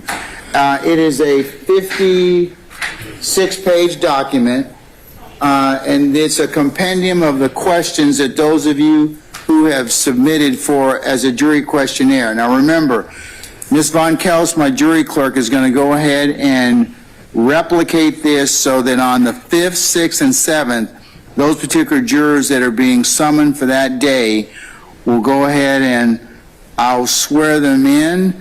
I'll go ahead and go through the court's regular introductions, admonitions, acceptable behavior, and the like, and read them the indictment.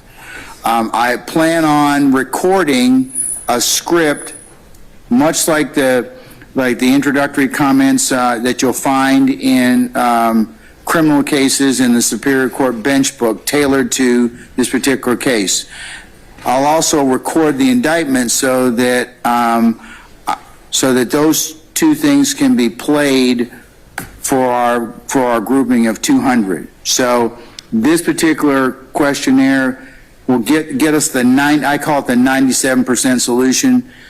Because if there are additional questions which may pop up or need to be asked as we start to examine in panels, I will give you wide latitude to ask anything we didn't ask in general question that was missed, or anything for in individual questions as well. So what I like to do is I'm going to go by page. Unless I hear something from you, I'm going to just say that questions 1 through, like for example on the first page, it's 1 through 10, any objection. If I don't hear anything or you want to have a discussion, then we can stop and you can tell me what on that page you wish to go ahead and maybe talk about.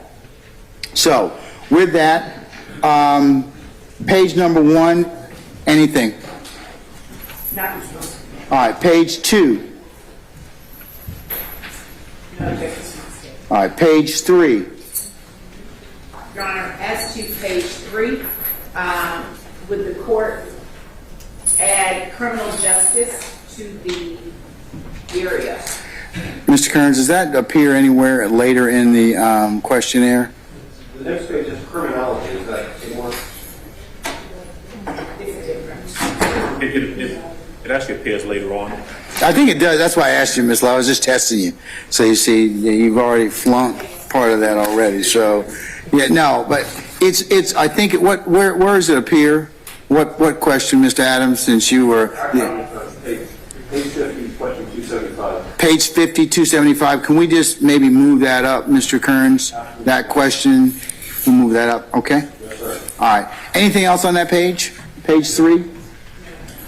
All right. Page 4. Would the court be inclined to add sociology to the science, medicine, or psychology list? That appears later on also. It's 2. That's 2. Reposition. Certainly we can reposition that. Mr. Kearns, what question, or Mr. Adams, what question is that contained in? I'm sorry, Judge. Give me a second. That's okay, that's okay. There are about 20 some odd duplicitous. Yeah, duplicate, yes, and we tried to eliminate as many of them as we could, so your eyes are, collectively would be greatly appreciative of that. Because we will correct these and send those to Ms. Von Kelt. She has indicated to us that as long as they are, turned in today, she'll be able to replicate them in time for us to begin on the 4th. Is that on sociology? Yes, sir. What you asked about? Yes. I found that, Judge. Page 53, question 328. Okay. So let's move that up, please, Wes. Yes, sir. Okay, anything on page 5? Not a mistake. Page 6?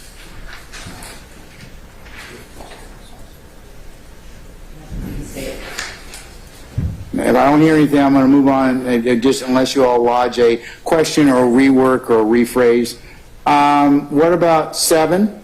On page 7, what I believe is question 28, was your current or past religious affiliation. Hold on, wait 1 second. 7, or the way it's paginating right now is, let me just make sure, because I have it on the computer. What page did you say, Mr. Adams? I have it as page 7, and I apologize. Oh, hold on. No, it may just be. Question number 28. Okay, let me just. Words. It's on page 8 now. Okay, I'll go ahead and. All right. So, question number 28. What is your current or past religious affiliation? Yes, sir. Okay. That is repeated in questions number 62 through 65. All right. 62 through 65. Can we collapse those, Wes, please? Yes, sir. We'll move those up, Mr. Adams. Okay. Might be more appropriate to also say what is your current or past religious affiliation, if any. That sounds appropriate. Okay. All right. Anything else through question 31? Yes. Go ahead. Question number 29 Have you ever served in the military? is the same as question number 13. Have you ever served in the armed forces? So let's collapse or put number 29 under 13, Wes? Yes, sir. Okay.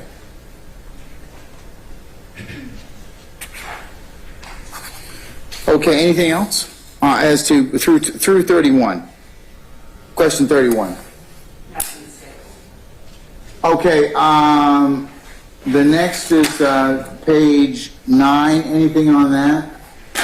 Yes, Judge. Question number 37. Yes, sir. And that is, this case involves the arrest and charge of 28 individuals.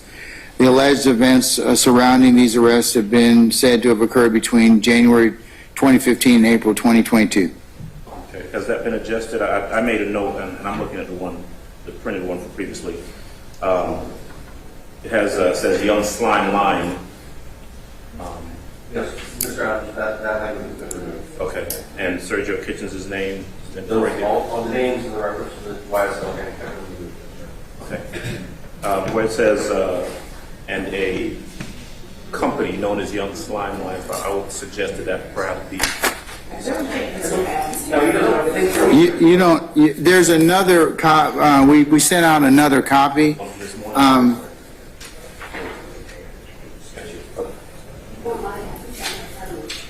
Yeah, we adjusted that one already, Mr. Adams.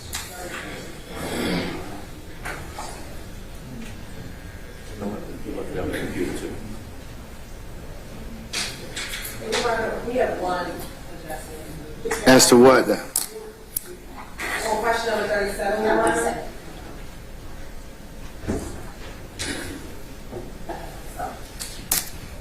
For question number 37, it should be events that occurred between January 2015 and May 2012. All right, we can change that to May of 2022. Wes, can you do that? Yes, Your Honor. Okay. All right, anything else in terms of 37 that needs to be adjusted?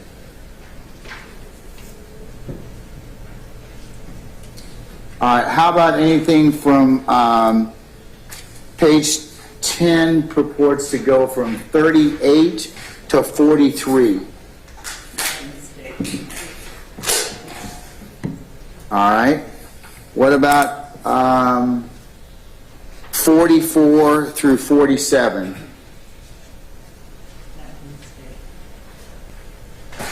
What about 48 through 51? What about 52 through 57? What about 58 through 64 that otherwise have not been adjusted already? We're going to... Through 64? Yes, sir. 1 second, please, Judge. We're going to move some of those to the religious question that we asked earlier. 62? What is your... Yeah, basically it'd be 60, it would be, 58 through 64, probably also including 65 on the next page. I'll probably dovetail that one into after I ask about religion. Right, because 62 is the same as 28. Yes, sir. That's where we're going to move it and collapse that. And we'll ask 65 on the heels of that. Okay, anything else through, let's move to 66 through 68. Okay, what about 69 through 71?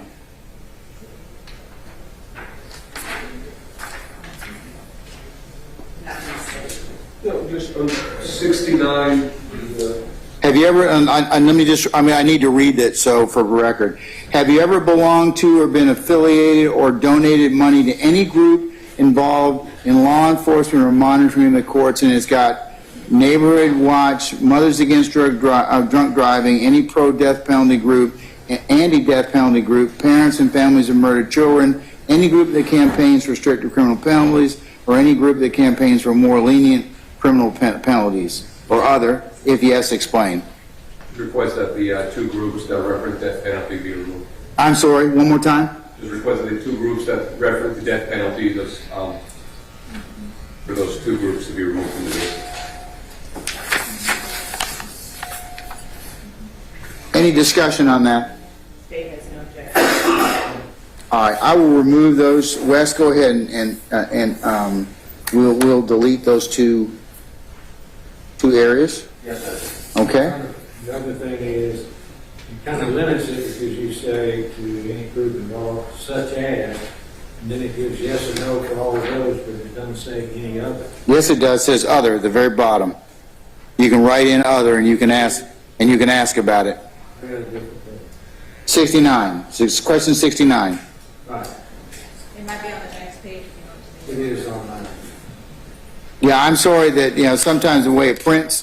That's why I'm doing the questions. I think the questions are uniform. So that acceptable, Mr. Botts? Yes. Okay. All right. What about 70 or 71? Anyone? All right, what about 72 through 74? Yes, sir. 73. All right, do you have any previous experience as a juror, yes or no? If yes, for each occasion, please state when, where, civil and or criminal nature of case. Yes, sir. Did you deliberate? Were you the foreperson? Was there a verdict? So what I have, Judge, is on number 73 through 75. 74 is, have you ever served on a grand jury? Yes. 75 is, have you ever served on a court-martial? Right. Those are repeated again in questions 112 through 114. All right, let's 112 through 114. Can we just delete those, Wes? Yes, sir. Okay. As it relates to number 74, the grand jury. Yes, ma'am. It's also repeated again at question 352. 352? All right, we will delete that out as well. And we do want to add one additional derivation to the grand jury. I'm sorry, just speak up. If the answer is yes, can we add a question when they serve in the grand jury to return this event? I don't see that. All right, we'll add that.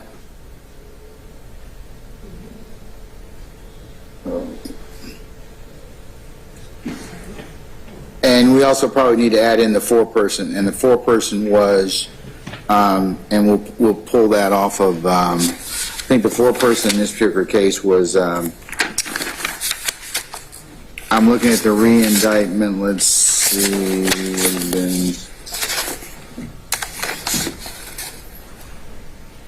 to T.S. David? Is that it?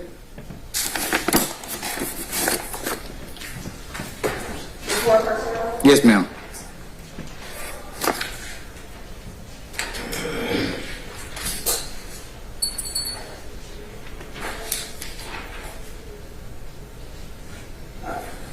Thomas David. Thomas Davis, okay. David, Thomas David. Okay? All right, Wes, you get that? Yes, sir. All right. What about 76 and 77? Anything?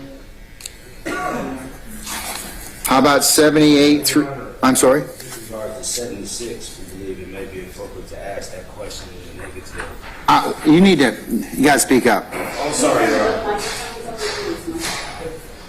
I believe it may be prudent for that question to be asked in the negative as far as do you know anyone who has ever been falsely accused of the things that they state? Falsely accused, arrested, charged with, or convicted of a crime. Your Honor, I believe that we have requested that as a separate question, and I would ask that it be kept separate from this question. Those are two distinct inquiries. Well, I didn't see that one. Wes, do we have that anywhere? Does that appear, if you all can help me find that as a question that we have propounded or failed to propound?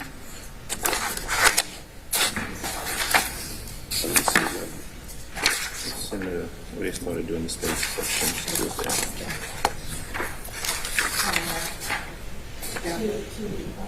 285, Your Honor.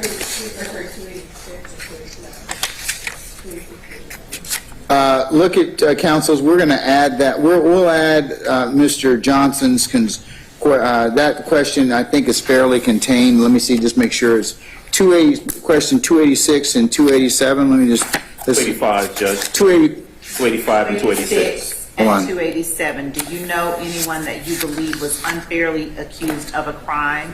Do you believe that you have been unfairly accused of a crime? Yeah, that's 286 and 287. We could move 286 and 287 behind 76, okay? And also, Your Honor, would it be possible to style it with a similar language because 286 and 287 only refer to being accused of a crime, whereas 76 lists accused of, arrested for, charged with, and or convicted of? You've asked me, that's a separate issue, so I'll move the fairly accused of a crime. You can follow up if they decide to say, if they answer a positive response.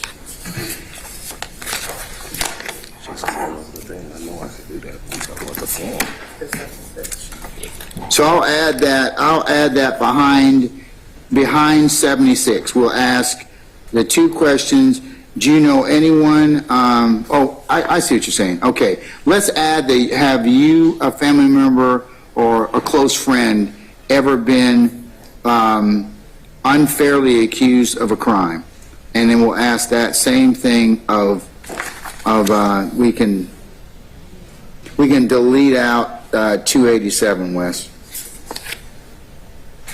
So the question 76 should ask the family member, have you, a family member, or anyone? Actually, it replicates, it's kind of repetitious. Judge,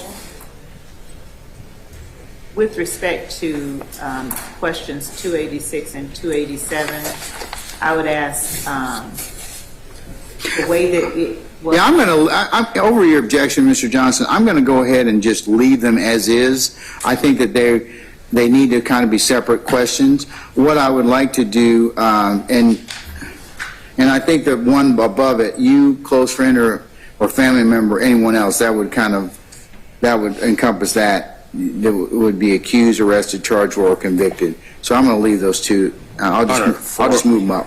For clarification, Your Honor, I wasn't asking that 76 be modified. No, I know that. Okay. I know that. Okay, all right. We'll move those behind 76, 286, and 287. Wes, go ahead and do that. All right.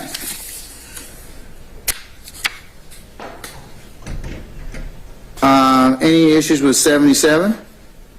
Not from the state, Your Honor. All right. What about 78 through 79? Any of this, 79, just changing the and to an or. I'm sorry? On 79, just changing the and to an or. Have you, your parents, siblings, instead of and or their spouses or partners or your children? Yes, sir. All right, sir. We'll change that. Wes, you got that? Thank you. All right. And Your Honor, 78 is the same as 294 for the most part. Let's look at 294, and then we can change that if necessary, or delete it. It's not, Judge. No, it's not. I'm going to leave it. Yes, 295 is. We'll delete that one. We'll delete 295. You've also got, well, let's see. We can delete 296 as well. Okay. 296 is specific, different than. We're asking that on 78. I don't see that. It specifies. She specifies it. 296 for vital carbon.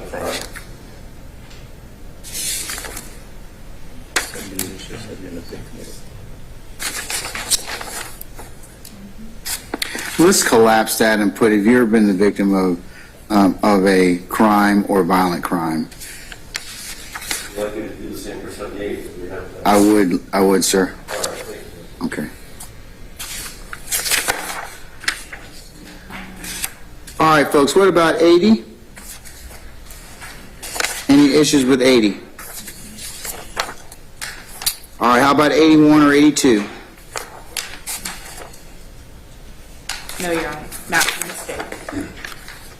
83? Not from the state. 84 through 88? Not from the state. 89 through 93?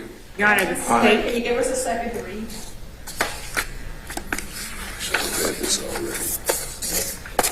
I can tell you that on 93, going over from the last sentence on page 24, it says the court is asking these questions regarding your feelings about you take out death. It says death, Georgia, RICO, and gang. We'll take out the word death, sir. Yes, sir. And Your Honor, with respect to 92 and 93, the state objects to both of those. I don't believe that there is any allegation or any matter within this entire case that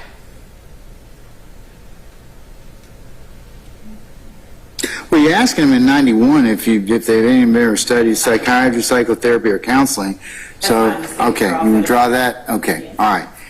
Anything else in regards to through 93? Ms. Bernard, you caught up? Yes, Judge. All right, okay, all right. Anything else with 94 through 97? Your Honor, as to the entire paragraph, at the top of page 25, the court is asking these questions regarding your feelings.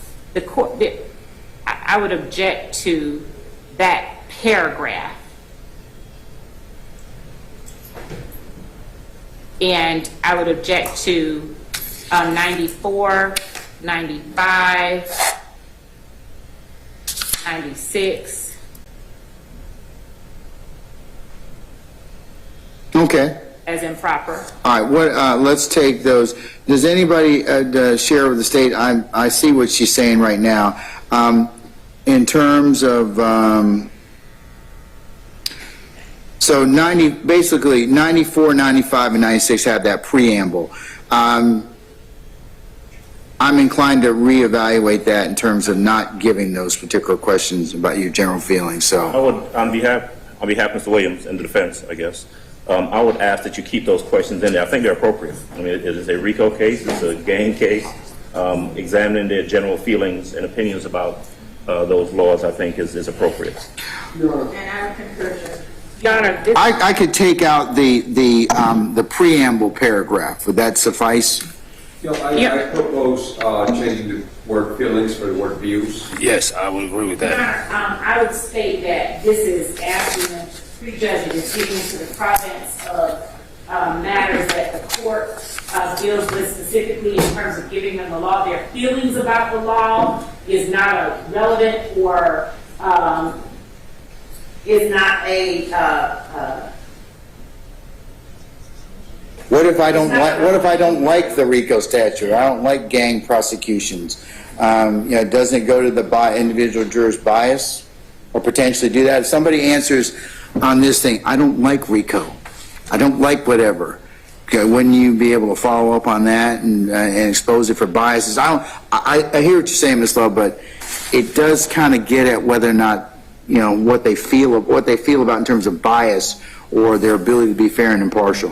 Your Honor, I believe that whether or not they will or can, are inclined or are not inclined to follow the law, regardless of their feelings, is an accurate and proper and pertinent inquiry.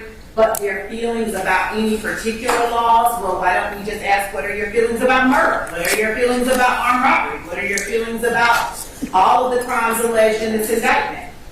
But asking them their feelings about the Georgia RICO and gang laws is actually a broad and kind of amorphous inquiry. Okay. But I understand. Anybody else? I completely agree with the state that the gang is overly broad. However, when we have a prosecution and marijuana is involved, we do tend to ask these type of questions when they come in. What are you, as the state, would like to know, what are your feelings on me? What are your feelings about drugs? What are your feelings about alcohol? What are your feelings about, it gets asked, Ms. Love, in those types of matters, so why wouldn't it be different in this particular case? yes, Your Honor, I defer to the court. Okay, all right. And Your Honor, with position 94 and 95, they're pretty much basically saying the same thing, just a different characterization, general feelings, and your opinion. I tell you what I'm going to do. I'm going to delete out the intro paragraph. I'm not going to ask that. But what I will do in 94 is I'll just say, what are your general views regarding Georgia RICO and gang laws, and why do you feel that way? If any general views regarding the Georgia RICO and gang laws, if any. Which would make 95. Before they answer these questions. No, I don't think so. Well, let me see. Wes, do we have that down here? I don't know if I have it. Our preamble. Do you have a copy of that? Hold on. Hold on, Mr. Botts. I'll be able to tell you in just a second.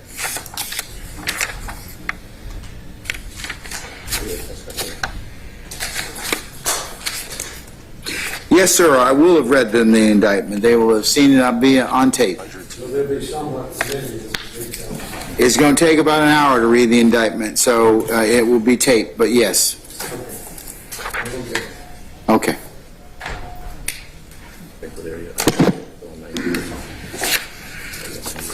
All right. Okay. Any issues about 97?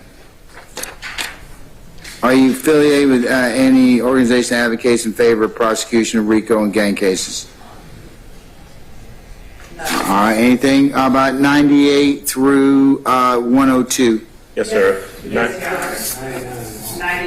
100, and 101. Okay, all right, that's 99 if the issue that whether George should have a death penalty, all right, that, we'll delete that. 100, it talks about do your parents, spouse, or partner, siblings, or your children have any opinion about the death penalty different than your own, we'll delete that. And then, would their opinion affect your ability to make a decision based on what presented you in trial? That's not relevant either. I'll delete 101. Okay, what about 102? I think don't we ask that question up front a little bit, Wes? Do we? You do ask that question earlier on, Your Honor. Yeah. Let me see where that is.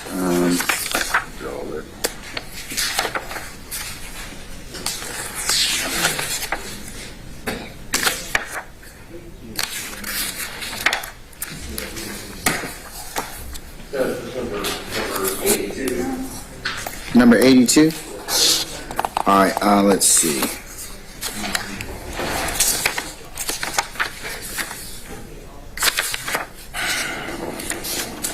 We have 82 and 83, so we can delete out number. We'll delete 102.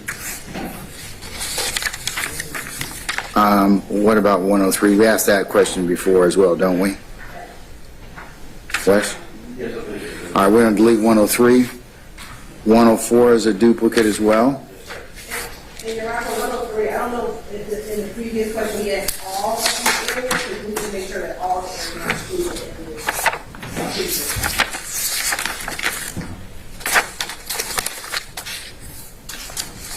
Wes, where's the other question that we asked that?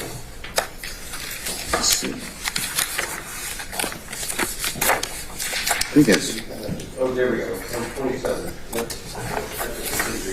Yep, 27 is exactly that. So I'm going to delete out 103. 103, 104.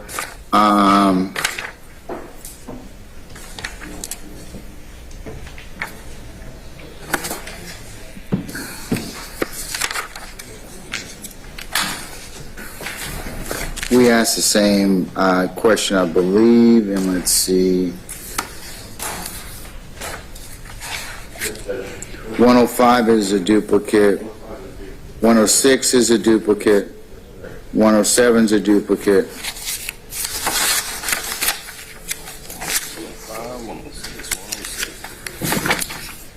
All right. What about anything from 108 to 113, councils? I believe 112 was previously mentioned, Your Honor. It has, sir. We talked about before that those. Before we get to 112, let me just ask, anything about 108, 109, 110, or 111 that you wish to talk about? Not a mistake. No. Okay, let's go back to 112. That's it. I think 112, 113, 114 talk about prior jury service. I think that we have asked that. Let's see. I think question 73. Thank you, sir. 75. That's right. All right, let's see. Judge, I'd ask that this court allows to address 114, 115 at They have nothing else. 114 and 115? Yes, sir. Okay, I haven't gotten those yet, so.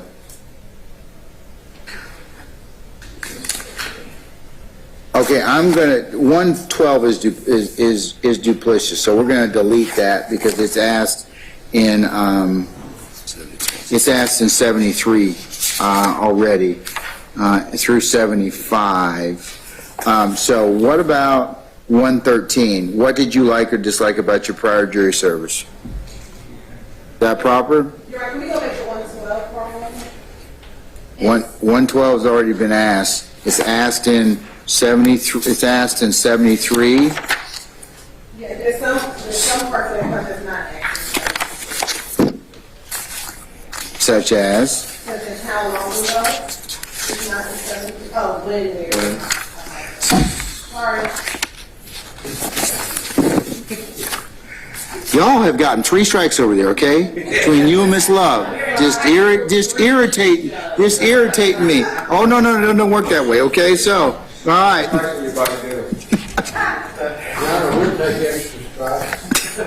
All right, so, 113. All right, so, any issue about that question? Should we add that one to the jury service? All right, we'll move that forward as well. I think that's a fair question to ask. All right. All right, let's talk about 114, 115. Your Honor, with respect to 114. That's regarding your prior jury service, if any. Circle the letters which apply to you. A, I can tell pretty easily when a person is telling a lie. B, when I make up my mind, I rarely change it. C, I'm easily influenced by the opinions of others. D, I always follow my own ideas rather than do what others expect of me. Your Honor, one, I would ask that the court take out A. I don't know that it is a proper inquiry. I'm not inclined to ask that question at all, really, but because I think you can follow up. That would be if you want to follow up an individual voir dire, but also it's not really one of the questions that we ask consistent with your prior jury service. It's kind of limited. We usually ask, well, the questions that you just kind of intimated in 70. Your Honor, does the court make that determination about both 114 and 115? Yes, yes. Is the state suggesting that we remove in total 114 and 115? The court's suggesting that you remove 114 and 115. Because I would ask that you not. I can understand removing subsection A of 114, but all of the other questions I think are appropriate. Your Honor, with neither reply, I don't think that those are appropriate. I don't think they are either, Mr. Adams. I really don't. I mean, in terms of asking about prior service, we're kind of limited about that. Ms. Bernard, do you want to ask something else or add to that, madam? Yes, please, Judge. I agree with Mr. Adams that we should keep it. I think it goes to how the juror is going to interact with the other jurors and whether or not they're actually going to deliberate and really put effort and emphasis on listening to the evidence and deliberating with their colleagues. It doesn't say how they're going to rule, but at least we get an idea of whether or not they're actually going to honor their civic duty. Okay. Maybe there are things that we could take out. Well, I give them as part of the general jury orientation statements about what their role is. So,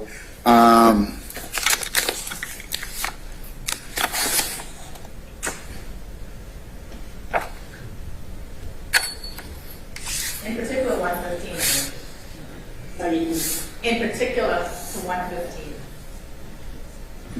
Well,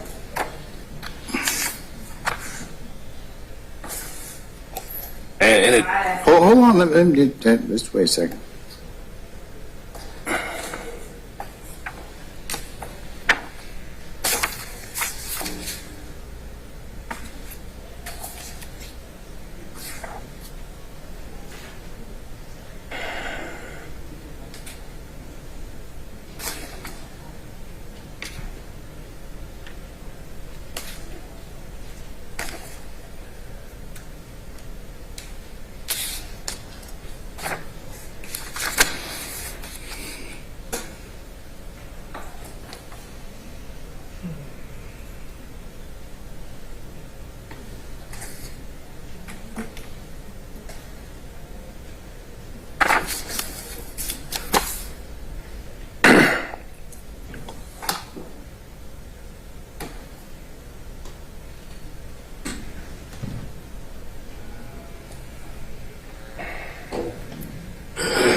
sound like they still back there.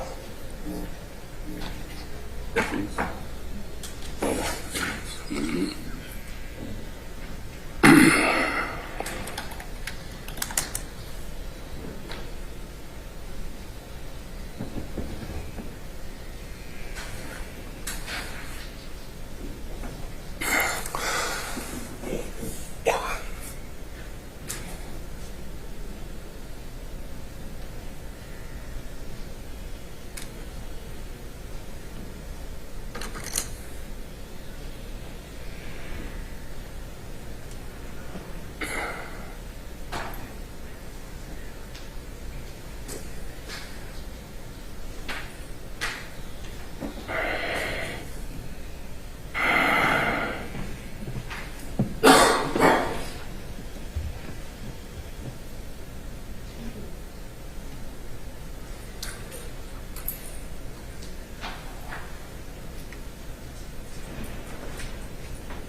Can't wait till my son becomes a parent.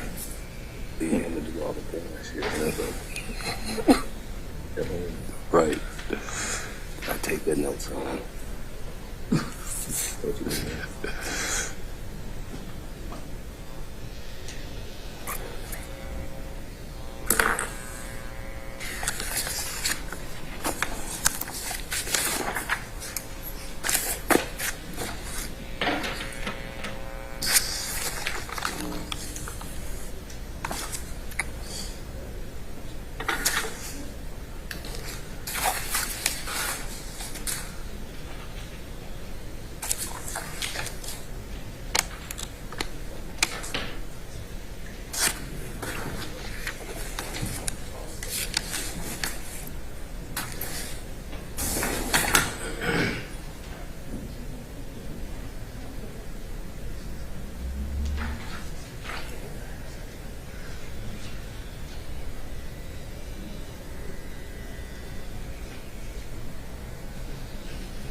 Oh boy.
Wes.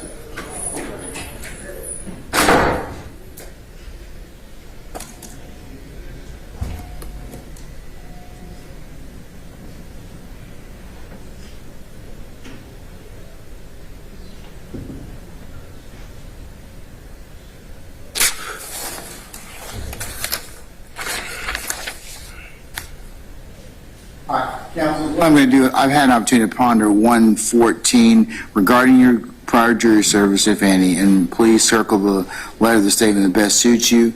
Those are more questions better designed for individual examination panels. So if you want to ask an individual juror, depending on what they say, some of the issues that are, some of the statements that are fairly contained within 114, 115, I think that would be appropriate and is customarily asked during the, to some particular individuals depending upon their, the response they give.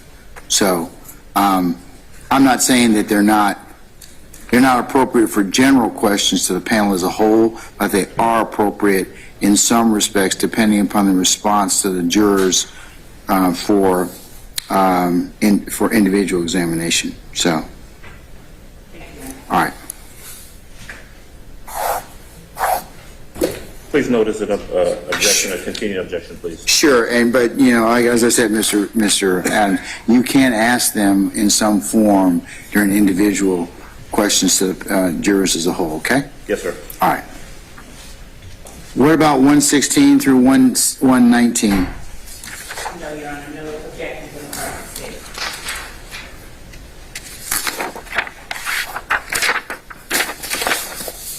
How about 120 through 125? 124 has a typo.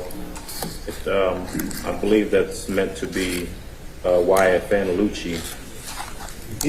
That was something that they required. I'm sorry? It says, are you familiar with the rapper known as Lucci FN? I think that's actually supposed to be YFN. If YFN Lucci. Yes. Okay, all right, we will change that. Wes, can you do that? Okay, all right. Relevance of 125. Your Honor, as to 123, the question... Do you listen to hip hop? Yeah, or as opposed to that slash, rap. Hip hop or rap?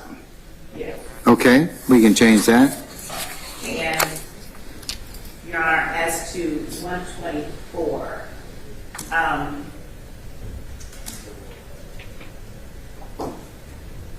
I don't believe that it's a proper question. As this person was one of the named victims in this case, I don't believe that it is proper to ask so broadly if you're opinion of this person. I'm not sure. Don't say it. There's a question about, Here. Is YFN Lucci, and YFN Lucci is in the indictment, is that correct? Or? One of the persons, right. All right. he's a witness. Isn't he on the witness list also? Right. How about I just ask you for his familiarity? I don't have to ask you what are your opinions, but I can certainly ask, or certainly suggest, are you familiar with this particular individual, YFN Lucci? And you can follow up on that in individual Wadar if you like. Your Honor. Like you can ask, yeah, I mean, it would be appropriate. You could ask him, what do you think about? What are your opinions of him at that point? I mean, I do think you could ask that if a juror says, yeah, I know YFN Lucci is. What do you think? So, yeah, did you have another inquiry, Mr.? Yes, with regards to 124 and 125, I just asked, Let's do 124 first, okay? All right, what's your objection on 124? Just requesting to follow the same nomenclature, the same style as we are following 126 and 127. They put their government name. As regards to Mr. Lil Wayne, we put Mr. Carter, and same thing for Mr. YFN Lucci. Just put their AKA alongside their real name. Okay, all right. are you familiar with, what's Mr. Lucci's, what's YFN's government name? Rashawn Bennett. Rashawn? Spell it for us, please. I believe that's RAYSHAWN. Am I correct? Yes. All right, so we'll frame it, Wes, as the same thing as that 126, for example. Are you familiar with a rapper named Jeffrey Williams who performs under the name Young Thug? So we'll do the same thing with Mr. YFN Lucci. Are you familiar with a rapper named Rashawn Bennett who performs under the name YFN Lucci? Okay. Lil Wayne, same thing in 125. Is that acceptable, Mr. Jimenez? Okay, all right, we'll take care of that. Dwayne Michael Carter. I think Junior. No, he's got a son. Dwayne Michael Carter, right? Yes. Okay, Lil Wayne. All right, okay, we'll change that. All right, anything else about 126 through 129? Just to be clear, so the only question that will be asked for 124, 25, 26, and 27 are you familiar with the person who performs under the name? We're not asking the second question. We're not asking about opinions. Okay. If the person says that they know them, you can ask their opinions or an individual Wadar if you choose to follow up on that. Yes. Your Honor, we asked that the court adds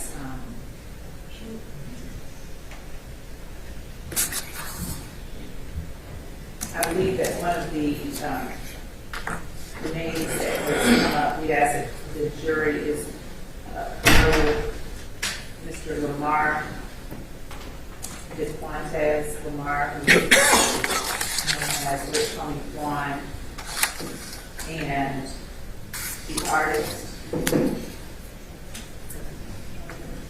the artist, Brian Williams, who performs under the name Birdie. Are they listed in the, are they witnesses or in the indictment? They are potential witnesses. They're on the witness list. They're on the witness list? Yeah.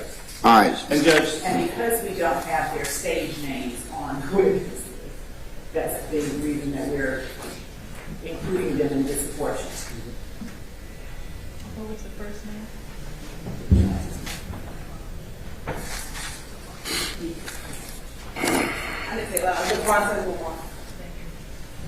So are you familiar with a rapper named who?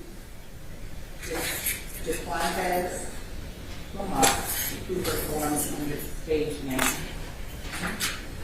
Rich Homie Juan. Rich what? I'm sorry?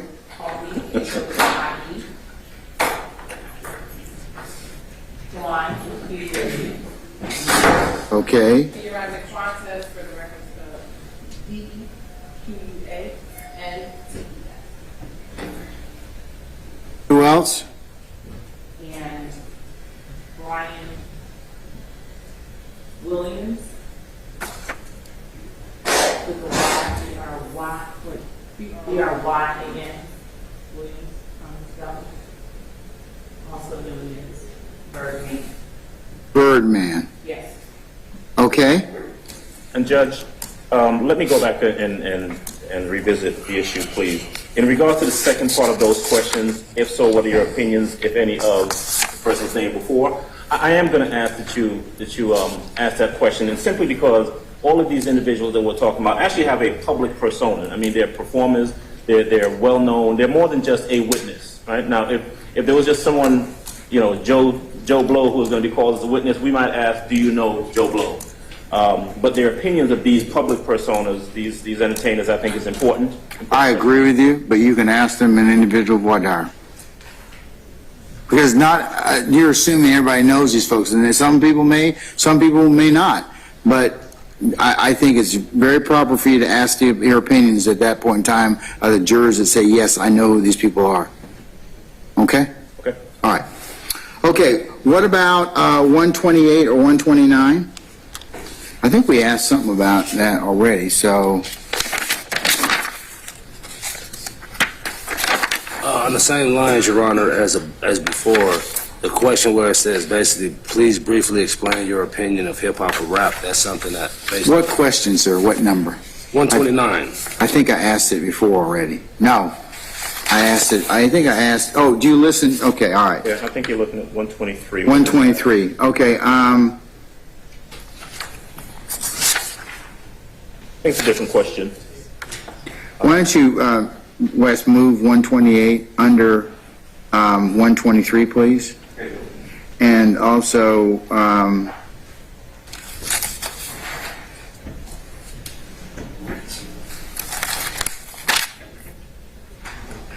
let's, It may be more pertinent to move 123 or 128 after the rapper. Yeah, because one of the questions. that's fine. So move them before or after.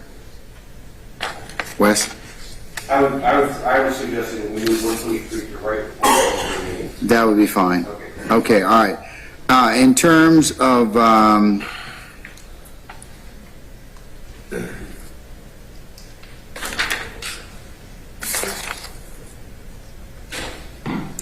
okay, as in terms of 129, if somebody says they listen to rap or rap, hip hop or rap, you can ask them their opinion at that point in time in individual voir dire.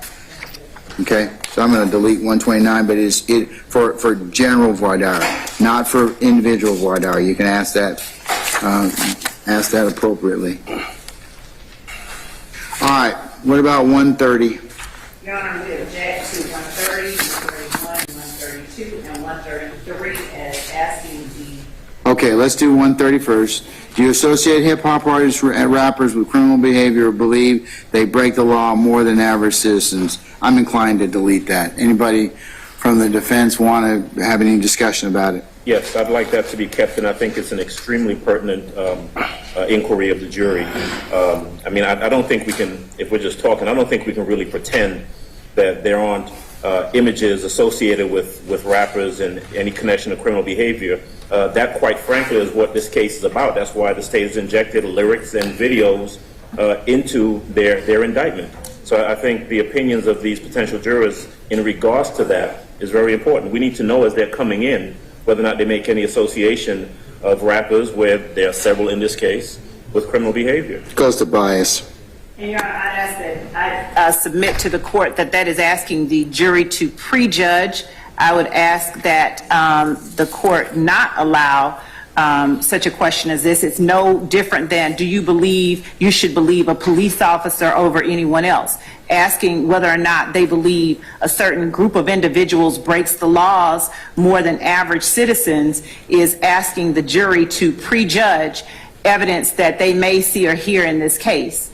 And we submit that this question, simply because it contains an element or an aspect of this case, doesn't make it any different than asking whether they believe women more than men commit crimes. And I would ask that the court not allow this question to be asked, as it is asking the jury to prejudge evidence that they may hear in this case.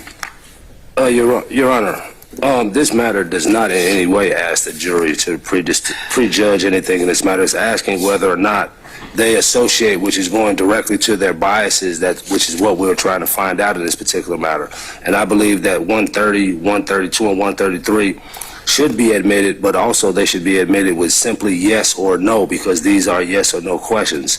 The don't know selection creates ambiguity with regards to their answers in this particular case. But each of these are important. As Mr. Adams stated, we have rappers that are involved in this case. If these individuals have predetermined notions about these individuals simply because of something that they do which is legal, being a rapper is legal. So if they have negative predisposed notions of these individuals simply because of a legal activity that they participate in, that is something that we definitely need to know during this jury selection process.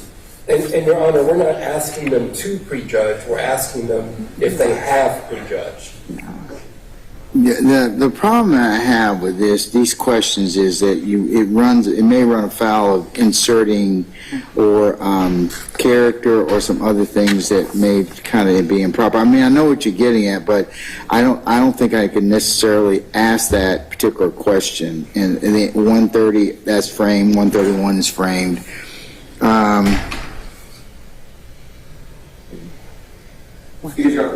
My question would be, maybe we don't put in the questionnaire, but do we have the leeway to voir dire them as to that if we have a good faith basis to believe that they are prejudging somebody based on of a genre of music that they might be biased? Your Honor, I'd ask that the court reserve any kind of ruling as to that question until such time as an improper question is asked, or until such time as a question is asked and allow the state to make an objection as to it. I would ask that the court not at this time allow these questions to go out with as part of the jury questionnaire 130, 131, 132, and 133. Well, let's deal with 130 and 131 first, okay? All right.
And Your Honor.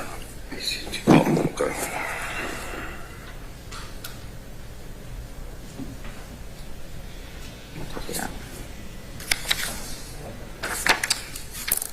Okay. I'm not going to ask 130 as part of the general voir dire. I'm not going to ask 131 as part of the general voir dire.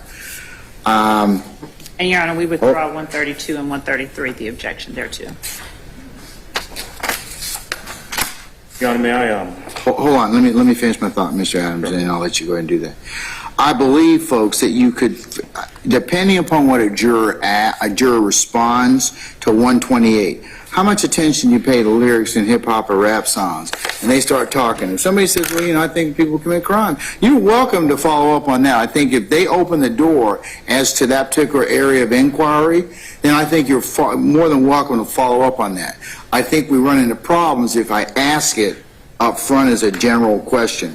And I think you can also ask 132 and 133 with an individual voir dire as well. I think you can follow up on that as well, depending upon what they say in terms of their explanation about if somebody answers any question about how much attention do you pay to the lyrics in rap or rap songs. A lot. Okay, well, what do you think of? I mean, you all have a myriad of ways of asking jurors to open up about that.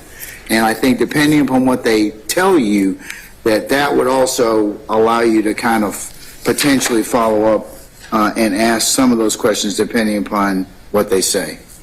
Judge, and yes, we do have the ability to do that. The benefit of having an answer up front is that we know how to question the jurors. There are 4 things that you've got coming in front of you next week. You have got a motion specifically filed by the state asking you to allow rap lyrics and videos into the trial. You've got a supplement to that where they are asking you to let those lyrics in and making this argument about. Okay, well, I'll let 132 and 133 definitely stand then. Right. Okay, all right. What about 130? 132 is, do you believe music lyrics are usually autobiographical? And I'll allow that as a general question. 133 is, do you believe rap lyrics are usually autobiographical? autobiographical, I'll allow that. It's a general question. Those two. If I can just finish this one thought. Okay. So you've got those two things coming. You've got our motion, Mr. Williams' motion, to not let rap lyrics in. And you're going to hear next week and have to determine whether or not an expert who is going to testify and will most likely be proffered as an expert in regards to... But only if I allow them. Well, certainly. But Okay, what all right, I'm getting at is that you're going to hear evidence, at least in the testimony, about studies, about documented information that makes reference to individuals' thought processes about hip-hop, rappers, and criminal behavior. And those are things I think that are, especially for us, for Mr. Williams, is extremely important for us to know in advance. We've got to know how to question these jurors, and asking the question up front gives us, at least puts it in some context for us. I tell you what I'll do, Mr. Adams, and this is why I said earlier. If you all tell me, and I think that there are some additional questions that need to be asked to the panel as a whole, okay? I don't know if they won't make it in the questionnaire, they won't. But that doesn't mean you can't ask those two, depending upon what I rule upon next week. If those questions become relevant, then I will certainly allow you to ask them either as I won't be able to pen and ink them to the questionnaire, but I'll let you ask them as an individual question, individual examination of the panel, or I might be able to say, okay, panel, I have a question for you as a whole, and I'll address that way. Yes, sir. So yes, you just need to remind me, but depending upon how I rule, I know you will, but depending upon how I rule, and that's why I said there may be some other things that come out that may not be fairly contained in this questionnaire that I will reserve and allow you to ask that particular panel that we're asking at that point in time. I'll ask that question as a general question to the panel before you all begin. Okay? Okay. All right. Your Honor, if I just may. No. Okay. You may not. Thank you.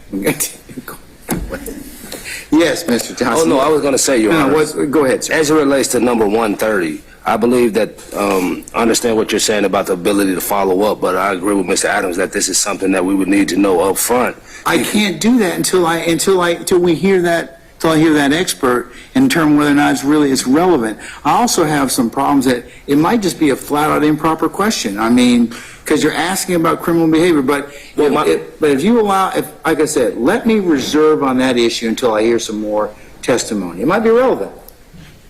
And I guess the only thing I would say, Your Honor, the way the question is posed is similar to if we had an individual, another African-American on the stand, and we asked the jurors, do you believe that young African-American men commit more crimes than the average citizen? I wouldn't let you ask that question. Okay. I wouldn't. I wouldn't, but, yeah.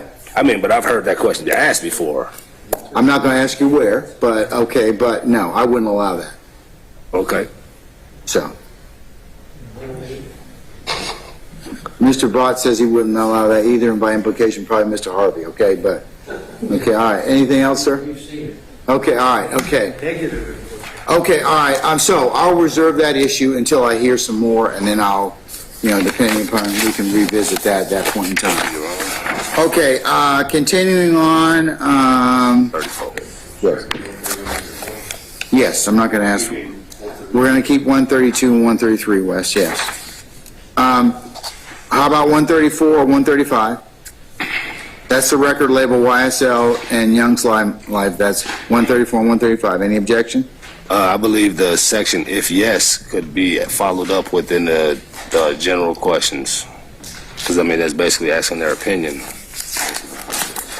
What are you talking about, Mr. Johnson? Well, they're asking, what do you know about Young Slime Life? That's similar to this. Okay, I'll just say yes. I'll go ahead and mark out, if yes, what do you know about Young Slime Life?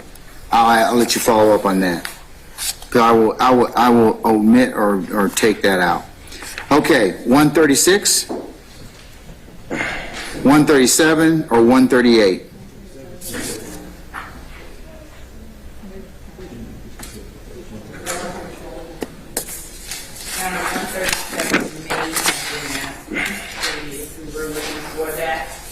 Let's find out. Anyone? 137, have we asked that anywhere? That's the, have you a family member or a close friend?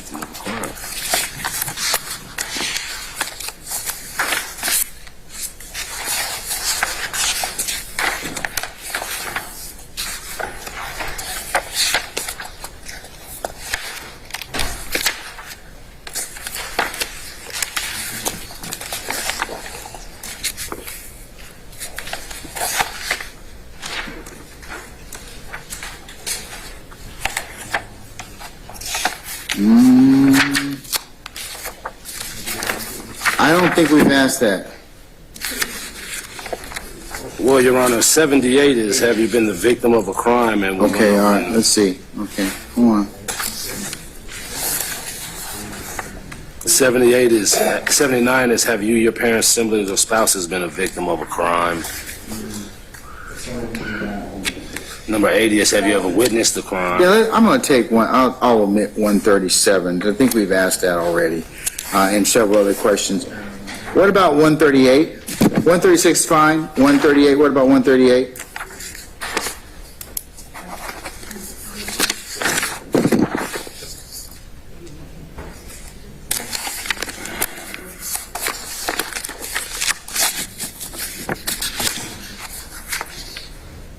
Going once, I'll ask 138. No objection to 138. Your Honor, I'd ask that the court make sure that all of the questions in 137 were previously asked.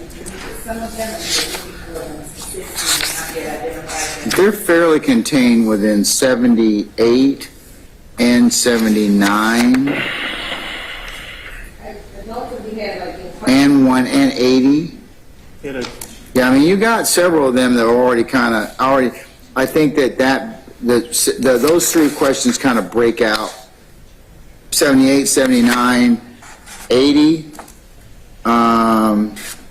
81, break out that particular inquiry that we've kind of collapsed in 137. So, okay. All right, 138's fine. Okay, what about 139 through 146? 140 and 162 are the same. Yes. I'm sorry, Ms. Bernard? 140 and 162 are the same. 140 and 152. 62. 162. Your Honor, it's the ones that are duplicative of the ones that have been previously asked, that the court allows us to address them, but as of now, 140 hasn't been asked, so. No, she's right. She's just saying it's duplicative of 162. So,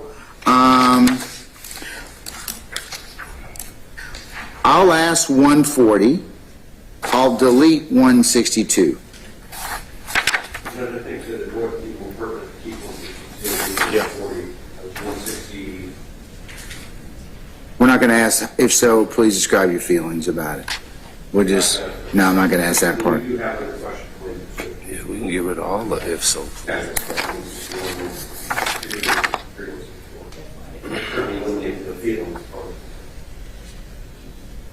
We could ask, we could move like 161 to above 140.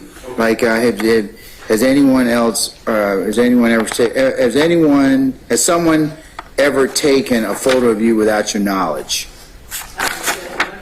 And then move it above 140. Have you ever had a photo of you posted to social media without your knowledge?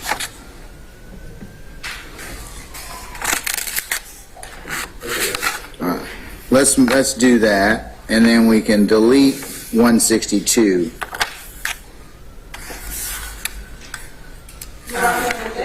For those list of questions, 161 through 168, all of the deal with photos over social media, so can we keep those block of questions together? Well, let's find out. First, let me find out.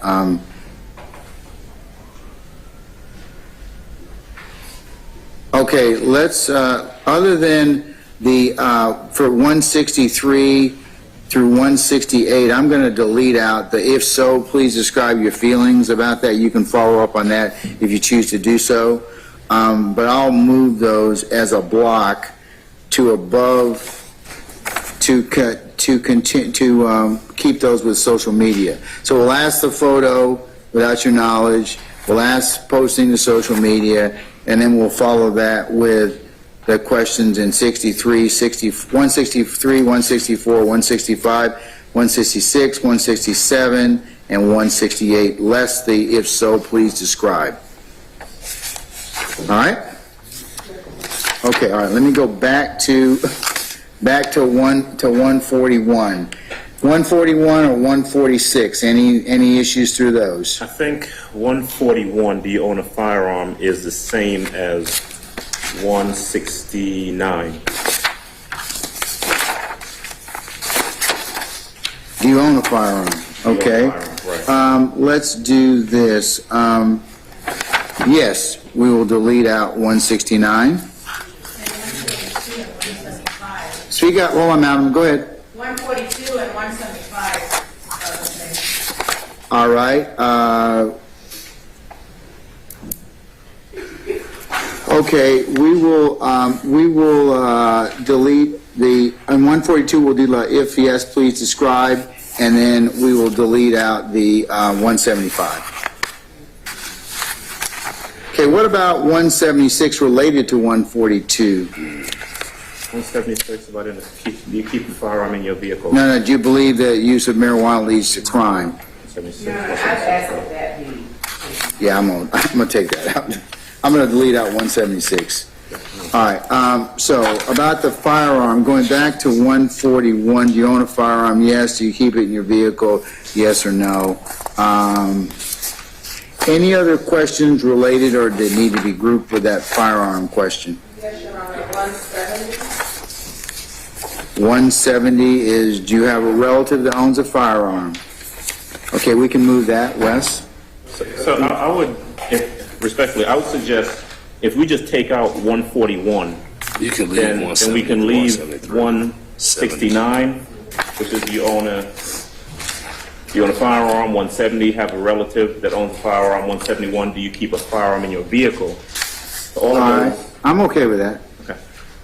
I'm okay with that. So Wes, delete out 141, and then just keep 169 through 172 as a block, please. Okay, all right. Now, can I go back to 143?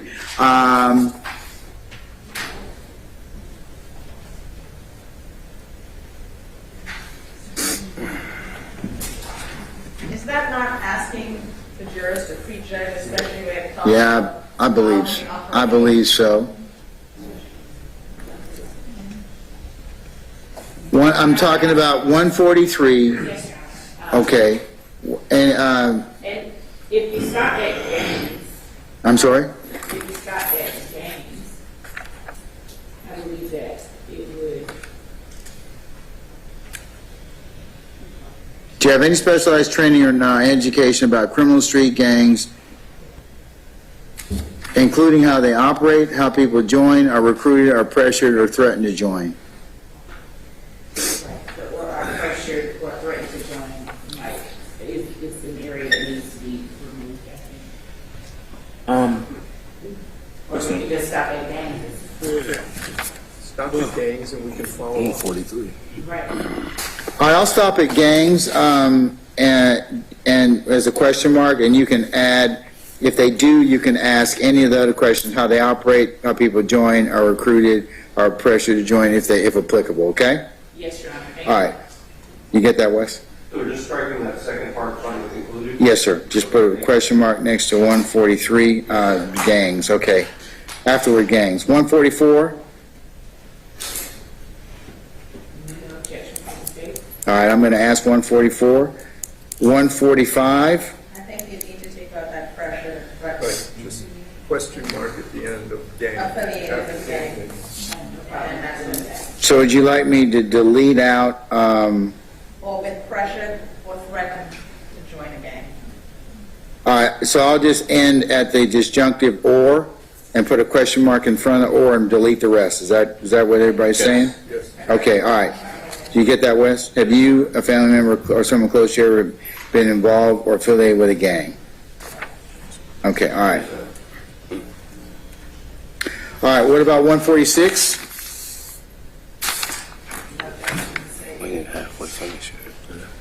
147? Your Honor, I believe on 147 through 150, the if yes. Okay, yes, sir. I will delete out if yes, explain on each one of those, Mr. Johnson. Your Honor, when the court gets to 148, stating lodge its objection. That's just the entirety of the question.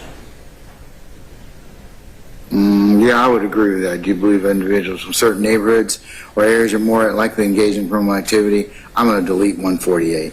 Well, I would actually object to that. Okay. And well, that's prejudicial. I mean, but as framed. I mean, listen, the state's evidence it revolves around them saying that certain areas or gangs operate in certain areas. You know what? Yeah, we can deal with that during the trial. I don't have no objection to taking that out. All right, I'll delete it. Okay, all right. What about 149? Any issue? All right. 150, I've deleted out. That's involving 30 deep. I'm going to just delete out if yes, please explain your familiarity. Okay?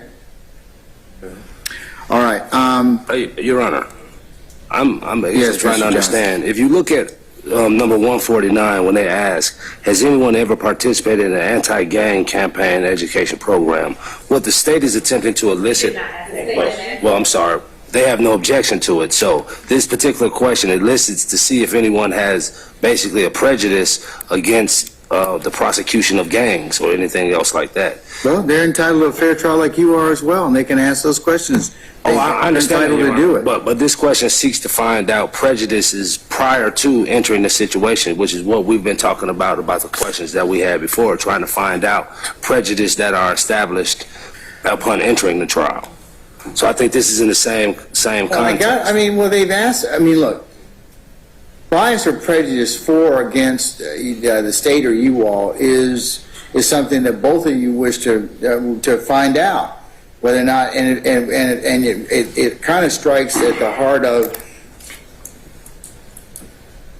if people can't be fair and impartial because of that, then of course you get a causal strike for that. So I would think you'd want to know that. That's what that question answers. I mean, if somebody says, yeah, I've been involved with an anti-gang campaign, and I don't particularly care for gang members, or I can't be fair and impartial, then asking that question roots out that particular bias. And given the answer of the court, what would be the difference than an individual saying, oh, I don't like rappers, or I don't like people who make... Well, then you ask the same thing. There may be evidence that several of these people may be rappers. Do you think that you could give them a fair trial? They may say, no, I can't. It's the same thing. Right, but it goes to the question goes. It roots out bias, or it allows you to examine for bias. Right. Because then you also get asked, well, why did you involve or why did you get involved with the anti-gang campaign? It also allows you to ask some individual follow-up on that particular issue, which might be helpful to you. Oh, I don't have a problem with it being in, Your Honor. I was just asking. Well, then why are you sweating me, man? The reason being, Your Honor... If you don't have any problem with it being in, why are you sweating me? Because I have a problem with some of the stuff that was put out before. Well, that's that. This is this question. No. Remember, I can't remember. Not the Oracle of Delphi.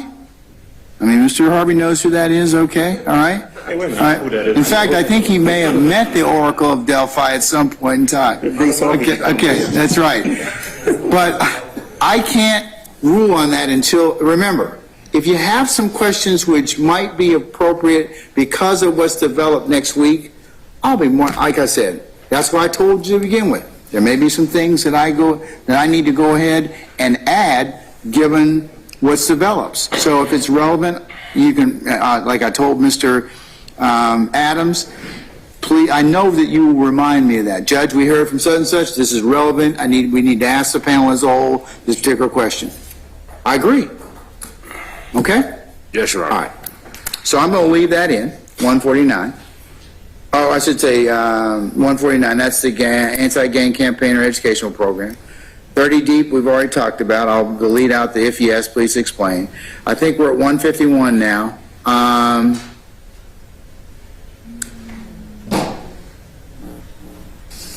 Yeah, I object to 150.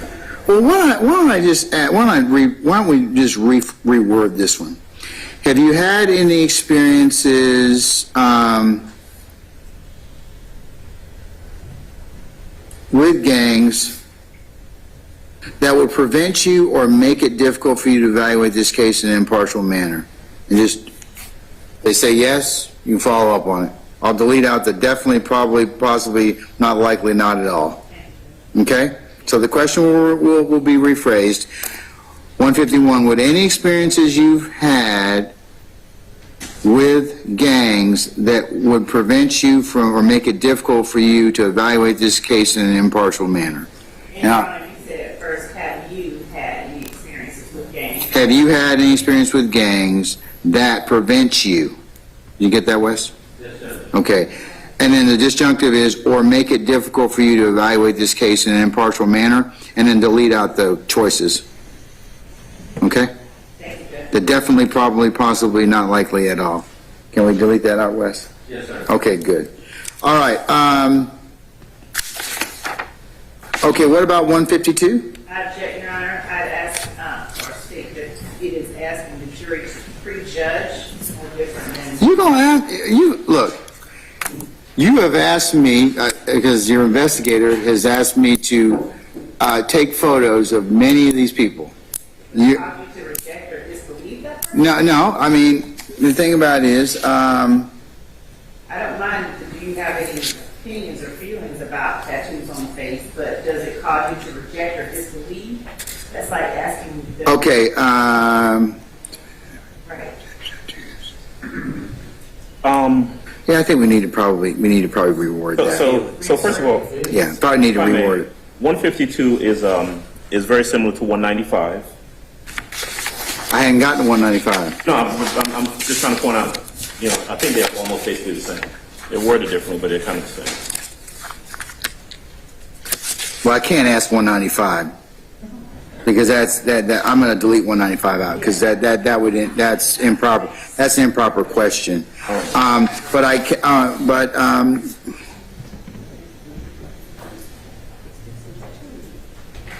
Your Honor, if we might suggest that 152 simply be reverted to cause you to reject or disbelieve and ask simply if they have an opinion about persons who have extensive tattoos, including face tattoos.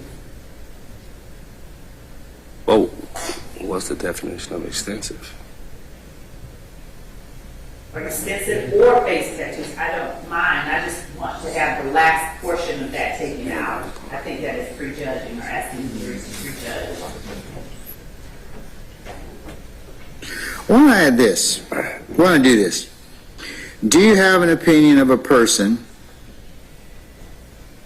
who has extensive tattoos, including the face? That's fine. And I'll just add, and then you can just say yes. My question would be, what is the definition of extensive? That's a relative term. Well, what do you mean by extensive? It's not my question. How about I just change it, Mr. Johnson? Do you have an opinion about a person who has facial tattoos?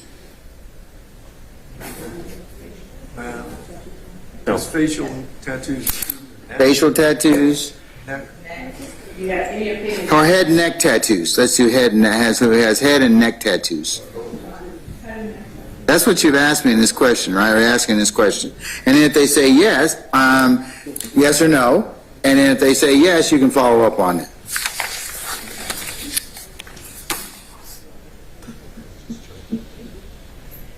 Do you have an opinion of a person who has head and neck tattoos? Yes or no? All right, I'll reword it to that. That's Vice Mr. Johnson? Yes, Your Honor. Okay, all right.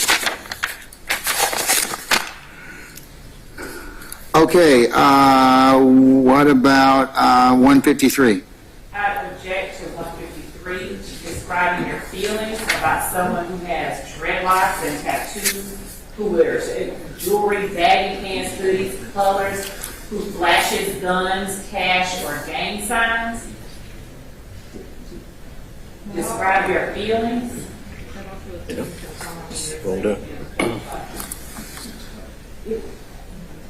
Your Honor. All of that. Your Honor, part of the, Proper form, Well, you could ask it this way. judge. Do you have feelings about someone who has dreadlocks and tattoos, who wears jewelry, baggy pants, hoodies, colors, flashes cash, or gang signs? Or judge, if the court is going to say that, ask it in the alternative, do you have an opinion about someone who either wears dreadlocks, or has tattoos, or wears jewelry, or wears baggy pants, or wears hoodies, or I don't even know what the colors in quotation marks is meant to suggest, or flashes guns, or Gang signs. just all of it. I mean, At least ask it in the alternative. digging into the weeds now, I don't have a problem with the question. I mean, I think a person of general knowledge and, can read that and interpret it for what it is and give their opinion. It's assuming that a person would do all of that. I mean, it's collapsing all of Yeah, it does kind of collapse it into a stereotypical maybe person. So let's just break that out, okay? You can list them. Yes. List them like in question 151 that we Yeah. took out, but in this question, if you list them, Wes, can we do that? What exactly were we doing? Do you have an opinion, good or bad about this. no, just put, do you have an opinion about a person who either, and then, has dreadlocks and, tattoos, okay, or tattoos, or wears jewelry, or baggy pants, or hoodies, or colors. What is color? I mean, my wife has jewelry. She's got a tattoo. Or colors. Out of context, what colors are. We are. Pink and black sometimes. She was. Well, then say pink and black. Do you have a problem with people who wear pink and black colors? just today. Color? I'm just joking. No, I love that color. Well, red and black coming up this weekend. Hey, Ohio State. hey, that's right. And Your Honor, on 153, can we also, when you have this, can we put on social media at the end of it? No, No, we're getting there. no. Just take out colors. I don't even know how to. If somebody can tell me how to frame colors, well, I'll put it in. If not, I'll take it out. Your Honor, there was a Supreme Court case earlier this year that literally held that defense tried to argue that it was ineffective not to object to your questions about a picture with the defendant wearing red, which they said was, the defense said was gang-related. The court basically completely rejected that argument, and some highlights of the oral argument included references to UGA and other sports teams. Colors doesn't mean anything. That's basically what the Supreme Court found earlier this year in Curtis versus State. Yeah, that's because none of them wear any colors. So don't let the expert come in and talk about no gang colors. Colors don't mean nothing. So, I think Mr. Rosenwasser is saying is I can delete out colors and be comfortable with that, right, Mr. Rosenwasser? Okay, all right. Okay, all right. Folks, if you have something, no, in all seriousness, if you have a way for me to phrase it, that's fine. I'll consider it. But I don't think in and of itself, it colors kind of drives the analysis. But I can add, or flashes guns, or flashes cash, or flashes gang signs. I got those. All right. What about 154? 55? 56? Motherfuckers are relevant. Relevant? Do any of the children in the neighborhoods get in trouble?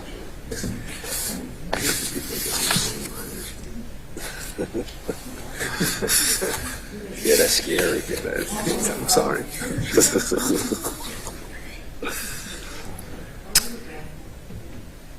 Yeah, it is simply overly broad. Yeah, Yeah, I agree. I'm going to go ahead and delete it out. I'll delete 156. I'll delete 157. 158 is appropriate. 159 is, I think that's appropriate. well, it's not really duplicative, but it's, What is irrelevant? what's trouble? Okay, let's put in any criminal trouble. How about that? Oh, I like that. Put in criminal trouble.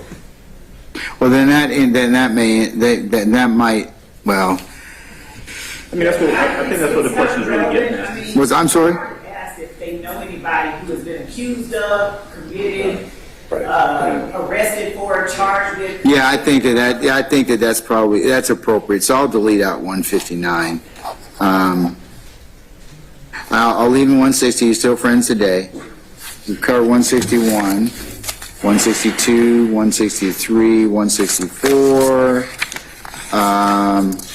165 is fine, 166, 167, 168 we've dealt with already. We've taken care of the firearm question. Yes, I did, ma'am. I did.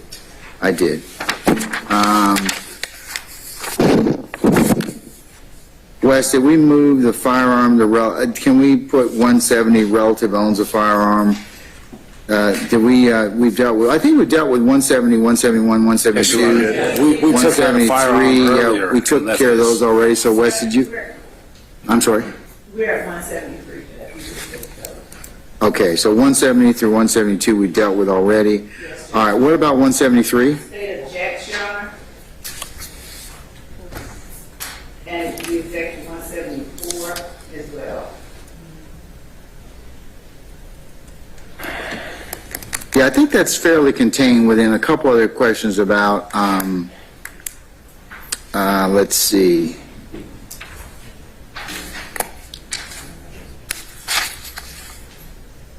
About accusation of a crime, accusation or accused of a crime.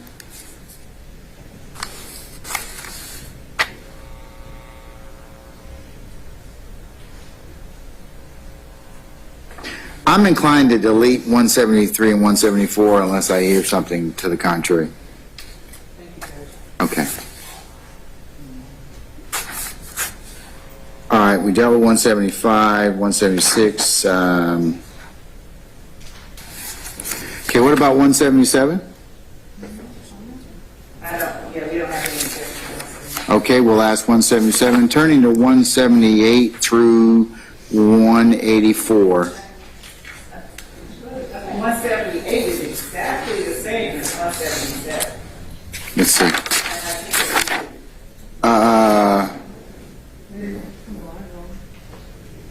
And the briefly part, I asked that the court take out. I'm sorry, about what? So 178. Well, I can either ask 177 or 178. I'd ask that the court ask 177 and not. All right, I'll ask 177. I'm going to delete 178 since it's duplicative of 177.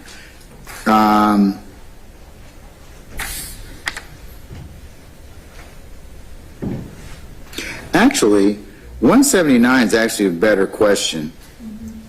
Fine with that. Yeah. 170 and 180. All right, 179, 180, 181, 182, 183. I'll cross out if yes, state your opinion. So I'll delete 177 and I'll ask 179 and 178. I'll ask 179, 180, 181, 182, 183. All right, what about 184? I'm sorry, real quick, Judge. On 183, did you say that you're inclined to take out if yes, please state your Yes, sir, I am. I'd ask if the question actually asks for an opinion. Question asks, have you formed an opinion, even if Yes. it's an opinion about this case? But you can follow up on that in individual voir dire. Right, that's fine. Yes. These questions ask about whether they've heard it. We're going to be able to follow where they've heard it. how often they've heard it, the content that they remember. Is that all going to be the subject of individual? Yes, sir. Yes. Yes. Yes.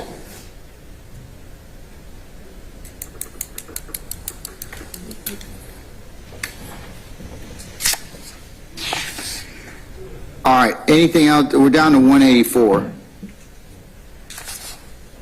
Those gotta stay. I have no objection to 184 as long as it is proper entry under the law. It is a necessary entry under the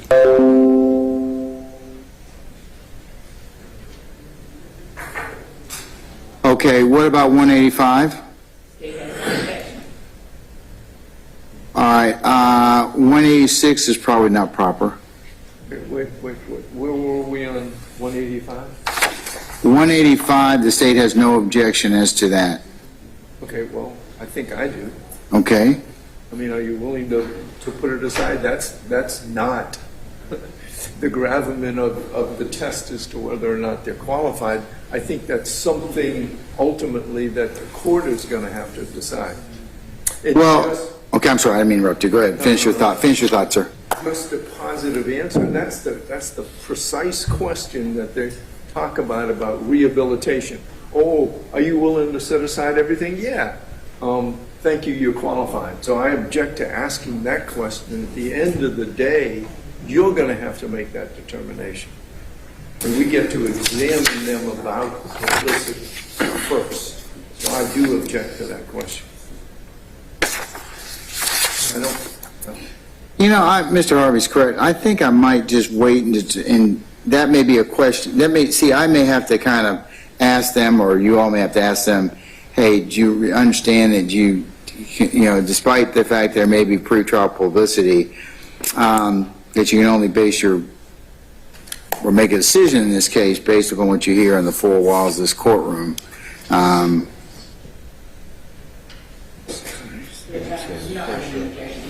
All right, I'm going to delete 185.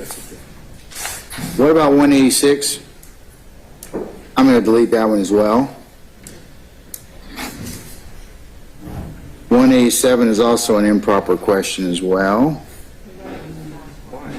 187. I know why. Why is it an improper question?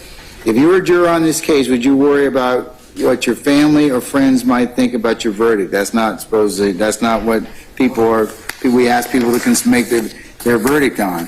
Their verdict is based upon what they hear in the four walls of the courtroom. And it says also, and your fellow jurors and would those concerns affect your verdict decision? I understand the second part, and your fellow jurors reaching would those concerns affect your verdict, but there's nothing improper. I'm unaware of anything improper about asking a juror about whether they're worried about what their family or friends might think about the verdict. Because that's not a consideration. We don't deal with sympathy or other things in the verdict. I get that, but this is voir dire. You're going to charge them now. Okay, that's true. And the purpose is to understand their mindset going into the case. And I think this is quite appropriate in this case in which the state's saying every one of these people is in a violent gang that killed people. You're going to charge that. I mean, that's in your preamble to information from the indictment. So I know you said you think it's improper, but I'm unaware of any authority that says it's improper.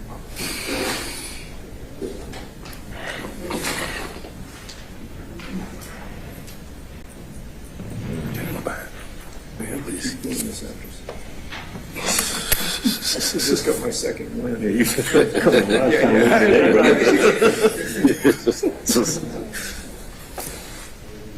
Well, I stood up. Blood rushed to your head. Yeah. All right, State, what's your feeling on that, about As to whether I should include or not 187? I'm not including 185 and 186. I think it falls in the same category of those two prior questions. I mean, what your family or friends might think about the verdict. I think the issue become, I understand Mr. Harvey's question, but I think that the end of that kind of is bothersome to me and your fellow jurors reaching with those concerns. And I said stop right before the conjunctive, not the disjunctive. And Your Honor, if the court were even inclined to ask a question of the nature of 187, I believe that, 186 would be a better generalized question than 187. And that's fine. If you're going to take out 185 and you take out 187 and leave 186, I hate to say it, but I agree with the state. You would. Don't put that on the record.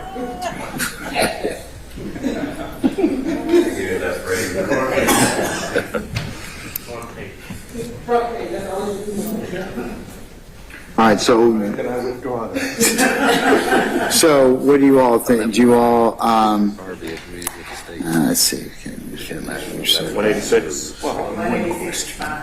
What you feel? Is that good? Yeah. Which one? So we keep 186, 185, 187 goes. And 187, leave 186. That was David Bond.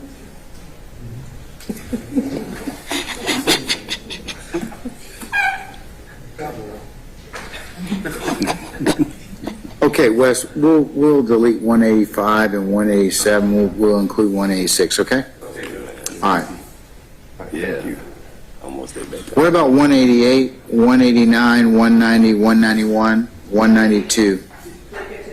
Sorry, I'm sorry? 188 is duplicative. Sorry, it's been asked earlier. Number 50. Okay, we'll delete 188. What about 189?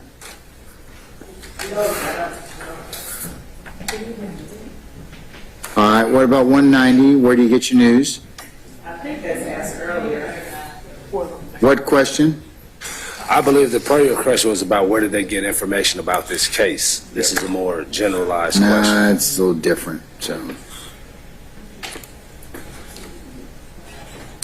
We could actually, It's 52. Frequently follow news report concerning current events. If yes, please describe or not. so 52's already been asked, so we'll delete out 190. But 190 is broader. I don't mind 190 or 52. I just hear this one.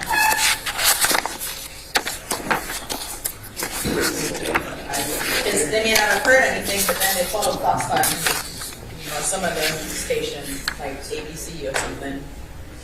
No, do you follow current news reports concerning current events? Everybody watches WSB TV. No. Yeah, the next question asks you what television and or radio programs you frequently watch or listen to is 53. So, all right, I'm going to delete 190. What about 191 publications? I think that's asked on 54 and 55. So, I'm inclined to delete out 191. Okay, what about 192? I don't think that's been asked. That's fine. All right, if yes, entertainment industry. If yes, list the organization, your relationship to the person, the position they held, and the number of years of their employment. I'll ask that. Well, that can be included.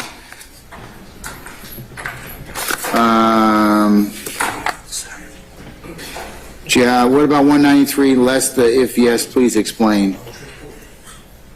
Now we take out strong, only because somebody might have an opinion. Yes, I'll take out omit strong. Do you have any opinions one way or another about private gun ownership?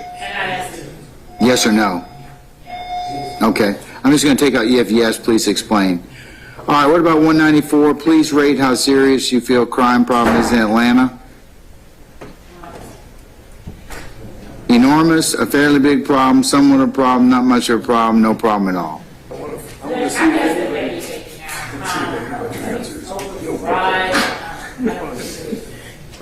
No problem. It's all good. Especially Atlantic Mall. Bankhead. You know how that goes. Why don't can we ask the question, let them put an answer. Yeah. couple of lines for an answer, and then if we need to, we can follow up, and then we've got a written explanation of what was said. How about I ask it this way? Said do yes, no, please explain.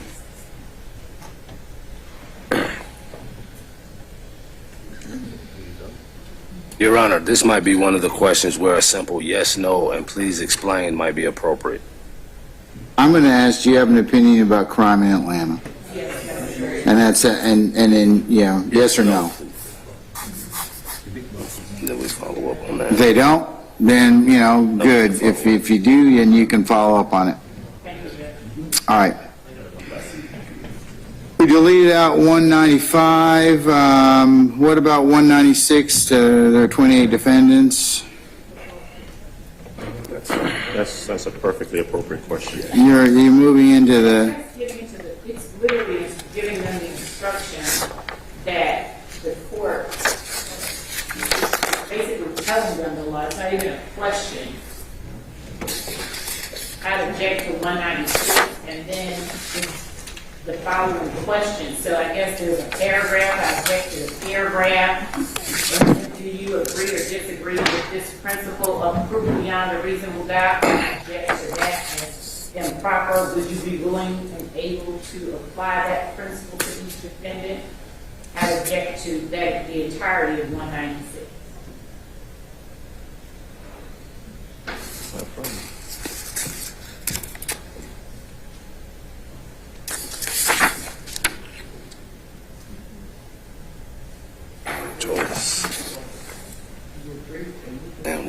Actually, the court's got an issue with 196 through 199.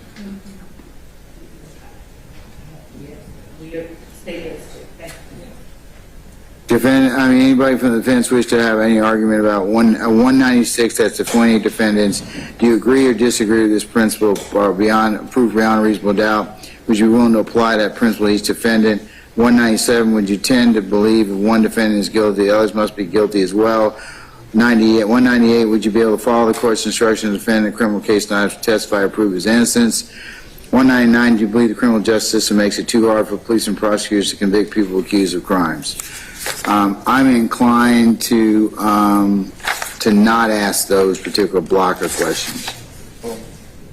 Now, 198 is phrased differently. Would you be able to follow the court's instructions? So, if each of these were phrased in the same way, would you be able to follow the court's instruction? With regard to that, they would be acceptable questions. Judge, I believe that we asked later on a question when you get earlier, the way that this is phrased, we asked that the court not pass 196 to 199.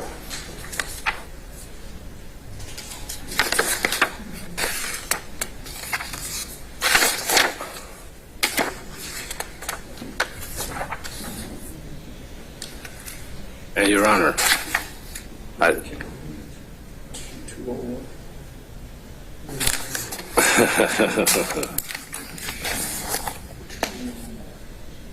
And Your Honor, given the fact that this is a RICO case, I think that in addition to the gang charges, I think that 197 would definitely be appropriate because we have a variety of defendants in this case, all charged with a variety of different incidents. That leads me to not, that's why I shouldn't ask those particular questions. So I'm inclined to delete 196 through 199. Thank you, Judge. All right. Wow. They're problematic. So, as phrased. All right, what about the 200? Do you believe that too many people in high-profile cases you see on the news? We object to that. I'm asking them to, it's improper. I found out, yeah, I think that's probably improper.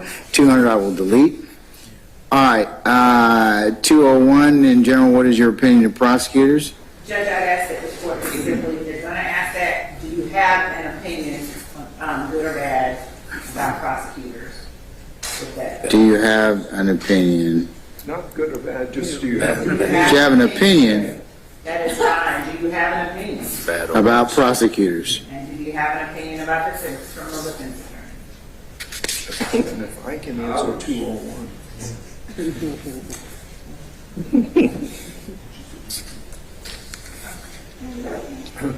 About criminal defense lawyers. Okay, all right. That'll be two separate questions. Oh, yeah, I'm going to ask, 201 is, do you have an opinion about prosecutors? And then we'll delete out the rest of the very positive choices.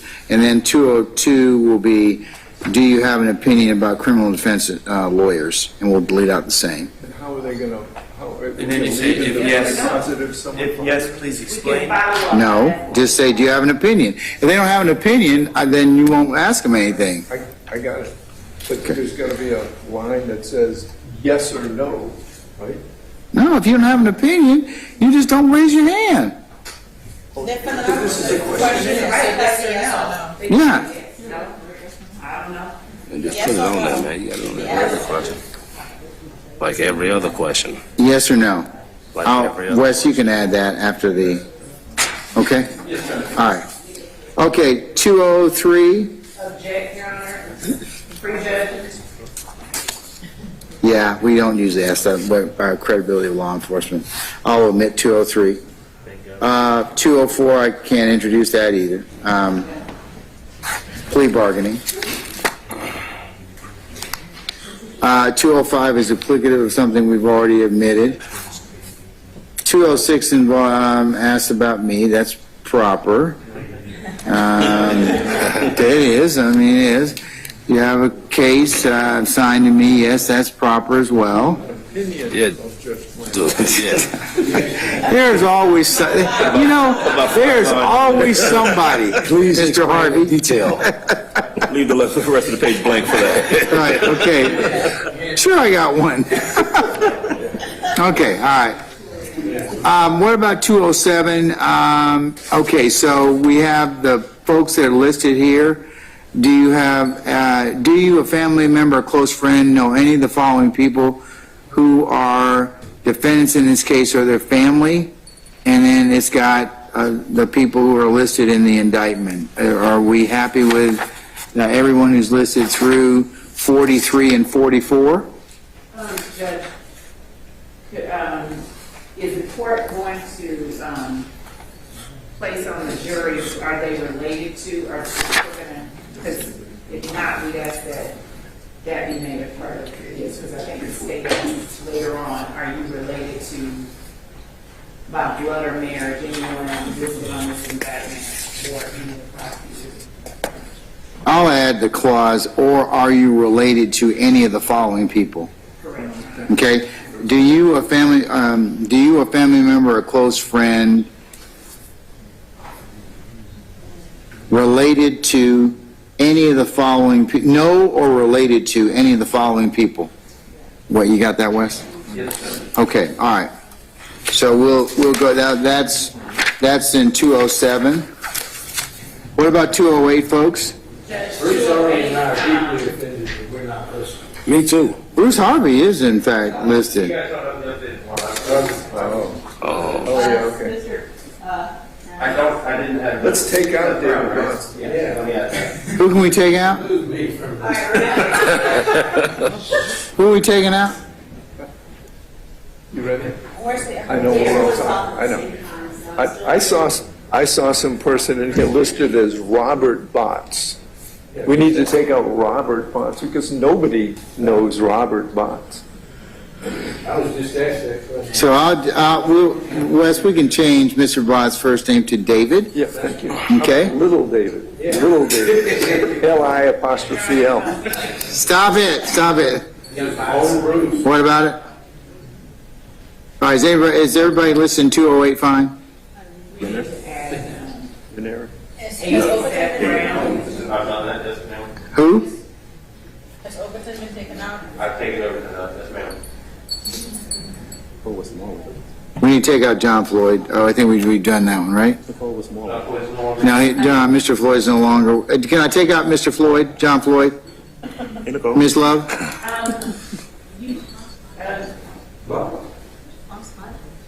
He was in the court's discretion. He doesn't work for your office anymore, does he? Who's that? Okay, I'm going to delete out Mr., no, not Mr. Floyd, I'm sorry, not Mr. Floyd. Okay, yes, Mr. Floyd, we'll leave him in, I'm sorry. Your Honor, Yes, are we going to take out counsel who have already resolved their cases? so, I have this list as I have it currently, for those of you who don't have the updated list.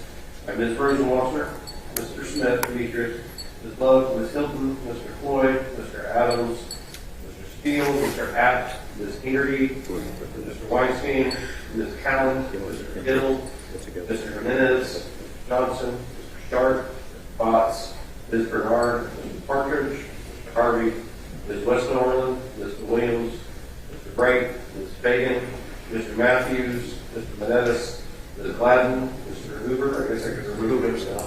And you have to add Mr. Matthews Jr.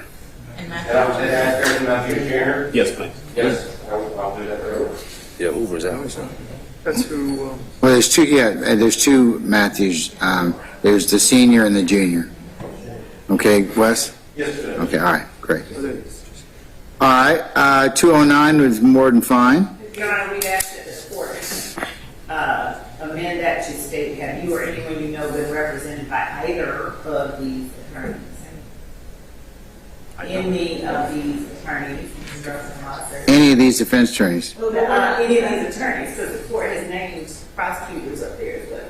No, we're not attorneys now. Yes. Why don't you move, The language it doesn't fit there. says that we need the following void. Yeah. And then the number two. All right, hold on, wait a sec, Ms. Lowe. So have been represented by any of these attorneys? Well, wouldn't it be, well, in that case, wouldn't it be represented or prosecuted because they also have prosecutors also? Yeah, representative prosecutor. Yeah, that's fine. It says representative prosecutor. By any of these attorneys? So Representative prosecutor. finally represented and unjustly prosecuted.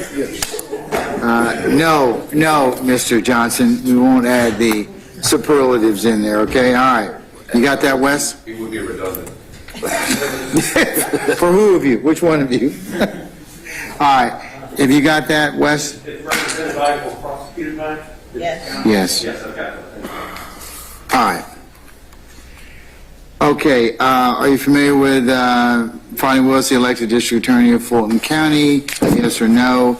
I just put, I will delete out, give your impressions. Yes. Okay?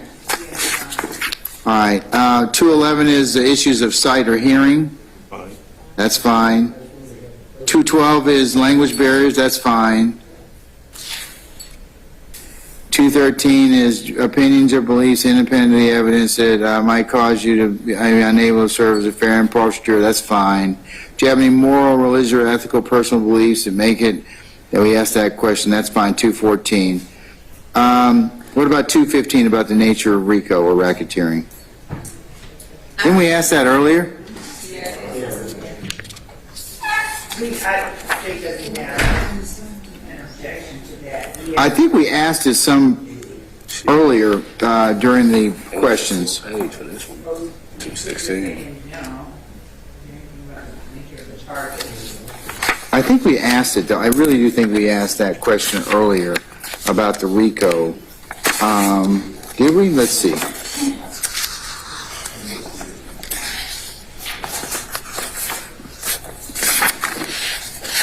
Folks, didn't we ask the RICO question earlier? There was a question about the RICO and a question about gangs. Say again? There was a question about the RICO statute, a question about the gangs. Which question was that, Mr. Adams? Trying to find it. 94? Yes. Okay, all right, okay. What are your views, what are your views regarding the Georgia RICO and gang laws, if any? All right, And 95 goes on to ask some more questions about your opinion regarding the Georgia RICO and gang laws. We can probably do without 215? 15. Yes. All right, we'll delete 215. All right, what about 216? I'm not inclined to ask that.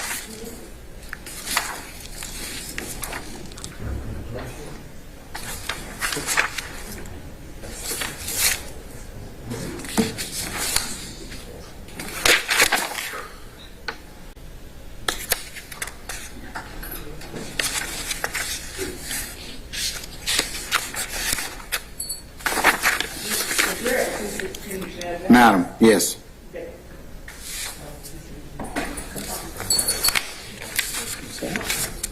Is the court saying that it was not giving 216? I'm inclined not to give 216. Do y'all have any objection with me giving it, not giving it? I'm inclined not to give it. Yes, I would have an objection. Okay, I'm not going to give 216. I'm not going to give 216. 217 goes to hardship. Yes. I will ask that. I'm not going to ask under circumstances because what we'll do is I'll solicit who wants to be examined for hardship, and I will examine those people with you all's assistance. Is the question, is the estimate, and this is, I guess, for everybody's benefit, including the jurors, is the estimate still 6 to 12 months? With the number of people who have resolved their case? Judge, I think that it would be safe to give them a broader estimate so that we don't lose people if it extends beyond if we underestimate the time. I think the court doubled my initial. I did because look, over 30 years, I have learned that people, lawyers in particular, are grossly underestimate their time. And you always double what they tell you, and then you're fine. I mean, so you indicated to me at least we could put up in 3 months, but I was like, okay, so that's 6. And I'm also looking at a historical trial you all tried involving the APS, and it went 9 months. So that's why I came up with 6 to 9 months.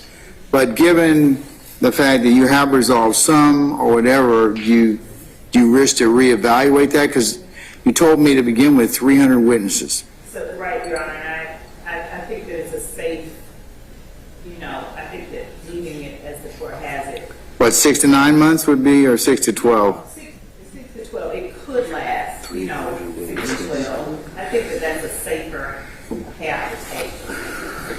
Well, look, you're gonna lose a number of people who just can't be jurors for that period of time. So I'd like to give them a realistic range. I mean, but if I can serve for the ringing of the bell's not me, it's Jack. Okay. He's getting antsy. That's right. Okay. Do you want me to leave it? What do you? I mean, I'm okay with leaving it as well. I'll leave it. Okay. 6 to 9, 6 to 12, same thing. What about 218? I'd ask that the court take it out. Yeah, I'm going to take out. Do you feel about possibility? I'll take that out. All right. What about 219? About question? Anything else in this questionnaire? That's covering 359. But is there any reason I should even ask that question? No. I don't think there is any reason I should ask that either. I'm going to delete out 219 as well as 359. Me too. I'm sorry, Wes? No, we did not. All right, let's go to 220. 220 through 225. Any objection to those questions?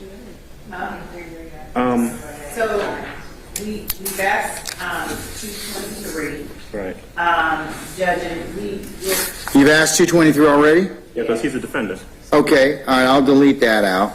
Okay. Jamari Holmes is the victim in the murder case of of Mr. Ryan and Mr. Blaylock. So we will, I mean, I don't have any objection about asking if they know of or are related to. So 220, no objection to that? That's a relationship to Jamari Kishan Holmes? Mr. Holmes is deceased? Yes. 221,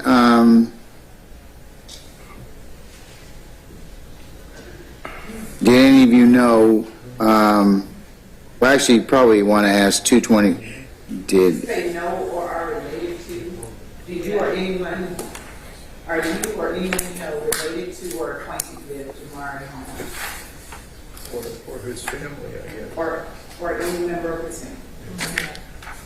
well, repeat that again so Mr. Kearns can transcribe it. Are you or anyone that you know related to, or were you related to, or acquainted with Jamari Keyshawn Holmes or any member of his family? Were you or anyone you know related to or acquainted with Jamari Keyshawn Holmes or any member of his family? Wes, once you get that, go ahead and read it back, please. Okay. Were you or anyone that you know related to or acquainted with Jamari Keyshawn Holmes or any member of his family? All right, I'm going to ask that'll be 220 per se, I mean, whatever Wes paginates it as, but, or renumbers it as. But I'm going to delete out 221. Did you know him? Because then that will suffice that. We're going to delete out 222, 223. What about 224, about living in Cleveland area? Yeah, actually, it's 266 as well.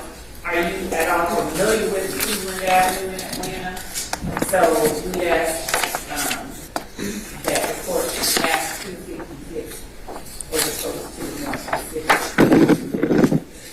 Your Honor, before we move on, can we add Shamel Drace and Donovan Thomas. Similar questions for them. To which one? We'll basically just replicate the question that you just created for Donovan Thomas and Shamal Drinks. Wes, can you replicate that, please? Well, because we want to identify. I mean, I don't want Donovan Thomas's homeboy. So speak up, madam. Oh, no, I'm finished. I already asked if we could add Chanel Drinks and Donovan Thomas. Okay.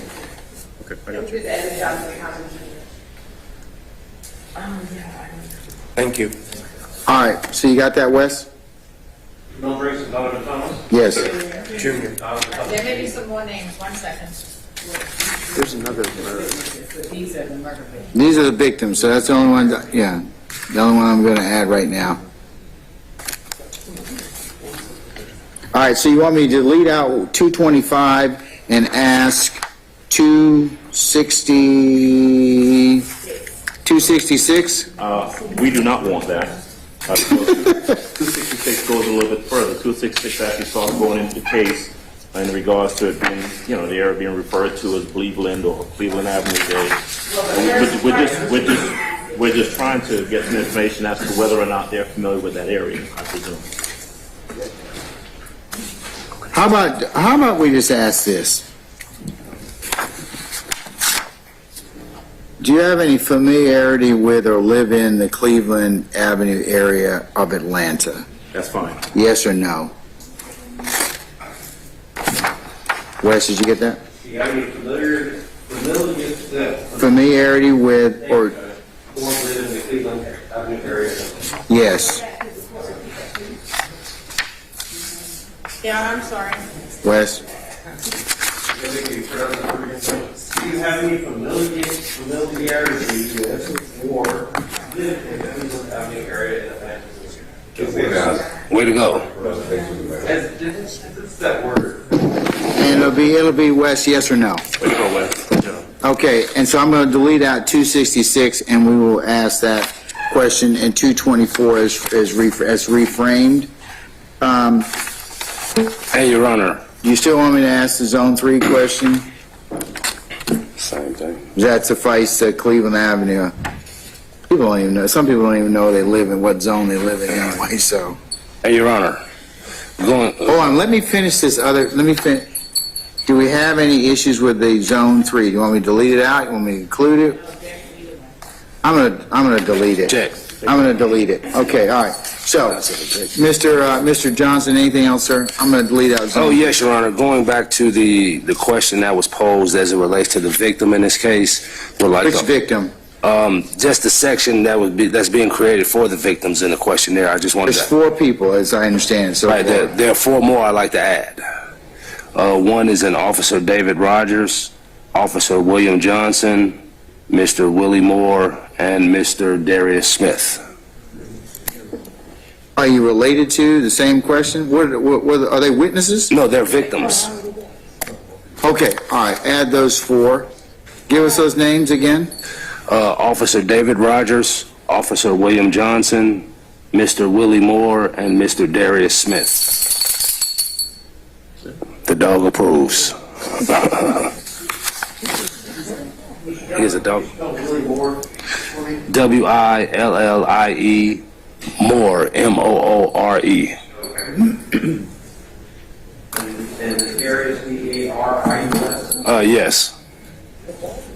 Sorry, can you tell me the second officer's name? William Johnson. Yes. Thank you, sir. And it's David Rogers with the D, R-O-D-G-E-R-S. Thank you, sir. Appreciate it. Your Honor, if I may ask of the court for clarity, will the court be asking the general jury pool the statutory questions verbally?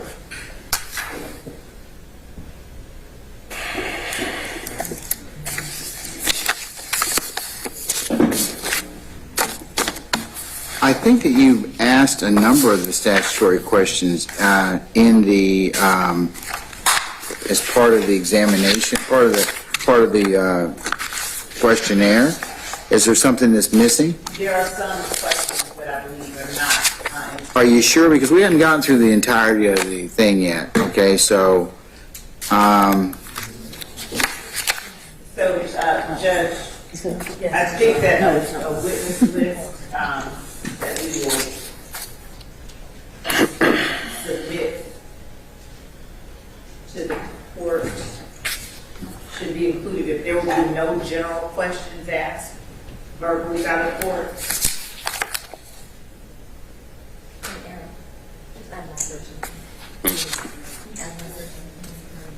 Kimberly Craig. How you spell the last name?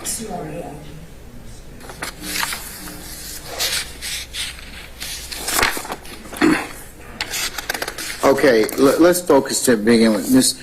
Lowe, let me answer your question to begin with, okay? And if there is a particularized question that I have failed to ask and that is a statutory question, then please let me know and I'll include it.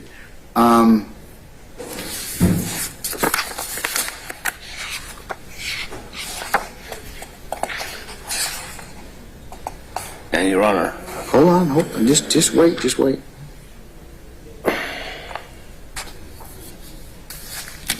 Hey, Wes. Do you think it would probably be to add the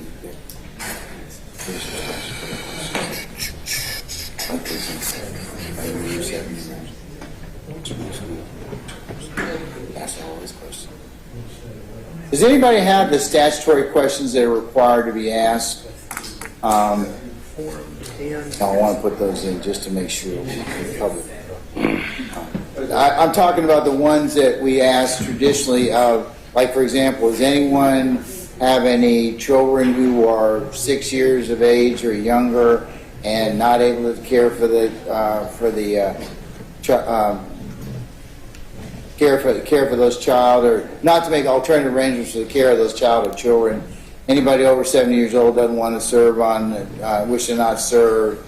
Anybody who's a student. I mean, I know that our jury clerk has already sent, for those particular areas, has already, people have started to send in questionnaires, but, or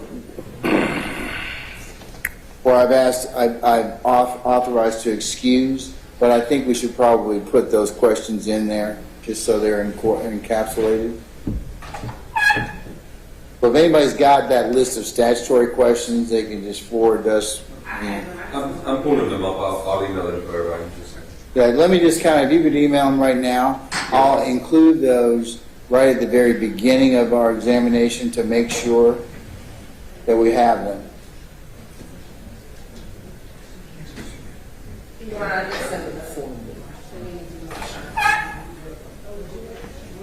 And Your Honor, after we have addressed the statutory questions, I have one more brief regarding the voir dire process. I haven't finished yet, so we haven't finished the questionnaire yet, so I need to kind of finish that first. Yes, Your Honor. And then you can ask some other questions regarding to general practices or whatever else, because I haven't even gotten anything. And Your Honor, was just wondering, would it be prudent for the state to provide a witness list and all of the victims in their case to Mr. Kearns to be included in this questionnaire? You're right, that's what we were just given to ask the court, that usually without a questionnaire, the defense would have provided their witness list, we would have provided ours, and all that would be contained at one time. So we just need their witness list, our witness list, and we can put that all in. Well, since that's not available, and since I gave you all this time and you've blown that particular time period, Ms. Hilton, why don't we do this? Why don't we wait till the trial, the first day of trial, the first set of folks to come in? That can be a question that I can augment and ask them, ladies and gentlemen, do you know any of the following individuals?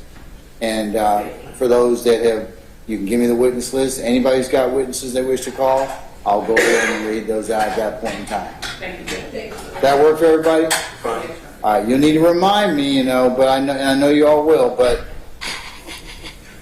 so that if there's any other general questions that we fail to propound, either they don't make it on the questionnaire, or they're great questions that should be asked because of our witnesses that are examined next week, or any other things that we forgot, we can always, before the examination of that panel, I'll ask if you have anything else in terms of general questions, let me go ahead and propound that to the panel as a whole. So that's your fail-safe. Okay? All right. Yeah, may I ask that one of the victim in my case was Mr. Myrick. She's not deceased. If we can add her to that section in the questionnaire about if you know this person or her family. What's that person's name? Kimberly Craig, C-R-A-I-G. Wes, can you add that, please? Yeah. Thank you. All right. Anybody else? Okay. Can I go back to, We're on 224, I think. I've already dealt with 224. I'm not gonna, we've rewarded 224. 225 is pretty much the same. I'm not gonna I'm gonna delete out 225. Right. All right, what about 226? Probably not applicable to most of the jurors. Social media? Other questions? Are you on it and put your hand on? Didn't we ask the questions about social media already earlier? Yes, 182, yes. I'm sorry? Yes. So we can delete out 226? Yes. 227? I think it's a good question. I think, Have you ever had a social media account? And I think you take out 227. Where did we ask social media before? 182. I'm sorry, one what? 182 or 192? 182 says, please list all of your social media accounts, including your email address, Facebook, Twitter, Instagram, or other account. That's different from 227, did you have social media when you were a teenager? Have you ever had a social media account? What's that? Actually, want to refer. Add that as, before you get to 182, Wes. Okay. We'll delete out 227, and then we'll ask the question Ms. Love phrased. Go ahead, madam, one more time. Have you ever had a social media account? Yes or no? And then we'll follow that with the question 182, okay?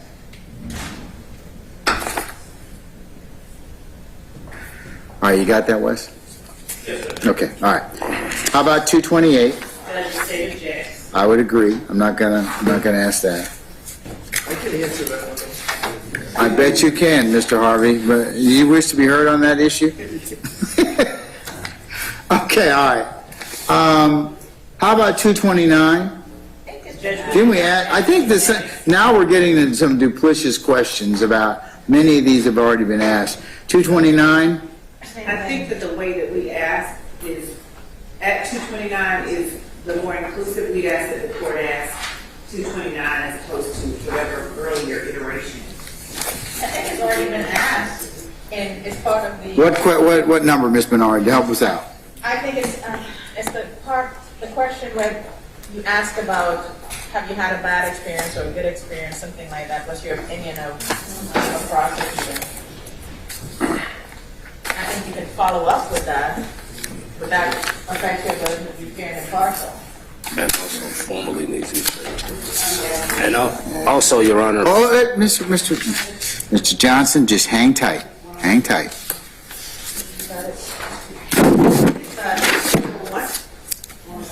So, question 102. Hold on, folks. One second, hold on.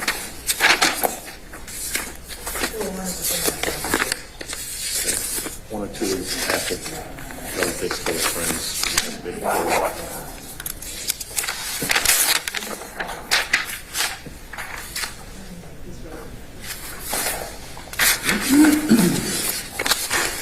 Okay,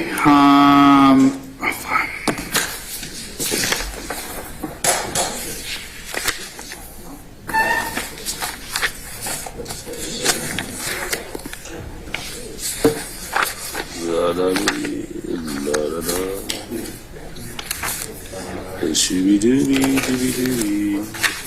229 was asked when?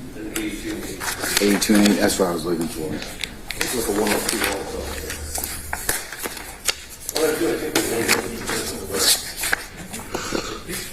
Oh boy. Oh, it's at 102.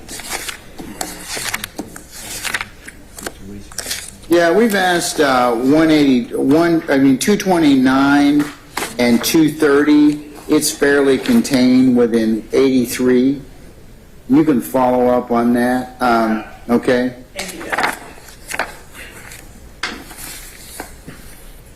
What about 231? That's the gang problem? Yeah, we've asked that already. I'm going to delete 231. I'm going to delete 232. I think we've asked 233 already. And 234, 235. I'm sorry? We've asked all the questions, I think, that have to do with gangs and violence and gang violence. Yeah, 234, I'm not going to ask I that. ask that the court just simply, if the court can point me to where 231 through 235 are previously.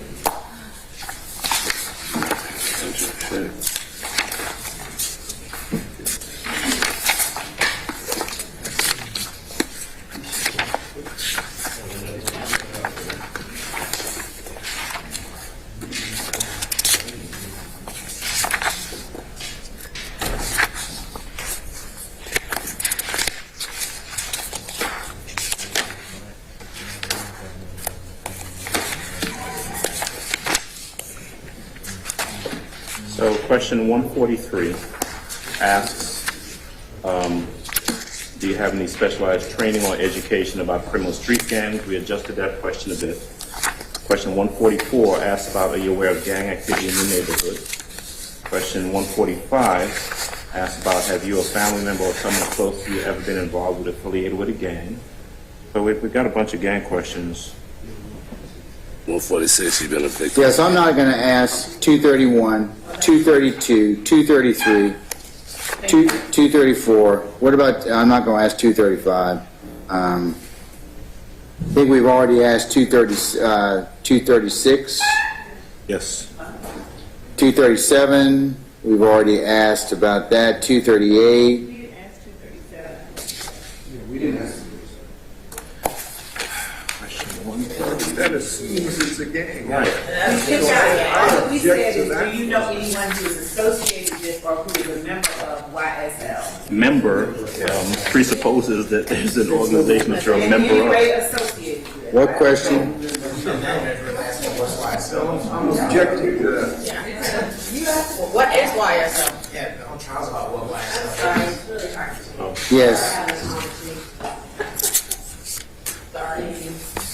Who is associated with or who is a member of YSL? A member of YSL supposes that it's Associated with, it could be associated with in the way. I don't think we should ask that. I think that's an issue of proof. You got to prove anyways. So I think that the questions in 143, 144, 145, 146, 147, that has 149. Well, you know, we did ask. Well, no, I'm about to say. You know what you could ask, since we asked 30 deep,